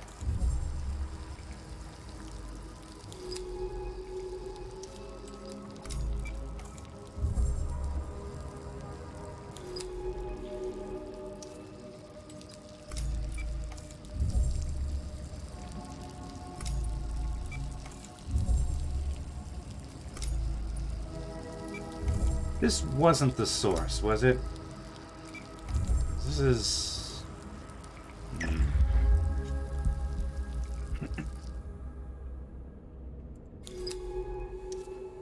dense bubbles.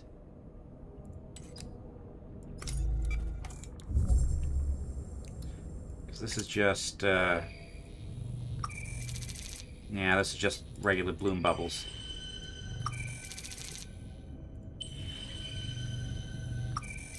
Probably get the damaged fan, at least. Or a bit more oxygen. Okay.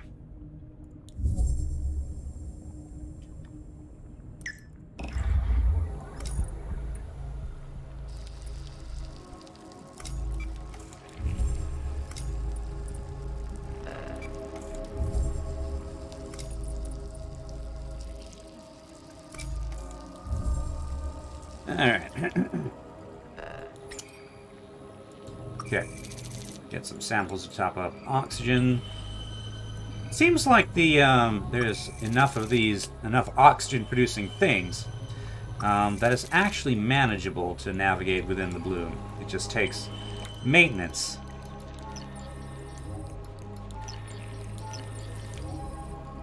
Okay.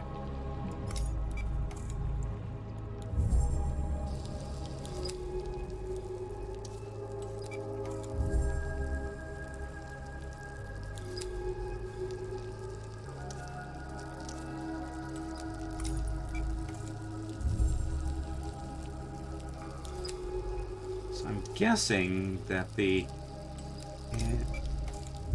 goes over this way. What's this? This is a bivalve bloom vein. Let's activate it.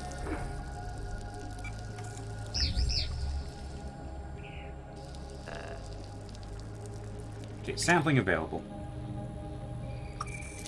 Here we go. This is what we were looking for. Anything further? No. Okay. From here... Okay, we have to go back the way we came.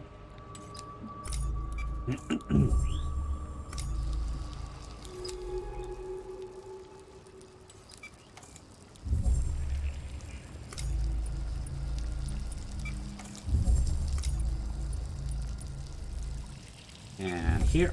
Okay. Sampling available. Get some of the... Ah, there was only one spore available here. Okay, possibly because I collected it before. Okay. I still have 2 if I need them. Alright, let's go.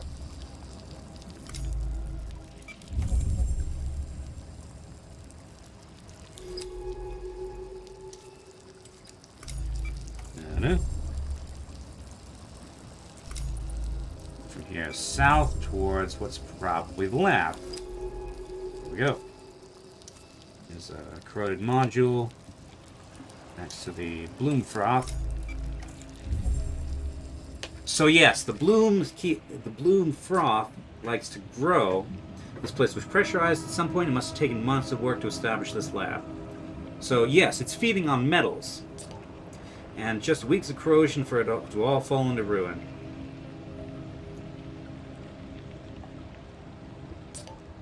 It looks like Monet was gathering those mineral skeletons, studying them. What secrets have you uncovered, Monet? How are these strange silicon spheres worth all this? Okay, scan. Bubble edge. Crystal cylinders. As we now know, Monet must have relied on these protective bubbles, the bubbly's protective spheres provided to study the bloom and its ecosystem. Let's locate skeletons. Sample candidate. More of these ornate silicate globes sit in the silt. These bubbles must have been both their refuge and their grave. Okay, nesting waters. Hey! Small nest of small iridescent creatures which maintain protected bubbles around their territory, shielding them from the bloom. I'll call these weavers for those beautiful nests and bubbles they weave. What would we do without them? Okay, so sample candidate there. Okay, sampling available. Nest workers.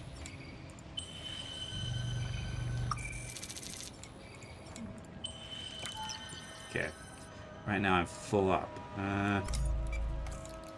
Let's use one of these because I'm below that. Okay.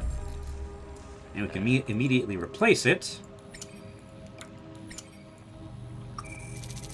with another sphere fragment. Okay.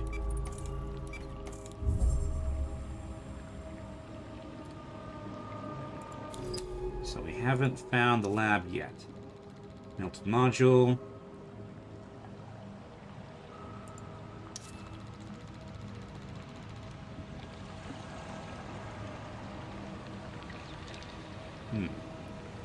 Let's see, so, yeah. Mineral skeletons. Silica. Okay, not there. What was over... What was over here?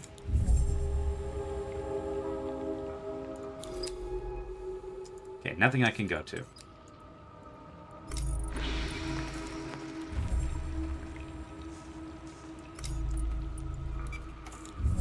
Let's keep moving.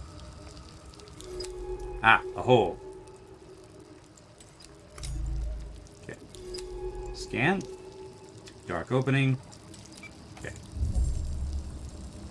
Down we go. Hopefully this will be a sheltered area. Yes. Okay. This also looks artificial. Because we got this hexagonal thing, these straight lines. Manet must have laid this under the lab when she constructed it. The water is clearer here, shielded from the microbial clouds. Okay.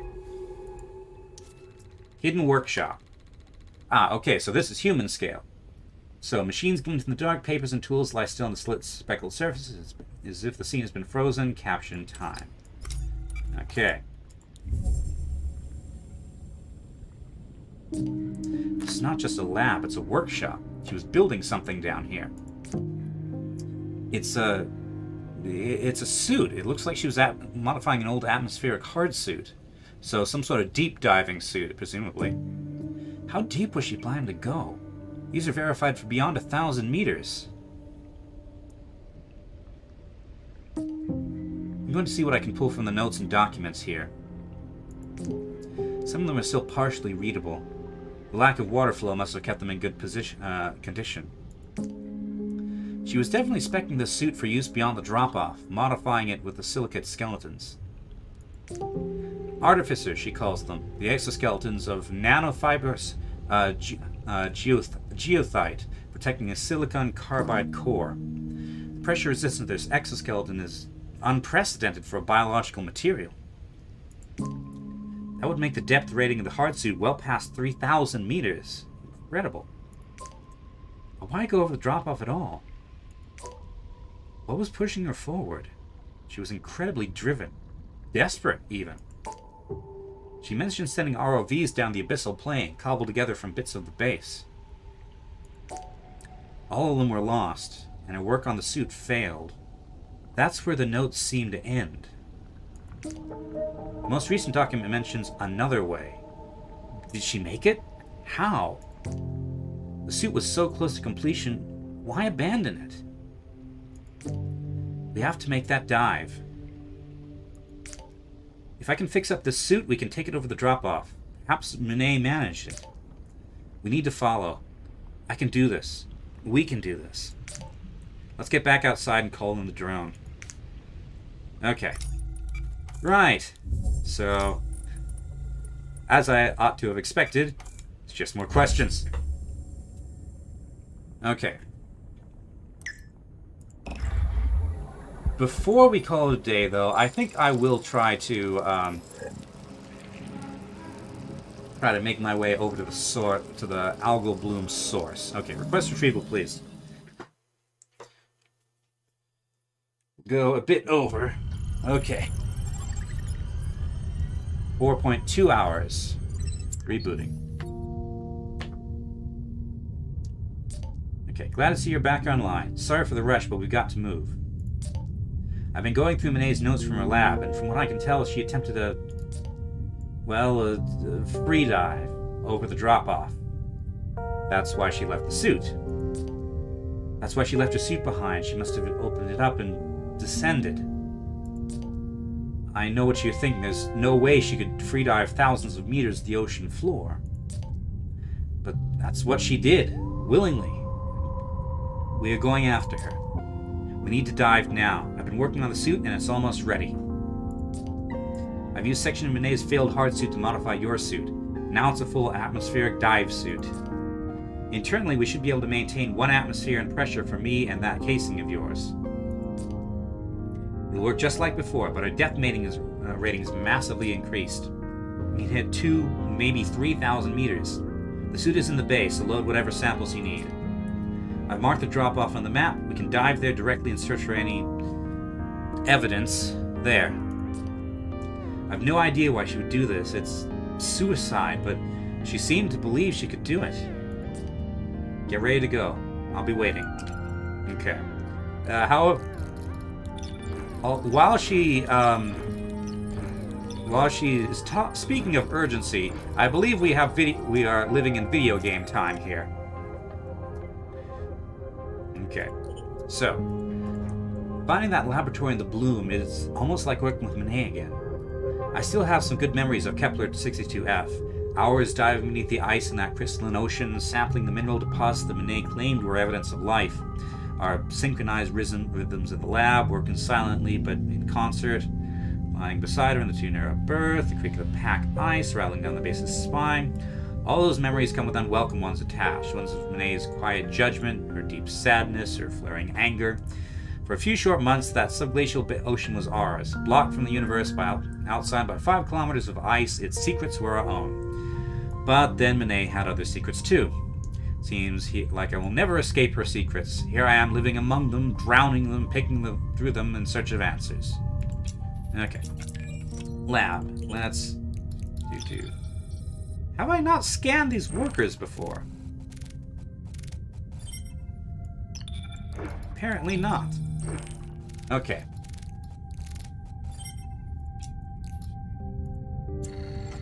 Alright, so we got the jointed shells. So the nesting weavers.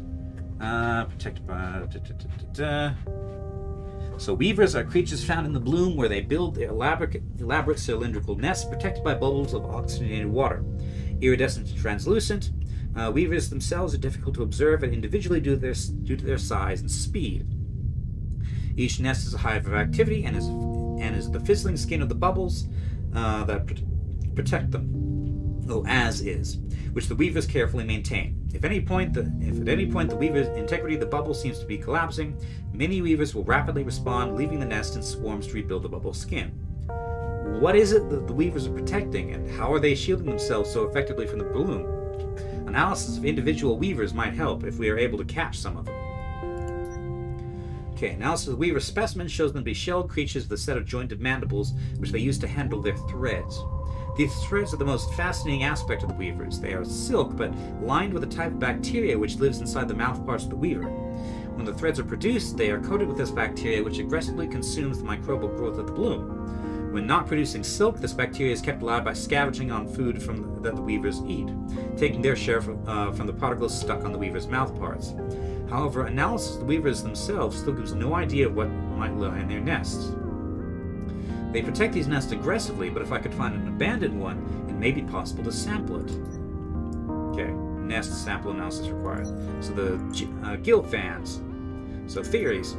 Study of a piece of bloom fan stem reveals that below the sand, the bloom fan has 4 jointed legs and a head with a circular mouth. Using these, bloom fan scrapes through rock and sand in order to extract minerals and biological compounds. Bloom fans may feed on the roots or even the buried eggs of other bloom species.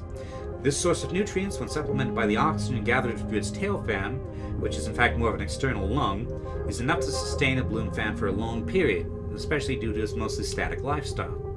What this also suggests is that there may be a larger subterranean ecosystem which remains uncovered beneath the bloom. Is this where life is retreated to in these toxic conditions?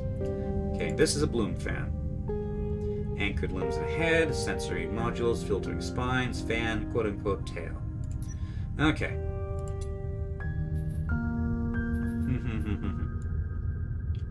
Okay. So, let's take a couple of these, one of these, and a couple of these. We're going to make an expedition. Okay, nesting weavers. I was so close. Okay, and we can't fast travel back over there either. There's also this, which I apparently haven't gotten there. Okay, so, but we'll worry about those tomorrow. I'm just gonna get the Bloomfroth source, which is south by southeast. Okay, let's go. And then we'll wrap up for today.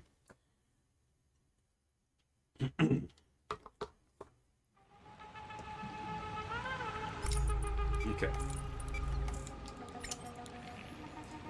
Fill up this. Then refill my oxygen. Okay.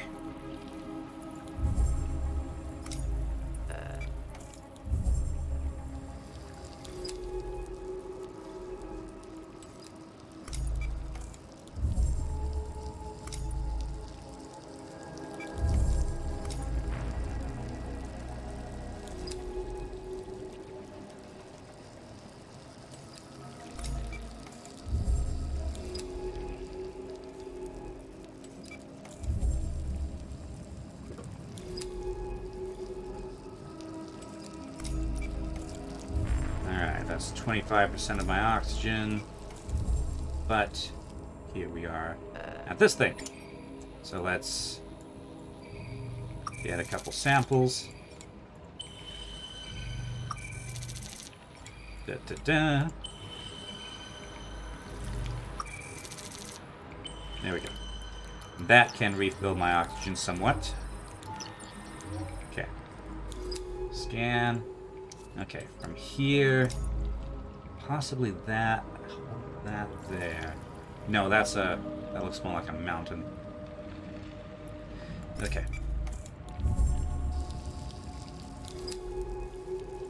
However, it is in the correct direction.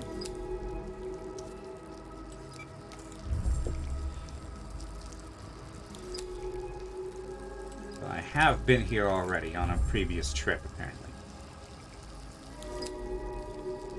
Okay, scan this.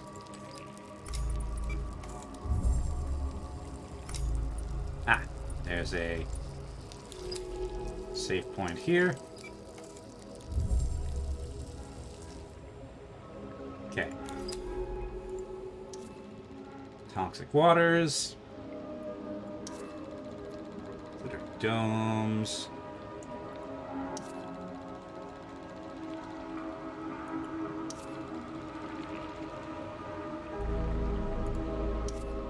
So sample candidate there. Sample candidate there.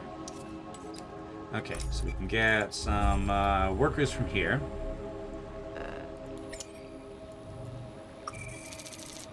Nest workers. Oh, there's still more nest workers back there. And Bill here. Okay. Grab these in case I need to. In case that cave is not... since the cave is likely the source of the... well, a source of the bloom, then it's possible that being down there might be problematic. Okay. So we're at the edge of the ridge, right? Yes. Okay. So we need to go here, apparently. From there. East.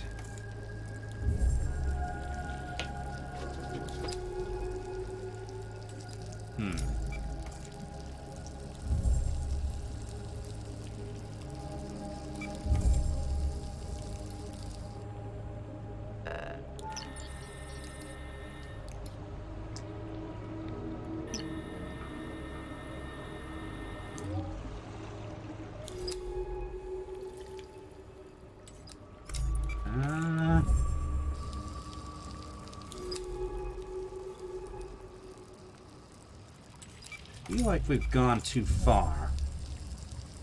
There, that's where we need to get to. That hole there. But how do we get there? We're headed right for it right now. But... okay, so it's on...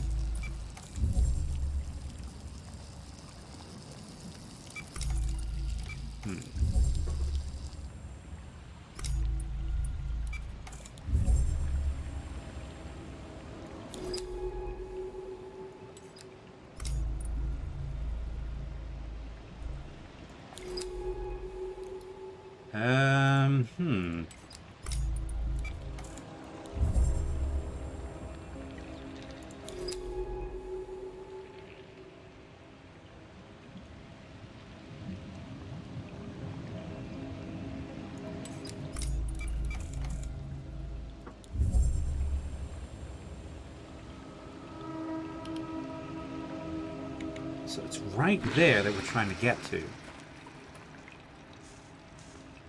But wait a minute. Wish I could make this thing go away. It's kind of hard to read the contour lines.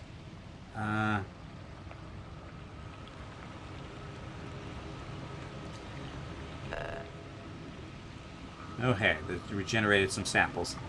Okay.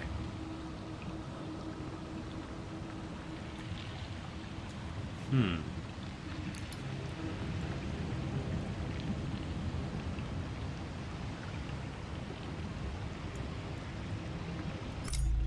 One second.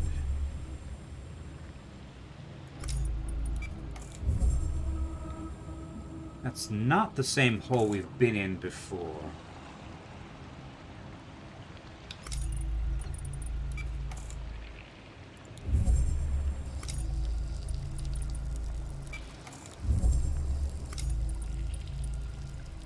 I need to find a way over there, because this is not...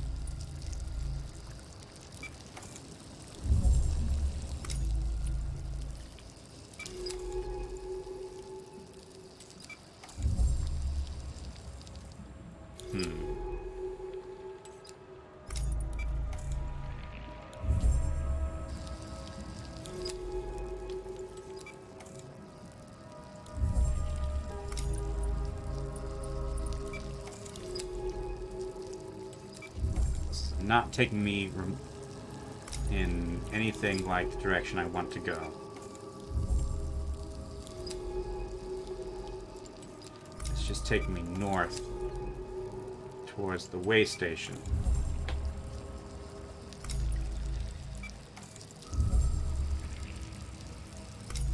Do I need to come at it from the other side?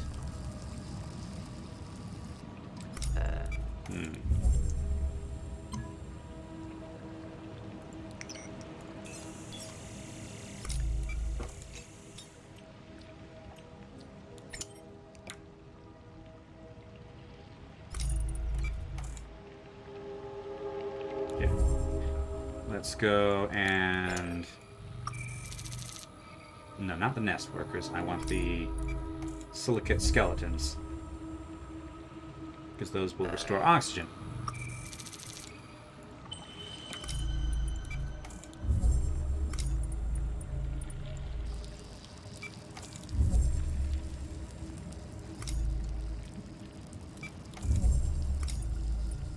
Alright. This movement system is weird.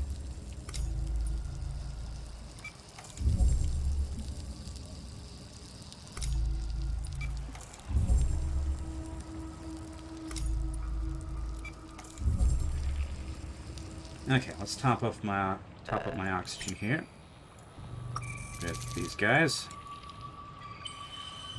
Guess while we're in this part of the world, we might as well go ahead and get that sample down south.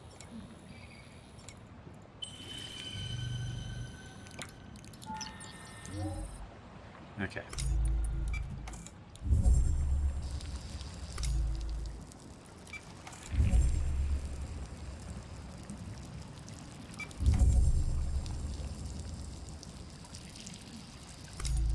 No, that is a cave, but that is definitely not the same cave.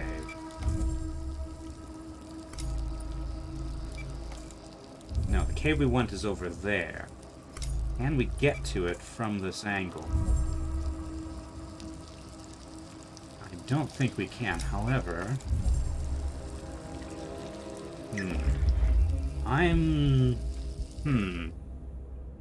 Okay, so there's other cave entrances.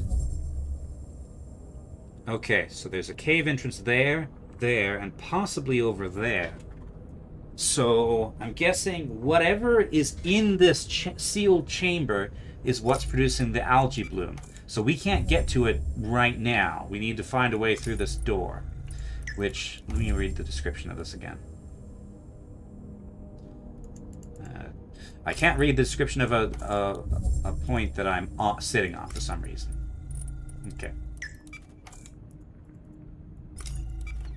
Okay. Metal seal. I do not have the thing I need to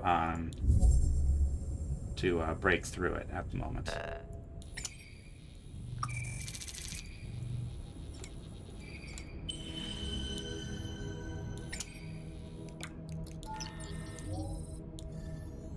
Let's see.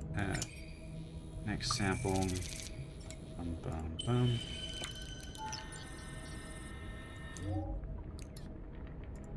And one more. Okay. Come on, grab the thing. Okay. Oxygen. Now go over here, go up, and then go south.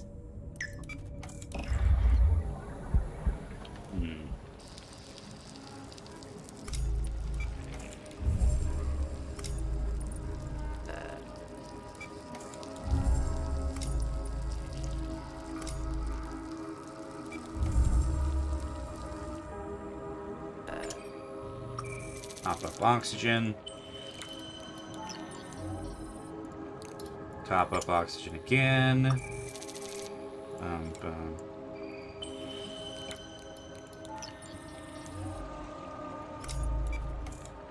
Alright.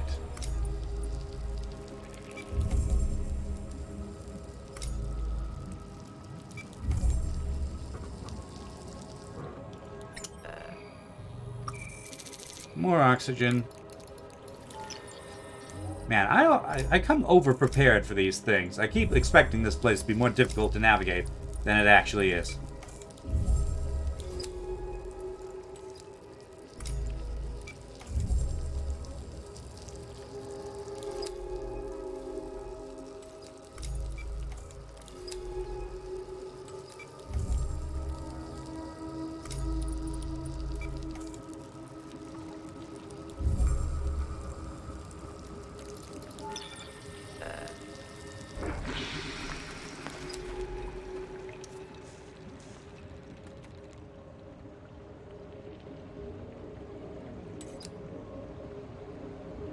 Let's see.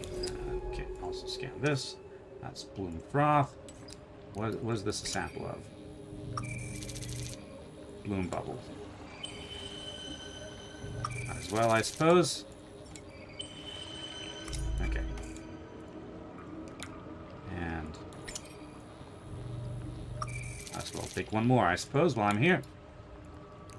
Excuse me. Take the thing. Okay. Alright, let's go. Scan. Okay. This is the thing we needed.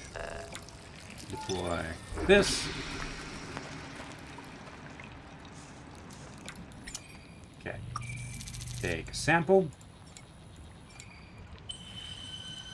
And is there another sample? Yes. Let's use up one of these bloom bubbles. And sample. There we go. Okay, now we can call for retreat. Alright. Okay. 4.2 hours. Alright, so that's a lot of oxygen.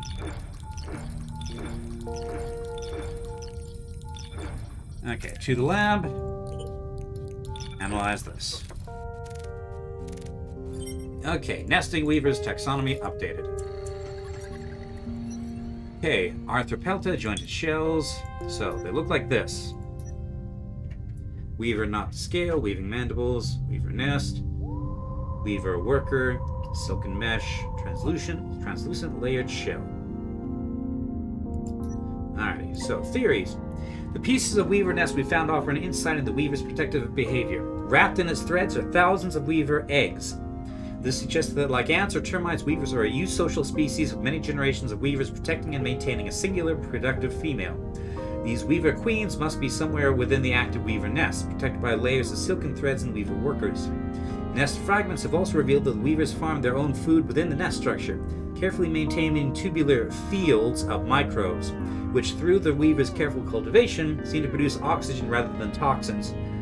The toxins that poison the bloom. How can this be possible? Okay. Alright. Let's see.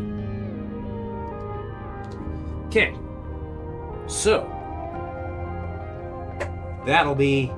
that's enough for today. I think we are, I believe, about halfway through the game. I'm liking it so far. The controls are weird and awkward, but aside from that, it's kind of my kind of game. Alright, so Saturday at 11:30 a.m. Mountain Time, I'm planning on the next Arma 3 operation. And then Saturday at 5 p.m. Mountain Time, I believe is, yeah, Saturday the 11th. That's more Anno 1800. And that's so the week after that, however, is Saturday the 18th will be our Christmas special in Minecraft.